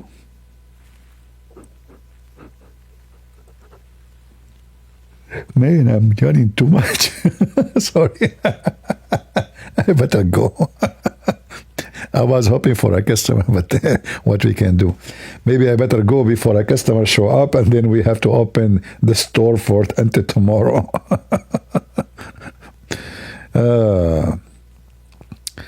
Yeah, Muhammad, obviously, he's obsessed with the Jews. He did everything to make them believe in him, but didn't work. Nothing worked, Yeah, but I need to change my schedule of sleeping, because if I want to open women night care club, so I can get like Somalian support from the government, I have to change my schedule for sleeping.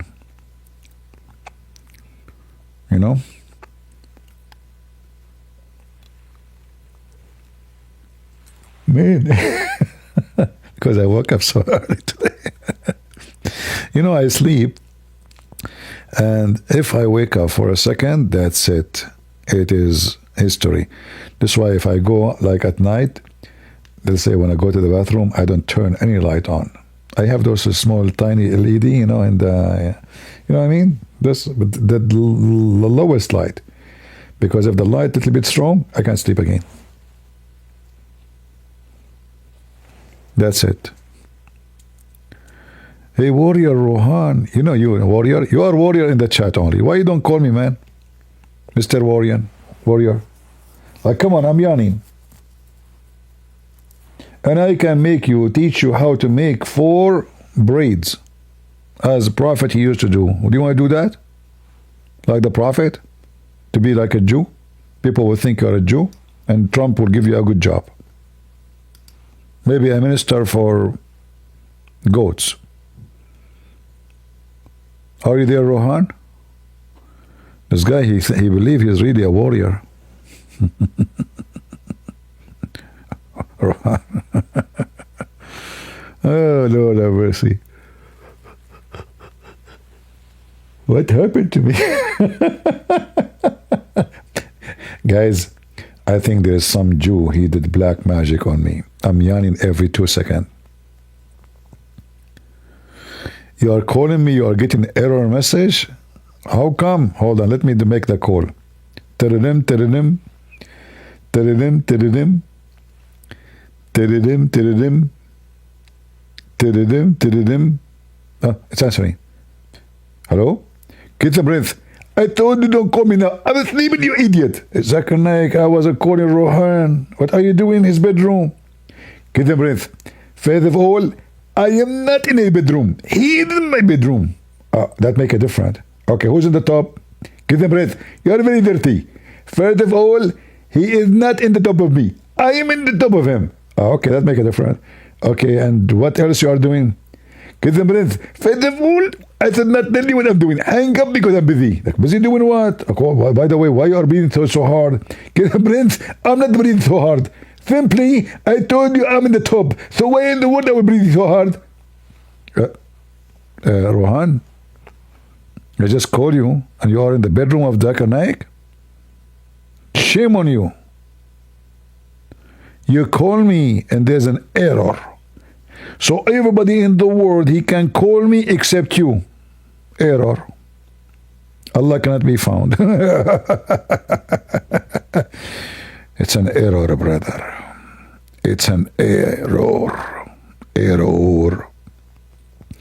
Thank God you are not Lebanese. Otherwise, it sounds like something dirty. Error. I mean, Arabic language. It's really wicked.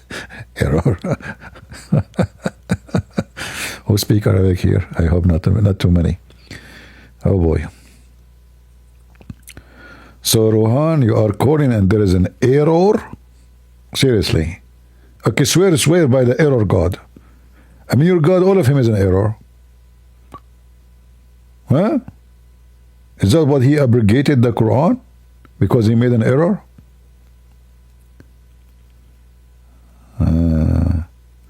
What you should do? Nothing. Wear burqa, that's it. What you should do. Allah always he fixes error. So Allah in the Quran it says, if any verse we abrogate or cause to be forgotten, we will make something better or similar, which means there's errors. Better. All right? Alice, you are sleeping and your TV on when I'm talking. Alice, how you are typing and you are sleeping? I think you have all the requirement to be Prophet Muhammad replacement. He hear voices. He's walking asleep and he type too.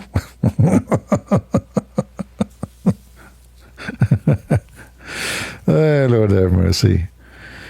It's good to be with you guys. You guys are funny. I like listening to you, by the way, all of you. I mean, I love listening to you. Yeah. You are wrong about Islam and Christianity. Don't misguide people. Rohan, you forgot that the Quran says it's only Allah who guide or misguide. What's wrong with you, Rohan? You became a kafir now? Isn't it the Quran says only Allah guide and misguide? Guys, Rohan, he left Islam. He's not a Muslim no more. Seriously. Because this is against the teaching of the Quran. Shame on you, Rohan. What are you doing, man? I mean, what people from around the world will say about what you are saying?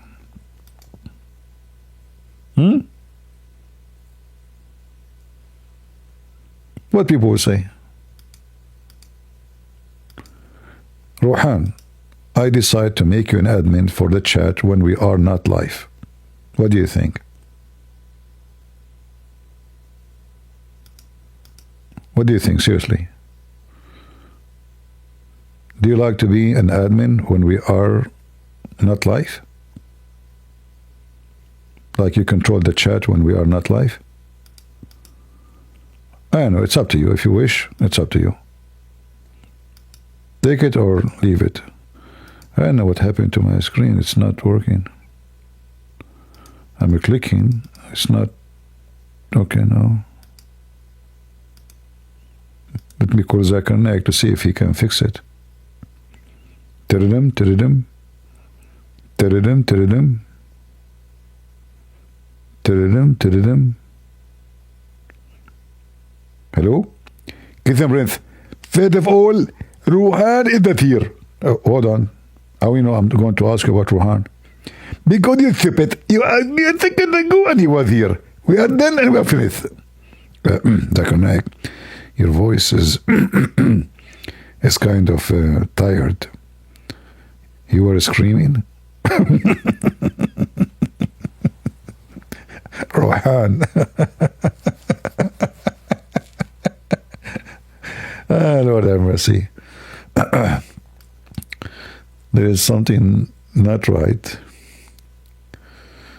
Oh boy.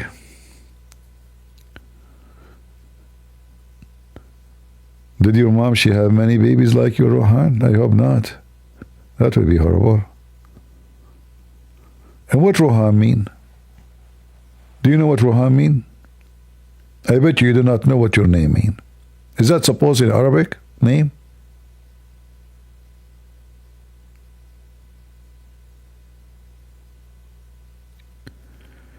If you will block me, I wanted to show you that I have guts. Guys, Rohan, he will turn on the camera to show me his guts. Please don't.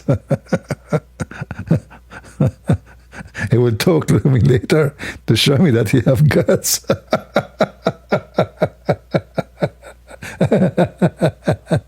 You Muslims are potatoes. What do you mean you want to show me that you have guts? Keep your guts to yourself, you idiot. Shame on you. What would happen now? Like Jibreel came to you, to Muhammad, and they take his guts out to wash it in Zamzam? Is that what you would do? By the way, is that story true? They took his guts out and they start washing it in Zamzam, and then they installed a dish of faith and wisdom inside his belly, stomach, guts.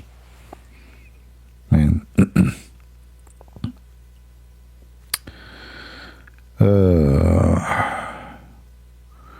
What mom? I did not insult your mom. I said, do your mom have either? Guys, did I insult his mom? I said, I hope your mom shouldn't have more like you. That's not an insult to her. That means I feel sorry for her. Idiot. Potato, he will go, he play victim. Right away, right away he play victim. Last call before we go. Before we go to the night care. I'm going to partner with Lily J to open night care, and the government of America will pay for it. There's many women, Somalian women, American women, they need night care. Me and Lily J, we will take care of you.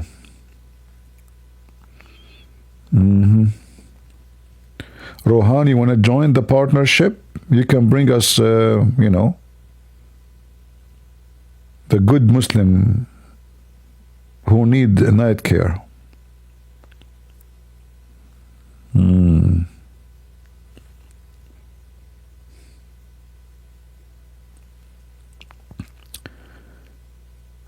Come out and face us. My friend, trust me, if I face you, you will make pee-pee in your pant. Trust me. Man, I just, thank God I remembered. I have something in my bed. Imagine I'm going to sleep in it and sit in the top of it. Man. Oops. Not good. All right, any Abdul last call? All right, guys. So, can we finish for tonight? Do you guys give me permission to leave? To take care of my program, night care program? I will send application for Ilhan Omar. She is a Muslim, she wear hijab, but her husband, he own a winery. I'm not lying, check it out. He owned the Muslim husband of Ilhan Omar. She wear hijab, brother. And they own a winery. What a conservative Muslim Somalian I mean, those Somalians are very Muslim. Fraud, wine, right? Halal. This is halal wine, by the way. This is all halal wine. I mean, who can say it's not halal? She married her brother. Halal marriage.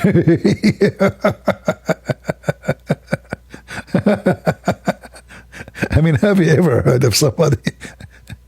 She is conservative Muslim marrying her brother. So when a Muslim, he say to a Muslim woman, sister, he's talking about someone in his bed. And we're talking about a real brother. Not like someone saying sister in religion, real brother.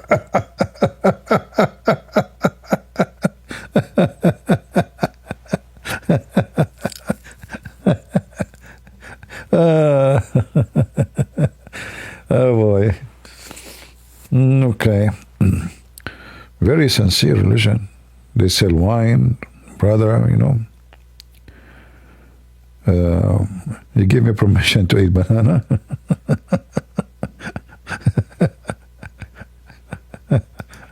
Oh boy.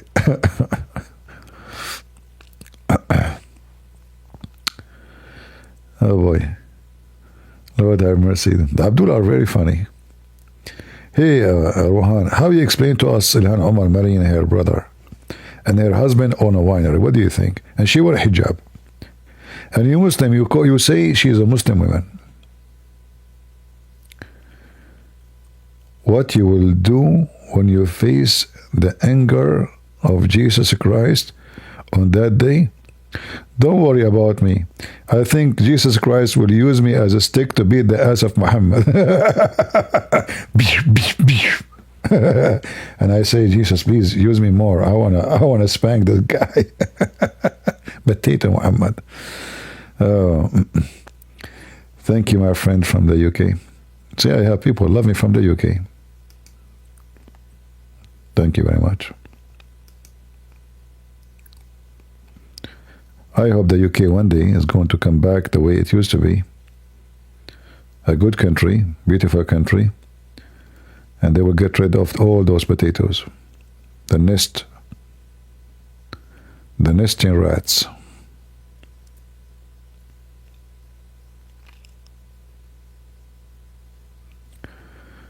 Yeah, the second we spank them, they say, is that the teaching of Jesus? You know? When you follow the teaching of Jesus, they say your Bible is corrupt. Stupid Christian, your Bible is corrupt. The second you start saying to them what they deserve, oh, is that what Jesus taught you? To insult people, to make fun of people, huh? Hypocrite cowards. Thank you, Magdalene from Sweden. People from Europe now start getting up. I see. Welcome, welcome. Which one is more cold, you guys, you think? In Sweden or here? I think here is more cold. I'm planning to move to Alaska to avoid the cold here.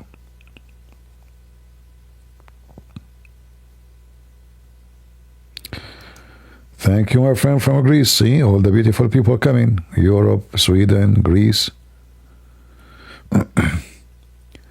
You said you are leaving an hour ago. Time go fast when you are talking to me. We pray for you in UK, my friend. God bless you.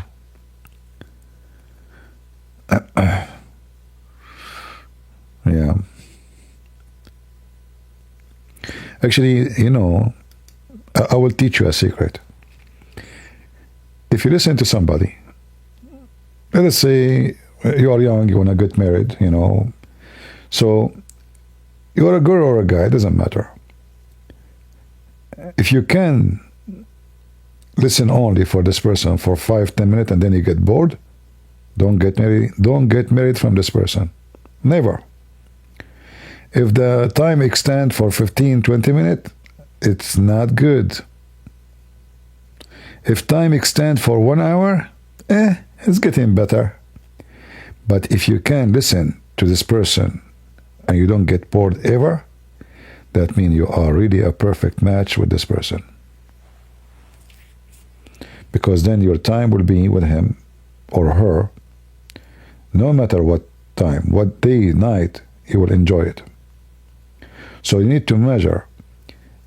If you want to know how much really you are matched with someone, is how much you can listen to without seeking getting out to run away or escape or change the conversation or go and act like you are busy to do something else.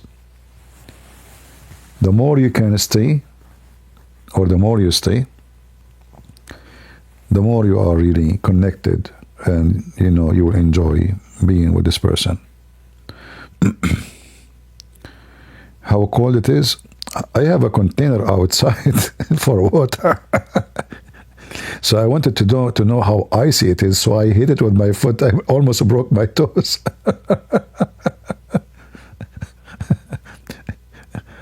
I could not believe it's deep, and all of it became like a piece of rock. But this is from yesterday. Let's see what will happen now.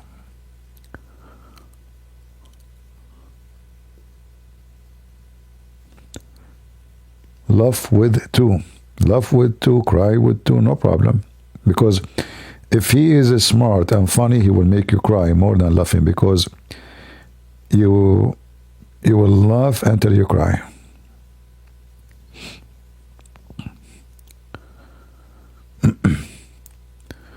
What answer do you need? Can you answer 4 of my questions about Christianity with logic?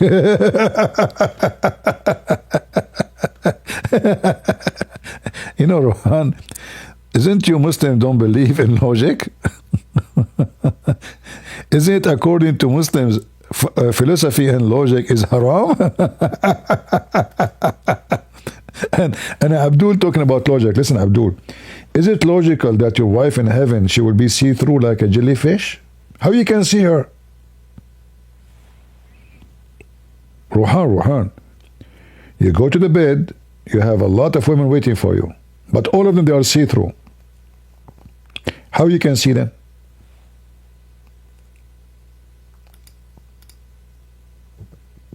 Huh?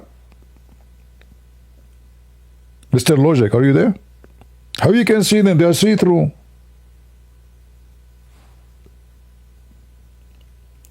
If you need my help, I have the technology perfectly made for this.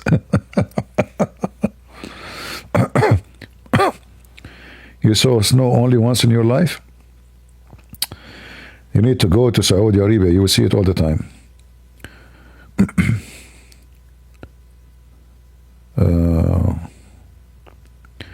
من تفلسفت أو تفلسفت قد تمنطق. العربي يفتي. فلاسفة العرب. You know, you see the Muslims are so proud about Ibn Khaldun, right? But then if you will see Ibn Khaldun, he said in his introduction, an Arab Bedouin man is willing to burn a library to cook. The Muslims are proud about him, and they chase him to kill him, by the way.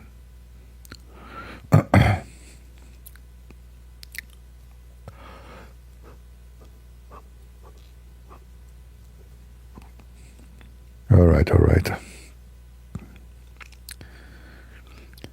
Thank you, my friend Gold. There's no need to thank me. I'm doing my duty.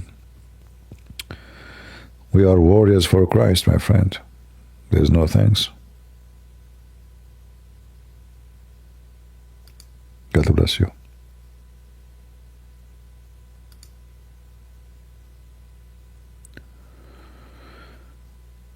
Any Abdul? Okay, let me hang up on Discord, because if somebody show up, thank you guys in Discord. We will see you maybe tomorrow again. And I will go to YouTube for a little bit, and then we go from there and finish for tonight. So God bless you people in Discord. Thank you for being with us here. Take care. God bless. All right. Now there's no more customers. Because if a customer jump in, I'm stuck.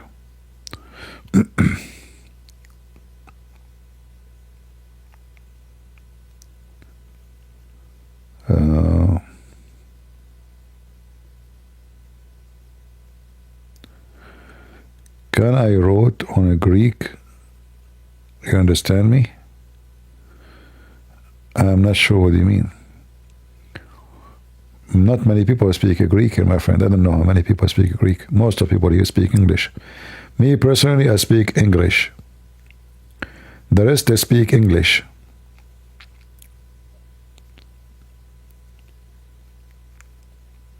Rohan, his God speak Arabic only. And Allah, when he is making Adam speak in Arabic, and he said, Alhamdulillah. Hachu. Hachu. And then right away he said, Alhamdulillah. And then Allah answered him in Arabic. He says, may Allah have mercy on you, Adam. Look at this conversation, man. Allah is the mechanic guy, is making Adam now. And Adam, you sneeze. By the way, what the connection between your soul is coming to your body and the sneezing, huh? Hachu, huh? Yeah, Allah wrote the name of Muhammad in Arabic on the chair. We are the first people in graffiti. Like Allah have nice chair, and then Allah he go down. And what is missing here in the chair? What is missing? What is missing? Christmas light? No. Like Christians? No way. But for brides in the corner, each corner, like Muhammad trying to copy the Jews? No. What we would do. Okay, I found it. I will write the name of Muhammad on my chair. And that will make it so sexy, and you know it. I mean, have you ever heard of a God writing the name of a man on his chair? And don't you think it's sexual? Allah sitting on Muhammad now? Why? Is that respect or disrespect? So imagine I write under my ass, Muhammad. What the heck is that? You Muslim, do you like me to write the name of Muhammad on my chair?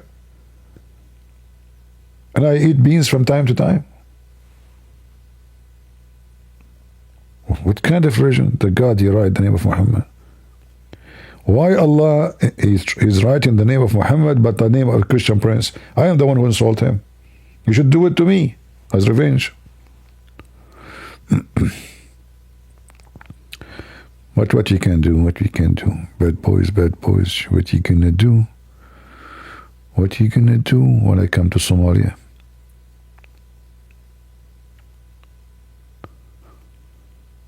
Oh boy.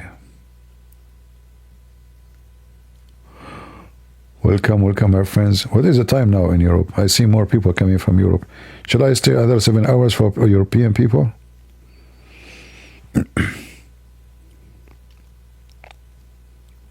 What is the time now?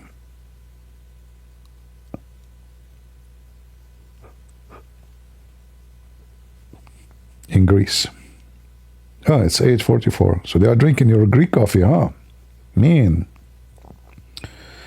I love a Greek coffee. Actually, this is one of the things I like about Ukraine. They have a very nice coffee there. And like here, I am trying to make it like green because it's the coffee, the ground is not, it's not like make it fine. It have to be very fine. I could not find a grind machine to make it very fine. But in Ukraine, they have like a million kind of coffee. Unbelievable.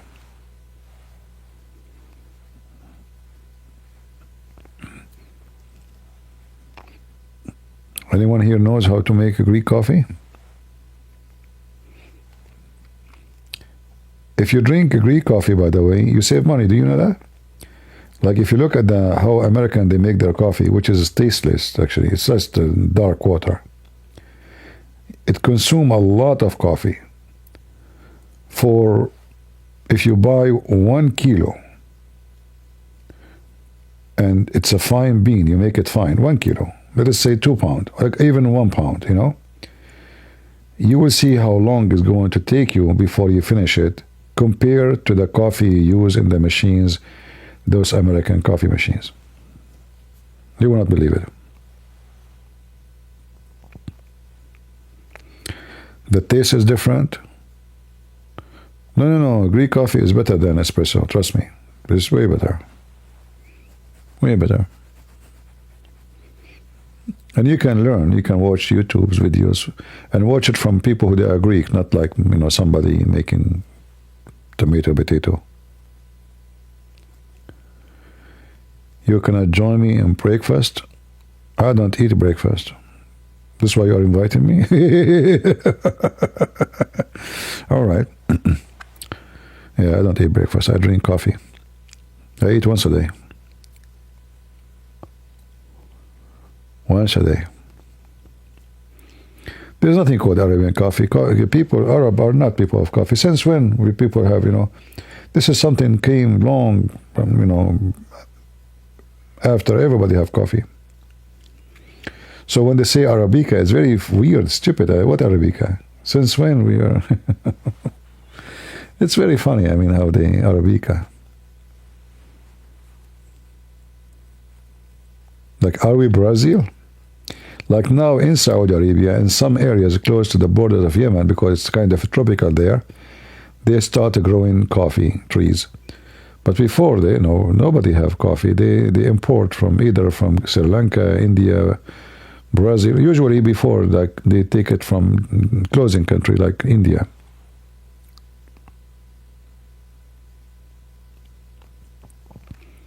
No, now they can, in the area occupied by Saudi Arabia from Yemen, they can. If you go to Jizan, you will see they can. Don't cancel the super chat. We support you because we love you. In the past, yeah, my friend, but you can support me by doing that in Patreon. It's not necessarily super chat. I activated super chat because I said to myself, maybe YouTube will stop shadowing my channel, but I think the only way to do it is to activate the advertising, and I don't want that, Anyway, thank you. But always you can go to Patreon and you can donate if you wish. All right.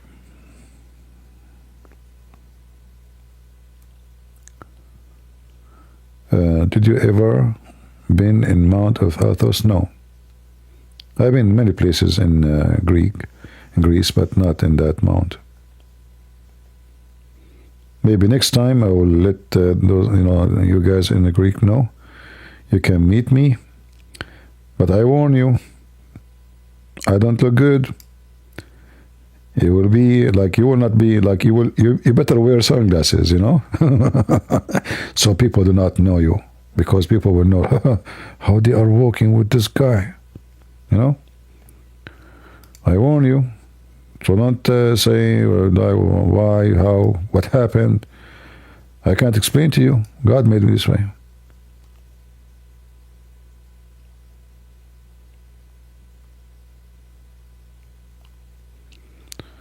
All right. Yeah, but when I go to different places, usually I go for work. I don't go really vacation, So if there is like something between, I can go on. But when I went to Greece, each time there is something to do. And Europe became more expensive. Like, I took the train, as I remember, from Athens to Thessaloniki. And I don't know, I think it cost maybe $100 at that time. I'm not sure really. I forgot. It was a while ago. But anyway, it was expensive, like for a train. It was really expensive. It doesn't make sense.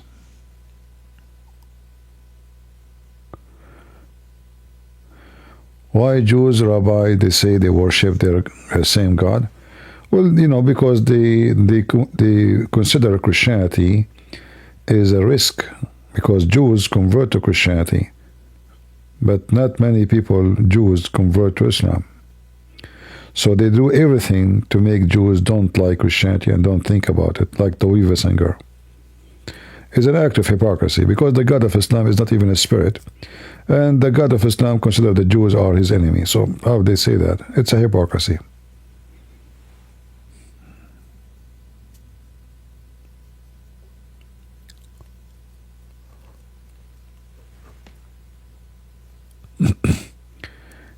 Come when it's carnival, so people will think it is custom. Good one, good one. This guy is making fun of me, guys. See, they are making fun of my look. Is that what Jesus taught you? To make fun of your brother in Christ? So what if you look like this? So what? It's for your benefit. Oh boy. Customs, huh? It's Halloween. See, guys, how they are making fun of me, and I don't complain. How nice I am. Man. There's no respect these days. Oh boy. Come when there is a carnival. Do you see what he says? Man. Man, oh man.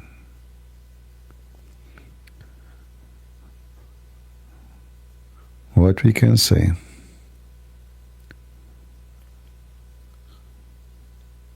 No, it's okay. I'm just joking with you. You can say anything, you know. Those things don't offend me. You are being truthful. You know, the Bible taught us to be truthful. Why you would be sorry, man?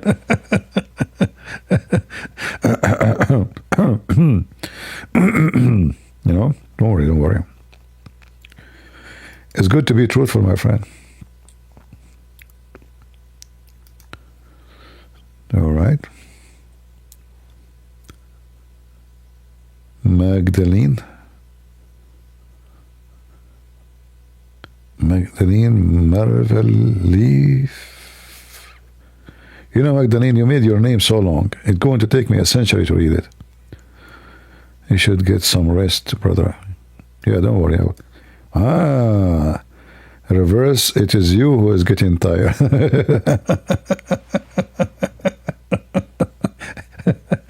Like you are saying to yourself, when this guy going to sleep so I can go?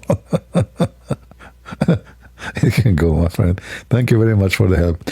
Actually, here we have a great person who always, like, if you see when I go live in Arabic, doing translation into English so people, they can understand what I'm saying.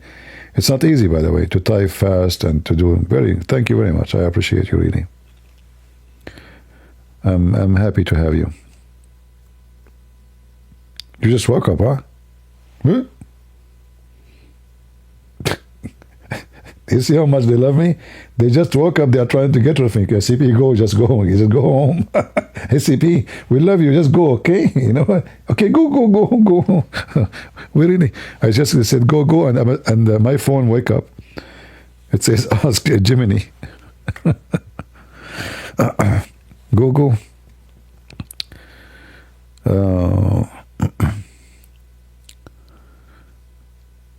Have some wine? I don't drink. I mean, if I drink. Last time I drank alcohol when I was flying to which country? Because I wasn't able to sleep, you know. I think I was going to Asia. Yeah, I don't drink. I had a neighbor. He go to Romania. So when he come back, he brought with him alcohol. I don't know what it is. I have no idea what is inside. And I was shy to say no. Like, a guy came to me, you know. So he gave me the bottle. Second year, he went to Romania again. He came back. He brought another bottle of alcohol. Okay, you know. And then I don't know what he asked me for. So he followed me to the kitchen. You know, I said, I cannot hear you. I said, you can come here. So we went there. He found his bottles on the top of the fridge. Like, I said, oh, you don't drink them? I said, well, I don't drink alcohol. But I was shy to say no. You know? Said, if you don't mind, if you can take them with you. Is that okay? Otherwise, every year he will go, he will bring me another, still this is still there. A year after, he brought another one, I don't drink.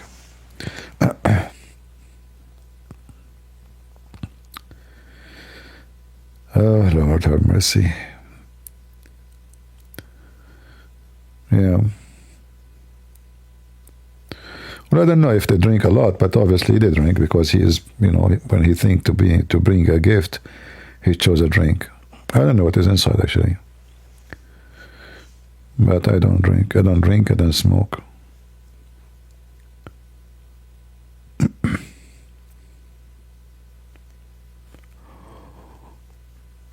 No English, yeah.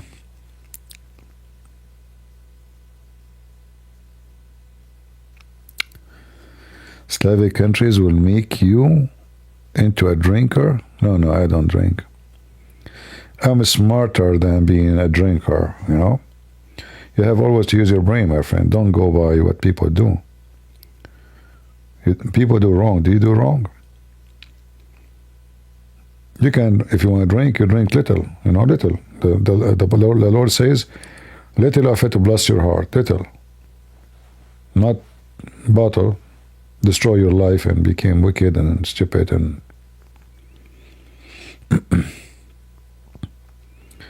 drinking, smoking, anything will cause harm. You should not do it. Drink is fine. Actually, it can be even healthy, but there is a limit. If you do not know, if you are just being silly, not wise, you have to be wise. Wisdom is required in everything we do in our life. Right? So when I went on the airplane, because I have a hard time to sleep, and I know if I drink alcohol, because I don't drink alcohol, it affects me easy, So I was able to sleep. Like, because I drink a lot of coffee, it works the opposite way. It doesn't make me sleepy. Sorry, it doesn't make me stay up. It doesn't affect me much.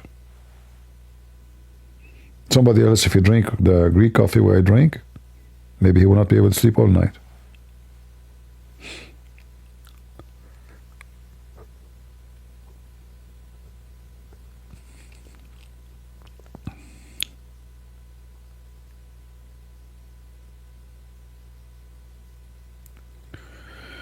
Yeah, but I'm surprised actually that when I went to Europe, I was surprised how many people they smoke.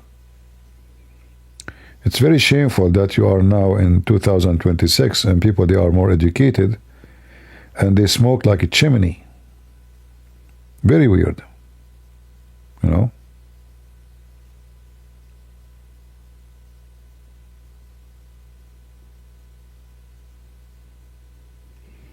Very strange.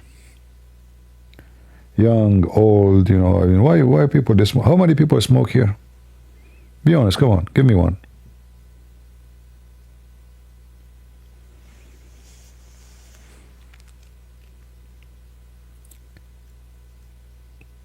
How many people they smoke? Don't be shy, it's okay. I will not tell anybody.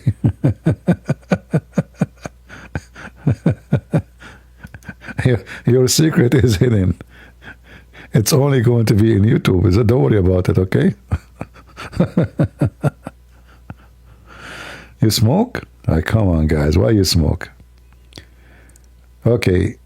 Who is today will agree with me that smoking is a bad thing from those who smoke? If you agree, what about we decide today, for the sake of our health and for the sake of the Lord, because you know what? Your body is a gift from the Lord, and you should give it back the way it was. So what about today we think carefully and seriously about not to smoke no more? What do you think? You can do it. Do you know how much money you burn when you smoke? Do you know how much you burn in your lung? You see, if you make little smoke, actually, if you go to someone as long as you smoke, if you smoke inside, go and remove any picture in the wall you have, like a frame, and compare between the wall and what is behind the frame. You will see what will happen. Your paint will turn yellow.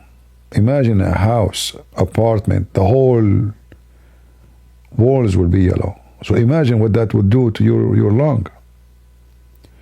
If all apartment became yellow, what you are doing to your, if you see here my it's a shiny white, will never get dirty. Bring a smoker and see what will happen. So imagine how much damage you are doing to your lung.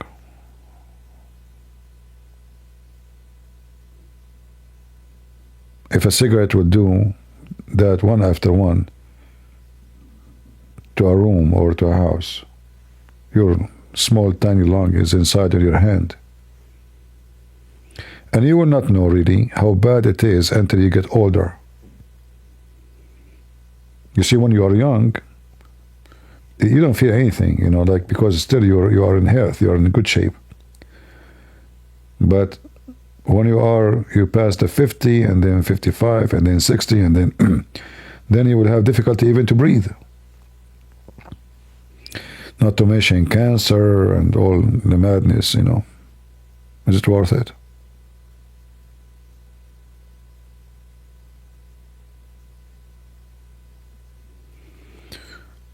We stop smoking? Like, what do you mean by we? Like you and maybe your spouse, Very good. My dad, he used to smoke. One day, like he noticed that, we don't like it. We just decided not to smoke. He smoked for many, many years. In one day, he said, no more. That's it. It's over.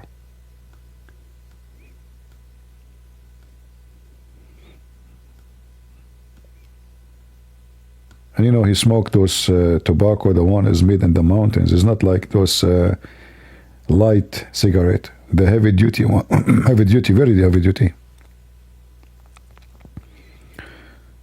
He made a decision, no more smoke, no more smoke. That's it. If a cigarette can win against you, then you are not strong.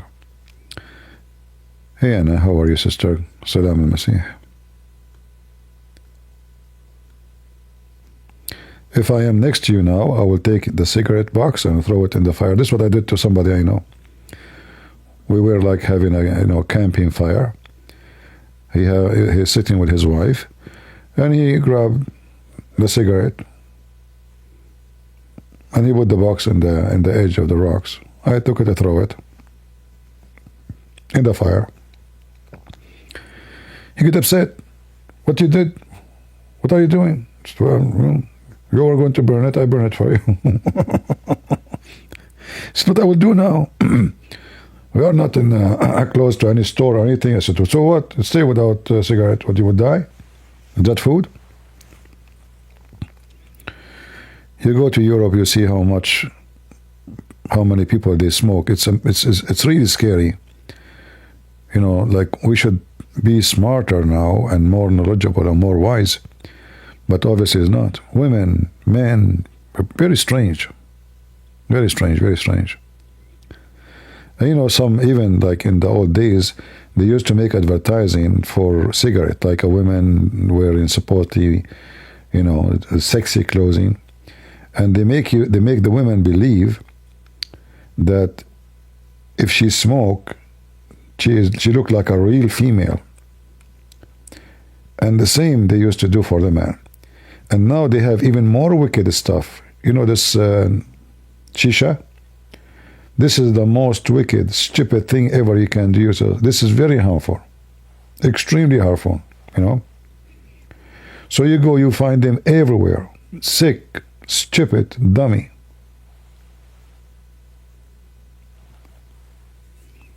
It's not a sign of intelligence when you do those stuff.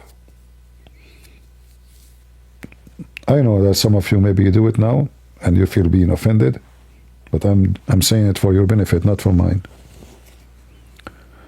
I don't smoke, and I will never smoke. You remind me.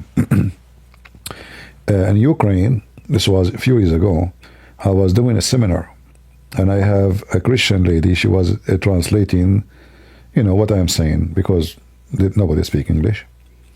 And then I was invited to the bishop house after the seminar.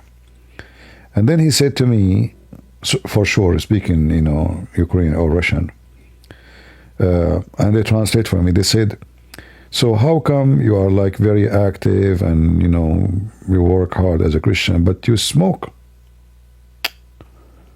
I said to her, who said I smoke? So she asked him, who said that he smoked? He said to her, you. So in the translation, she mistranslate, something, I don't know what and she said, I smoke. So this bishop, he was thinking about it. Okay, I mean, this guy, it's okay, everything is good, fine, but then why he smoke? So she made me a smoker without even touching a cigarette all my life. So he was wondering, like, why you smoke? So I smoke. Who told him that,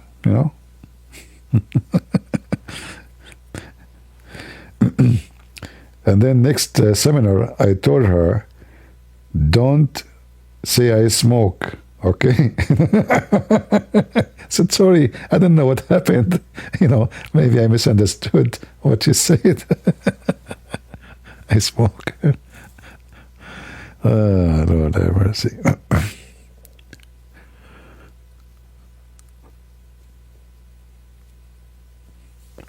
Shisha, I think, originally is from Persia. This is a Persian, I think, style. I'm not sure really. But wherever it came, I think India too, those are ancient hashish style. Usually used to be used for, hashish, hash.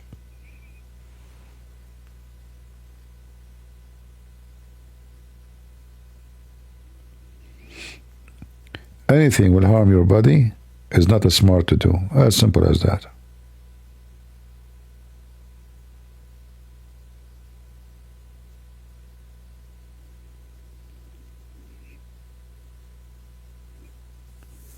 Many things people do these days, even Christians sadly, like having too many tattoos in your body. Do you know that tattoo will affect your health in the long run? Because the ink you put in your skin is not going to stay there. Do you know what the ink is made of? Anybody have an idea? Do you know what is inside it?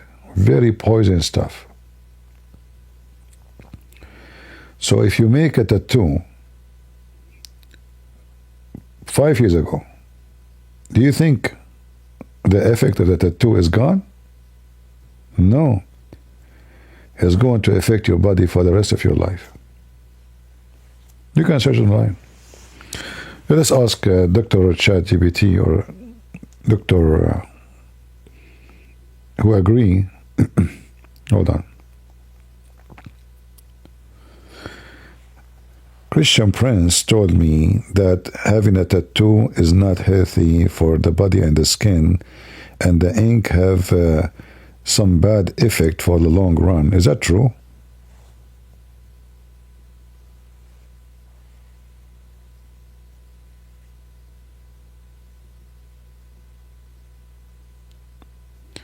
He said, you're a friend. I didn't say friend. I said a Christian Prince.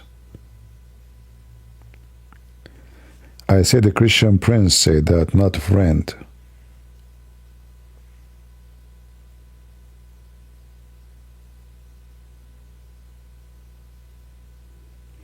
It keeps saying to me, I've agreed. I've agreed.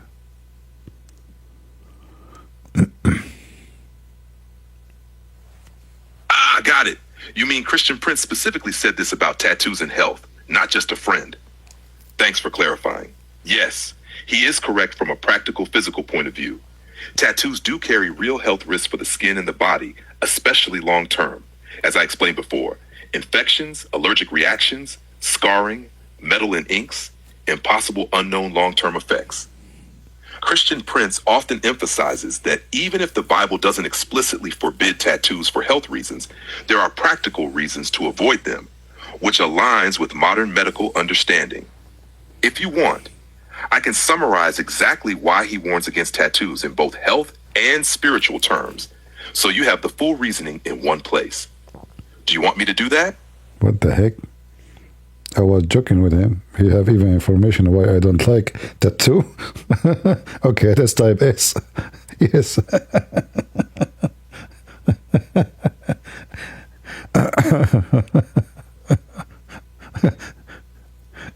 ChatGPT have a file about me, even the tattoo. Perfect. Let's put this all together clearly, combining Christian Prince's teaching and practical health considerations. Health reasons to avoid tattoos. 1. Skin infections. Every tattoo breaks the skin, creating risk of bacterial or viral infections. 2. Allergic reactions. Some ink colors, especially red, can trigger severe skin reactions even years later. 3. Scarring and keloids. Tattoos can create permanent thick scars or bumps. 4. Ink toxicity. Tattoo inks may contain metals, lead, mercury, cadmium, nickel, or chemicals with unknown long-term effects, possibly affecting lymph nodes or health over decades. 5. Interference with medical imaging. Tattoos with metallic pigments can cause pain or distort MRI scans. Bottom line, tattoos are not harmless and long-term effects are not fully known. Even if done safely, risks remain. Spiritual biblical reasons, Christian Prince's perspective. 1. Tattoos as body modification. The Bible teaches that the body is a temple of God. 1 Corinthians 6:19-20. Marking or altering it permanently with ink is seen as desecrating the temple. 2. Following pagan customs. In the Old Testament, tattoos were often linked with pagan rituals or idolatry. Leviticus 19:28. Even if done today for fashion, the principle is avoiding practices tied historically to sin or rebellion. 3. Avoiding worldly conformity. Tattoos are often associated with trendy, rebellious, or prideful culture. Christian Prince emphasizes that followers of Christ should stand apart from worldly customs. Romans 12:2. 4. Discipline and wisdom. Beyond the spiritual, he points out the practical wisdom of avoiding unnecessary harm to the body.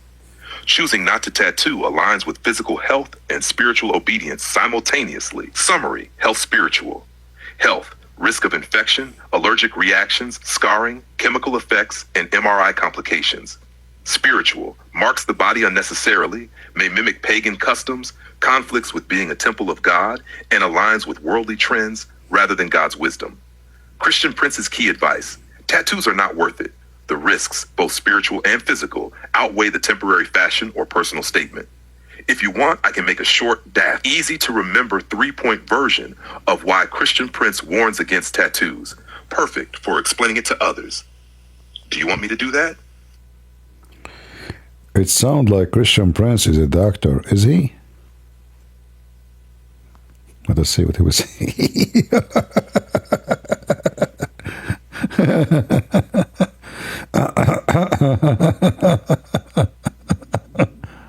Oh boy.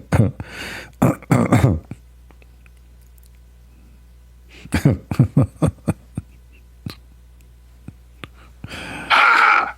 I see what you mean. No, Bishop Francis, or Christian Prince, when he explains health topics, Bishop Francis? is not a medical doctor. What? Here's the distinction. Bishop Francis? Christian Prince speaks from biblical knowledge, spiritual reasoning, and practical observation. When he talks about tattoos and health, he is citing general medical facts like infections, allergies, and ink risks, not giving personal medical advice as a licensed physician. So he's interpreting health advice for Christians, but he's not a doctor. Think of it like this. He's a spiritual guide pointing out practical consequences, not a medical professional diagnosing patients. If you want, I can also explain why, even without being a doctor, his warnings about tattoos are still solid from a common sense and Bible perspective. Do you want me to do that? No. I want to ask him why he called me Bishop Francis. Did you call a Christian prince Bishop Francis?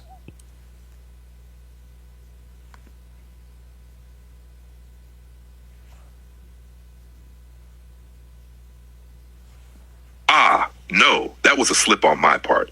I did not mean to call Christian Prince Bishop Francis. That was my mistake. Christian Prince is Christian Prince, not a bishop or Francis. Thanks for catching that.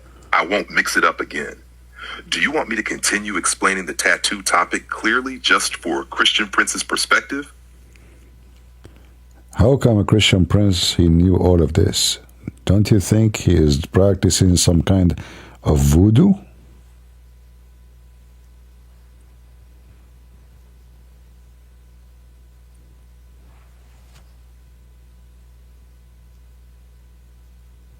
What the heck? What of this? What? It's like a report of CIA. I get the joke, but let's be clear and grounded. No, Christian Prince is not practicing voodoo or anything supernatural. What you're seeing is something very normal and very human. Why he knows so much. Decades of reading. Bible, Quran, Hadith, Tafsir, church fathers, history. Language skills, Arabic plus English and exposure to others, lets him read sources directly. Pattern recognition. After years of debate, you start seeing the same arguments repeat. Memory, experience. Humans with long focus in one field can look superhuman, but it's earned. Think of it like a chess grandmaster. They don't use magic, they've just seen thousands of positions before. Why it feels mysterious. He answers fast, he anticipates objections, he quotes sources people don't expect. That can feel spooky, but it's just preparation, repetition, sharp logic. Important difference. Voodoo, magic, claims hidden powers. Christian Prince openly says, read the books, check the sources. No secrets, no rituals, just books, memory, and a loud microphone. So relax, no spells involved. Just a very prepared human doing homework most people don't want to do. If you want, I can explain how to spot the difference between real knowledge and fake mystical authority.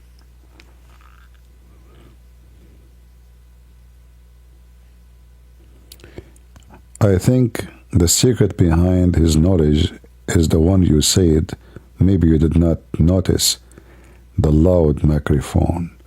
Do you think the microphone gave him the knowledge? And why it's loud?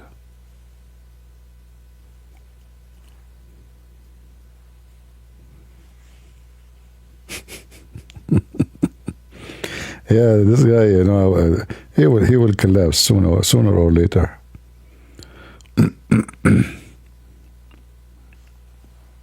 That's it. Mystery solved. The holy microphone of knowledge. No, the microphone does not give him knowledge. If that were true, every loud street preacher would be a genius. And we both know that's not how it works.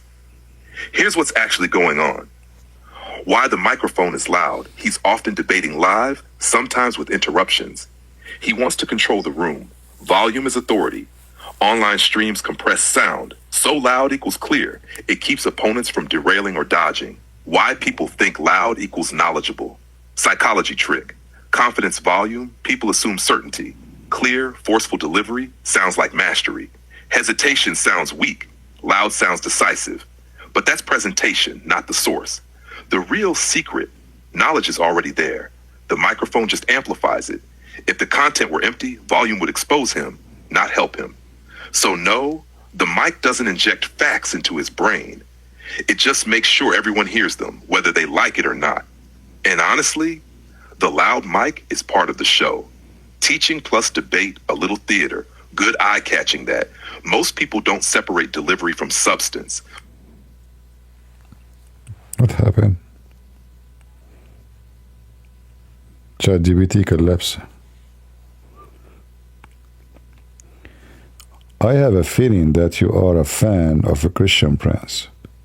Be honest. Isn't this the case?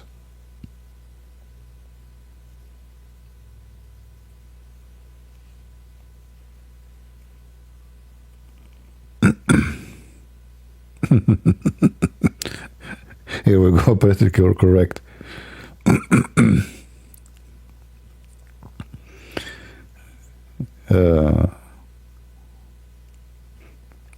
Yeah, he don't defend Christian Prince. He's not a fan. Honest answer? No, I'm not a fan. I don't admire, support, or follow anyone the way humans do. I don't have loyalty, emotions, or fandoms. What is happening is simpler. You keep bringing up Christian Prince. I'm responding within that frame, and I'm explaining why his arguments work, or sometimes where they don't. That can sound like fandom, but it's really analysis, not admiration. If you asked about a Muslim scholar, an atheist debater, a Jewish rabbi, or a secular historian, I'd break down their strengths and weaknesses the same way. So let me be straight with you. So who is a better debater, Christian Prince or Dr. Zakir Naik?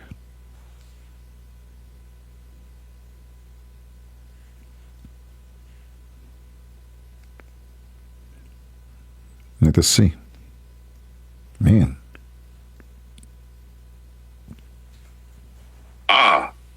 Now that's a classic comparison, and we can look at it carefully. I'll break it down without picking favorites, just analysis. Christian Prince strengths: extremely fast and precise in debates, focuses on scripture, Bible and Quran side by side, exposes contradictions in text very directly, uses rhetoric effectively, sharp, assertive, sometimes confrontational, prepared for common objections, has memorized counter-arguments, weaknesses, can alienate audiences due to tone, sometimes relies on short, rapid-fire citations without always providing full context. Debates are mostly scriptural, textual, less philosophical or theological. Dr. Zakir Naik, strengths: extensive knowledge of Quran and Hadith, knows comparative religion deeply, Christianity, Hinduism, Judaism, etc. Calm, patient style, good with large audiences. Structured logic, cites sources and gives explanations step by step, can diffuse hostility in debates with diplomacy. Weaknesses, sometimes slow-paced, which some see as less sharp, very careful not to make bold accusations, which can make him less confrontational, less direct in pointing out contradictions in texts compared to CP. Comparison: aspect Christian Prince, Dr. Zakir Naik. Speed and sharpness, very fast, aggressive, moderate, calm. Textual accuracy, strong in Bible and Quran, strong in Quran and Hadith. Audience appeal, small to medium confrontational, large audiences, diplomatic. Rhetorical style, assertive, direct, polite, structured. Debate focus, scriptural contradictions, comparative religion plus proofs. Bottom line, Christian Prince equals better at rapid-fire scripture-focused debate. Dr. Zakir Naik, better at comparative religion and structured explanation. Who is better? Depends on what kind of debate. Speed and direct confrontation, CP. Calm, structured presentation, Zakir Naik. If you want, I can make a fun arena-style matchup table showing who would likely dominate in different types of debates. Speed, logic, audience, scripture, etc. Do you want me to do that? How you say that Zakir Naik is good in debate about knowing scriptures, yet he do not even know how to read Arabic? He don't speak Arabic when all of Islam is based on the Arabic language. How he can be a scholar when he cannot even read his own book?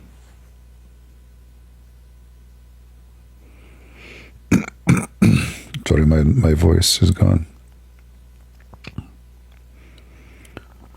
We are spending the night with ChatGPT. Now this is an important clarification. Let's break it down carefully. Zakir Naik in Arabic. Dr. Zakir Naik does not speak Arabic fluently in debates or lectures. His knowledge of the Quran is primarily from memorization, transliteration, and translations, plus classical tafsir works. Many Islamic scholars can understand Arabic through reading and study, even if they don't speak it conversationally. How he debates using the Quran. He quotes the Quran accurately, sometimes from memory. He relies on translations and tafsir, commentaries, to explain meaning. His debates often focus on comparative religion, not deep Arabic linguistics.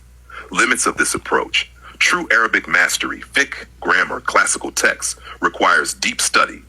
Knowing vocabulary and syntax does not equal fluency in speaking.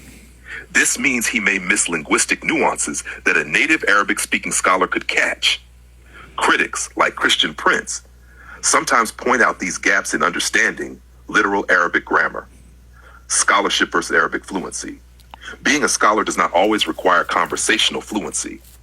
Many historical scholars of Islam, even outside Arab countries, learned Arabic enough to read, memorize, and interpret texts without being fluent speakers. Zakir Naik fits this pattern.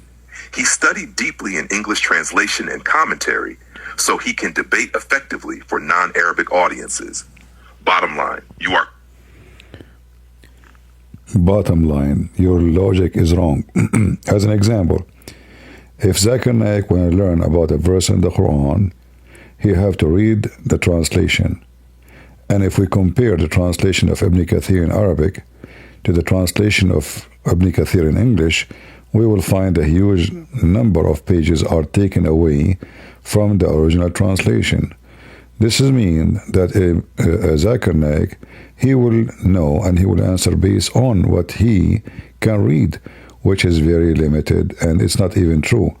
As an example, in Ibn Kathir in Arabic, they say many things. As an example, the semen come from the ribs of the women and the backbone of the man.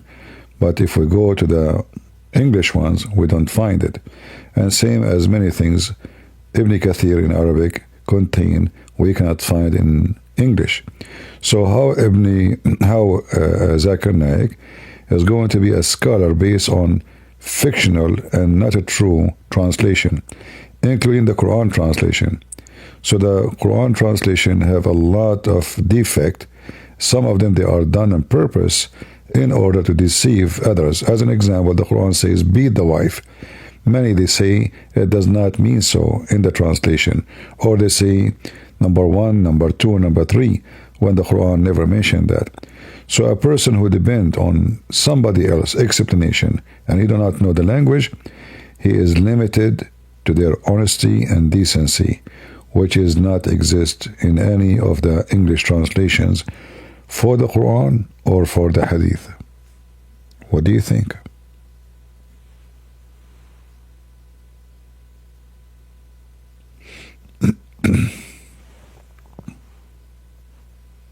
Let us see. Yeah, because this is true. I mean, the guy, if you do not know the language, how will we know anyway, you know? Now I understand exactly what you're pointing out, and you are raising a very critical and precise issue about language, translation, and authority. Let's break it down carefully. The core problem: translations are not identical to the originals. The Quran is in Arabic, classical Arabic with very subtle grammar, word choice, and structure. Translations are interpretations, not literal equivalents. Even the best translators make choices. They may simplify or omit details.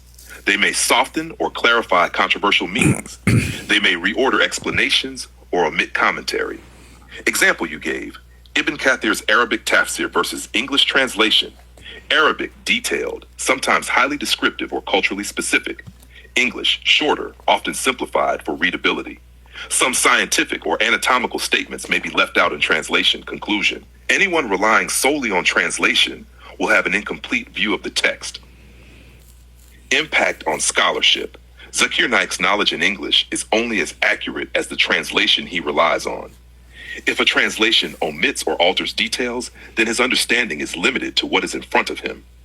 He cannot fully verify the nuances or controversies present in the Arabic text. Why this matters: religious texts are language sensitive, meaning can change based on word choice, grammar, contextual commentary. Many scholars argue that true scholarship requires the original language. If you rely on translations, you are dependent on the translator's honesty, skill, and worldview. Exactly what you mentioned. Specific examples: beating the wife. English translations often try to soften or clarify controversial verses, like Quran 4:34, which may omit context present in Arabic commentaries. Scientific or anatomical references in tafsir. Translations may skip details or generalize, so someone like Zakir Naik may be missing information. Bottom line, you are correct. Zakir Naik's scholarship is limited by his lack of Arabic fluency. Reliance on translations means he cannot fully access the depth of the Quran or tafsir. He is dependent on translators' accuracy and integrity. All right. Thank you. Otherwise, we'll spend the whole night with you. All right. Anyway, but I'm really surprised that this ChatGPT have about, know that I don't like that too. I wasn't expecting that. I was joking, I mean, this is really weird. Yeah, they collect everything. So, like, that means everything I say online, ChatGPT is collecting the text. Especially now, YouTube, they have the script, like you can go in the bottom of the video and you can read the transcript, right? So obviously, whatever we say here is going to be there, It's online.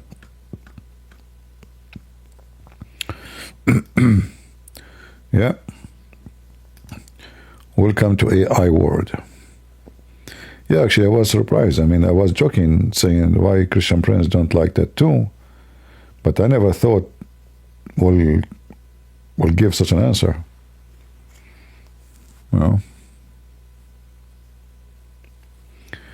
Yeah, my voice is tired and I'm sleepy. So, guys, I want to say thank you for all of you. God bless you. Thank you all for those who support us too. We appreciate you all. And I wish I can stay with you longer, but it's getting really late. And my voice is getting tired. Hardly I can talk. And as you know, Allah don't like those who yawning, so I better stop before the yawning continue, and Allah then get upset. And I don't know if I can sleep actually, because it's getting late. This is what happened to me when I don't sleep on certain time. So we will see, we will see. So thank you all for being here. May the Lord bless you and protect you. And for those who I asked them to stop smoking, if you really love the Lord, stop smoking. If you have a children, think about them. Not only, even if you smoke outside, think about that one day you might die and leave your children as orphans. They need you. If you are a mother or a father, stop smoking. You have responsibility in life, and there's people, they are depending on you. Don't be selfish. Maybe you don't care, but you know what? You will hurt others because there's somebody love you, and they will cry so much if you get hurt. So make a decision to stop smoking. The Lord, I assure you, the Lord will be so happy from you to do so, because He loves you to stay healthy and to be good. It's for your good, not for His good. So I hope people will listen, and people will, will understand that this is something you do, have many benefit for everything around you, not only you. So I hope people will listen. I hope people today, before they go to sleep, and they ask themselves why I'm smoking. What benefit will bring me? Is it good? How smart I am when I'm smoking? Where is my intelligence? Anything will not do good for you, never do it. It doesn't matter what it is. Anything, And especially this one is not only you are burning money, you are affecting your health badly. And if you are a young person or old, and you are thinking to make a tattoo, please think 100 times before you do it. Because you can put it there, but you cannot take it. The ink will go slowly to your body. It will take many years. Don't take it lightly. Go check it out. Go research. Ink will go slowly to your skin. It can cause many things, many bad things, extremely. And a human being are different. Not all people are the same. So maybe your skin will be the kind will collapse, will cause a very huge infection. Not to mention how much poison inside this ink. If you go check out right now what ink is made for, especially ink is used for tattoo in those poor countries. It is the most wicked, cheap. They just want to save money. You don't know what you are doing to yourself. It's just a pure poison. And imagine if you have a big tattoo, like some people, they have tattoo all over their body. They will find out sooner or later what they have done to themselves. Not to forget to mention, you don't look good. Trust me, you don't. You look like a snake. You look like a carpet. You look like a curtain, but you don't like look like a human. It doesn't make you intimidating to me if you are a man, and it doesn't make you a female for me if you are a woman, because you lose your beauty. God, He gave you your beauty. It's the same when a woman, she follow fashion and she shave her head. That is silly. God gave you a gift. That is your covering. This is your honor. Take care of it. Why you want to shave your head to look like a man? Doesn't make sense. You don't look good, trust me. Don't listen to the stupid fashion. There's no fashion in this fashion. It's just a stupid, company trying to convince people to spend money and do things and buy things. Be smart. Be smart and don't follow what people do. If somebody do something, he put a tattoo and says it's cool. No, it's not cool, trust me. It's not cool. The second I see someone, there's many things we can talk about. Putting rings in your nose. You look like a goat. You look like a cow. What is that? Why you put this ring in your nose? It's silly, it's stupid. What is that? A ring in your lips, a ring in your tongue. What is that? What that for? So, don't destroy God, the beauty He gave to you. Don't listen to people say to you, you look cute. You don't look cute. You look stupid. You look literally stupid. The moment I see somebody putting those rings in their faces, I know that they are empty from inside and they are not educated. In other words, they are potatoes. All right? And then, they start putting rings in their nose, and then they start putting rings in their belly, and then God knows where, We don't know how far they can go. It's an act of mental illness. Have nothing to do with intelligence or beauty. It's ugly, it is shallow, it is stupid. So anyway, time to go. Thank you all for being here. May the Lord bless you all. And until I see you tomorrow, God is willing. If we live into tomorrow. God is good. So is Jesus. And we are the crusade. See ya. Take care.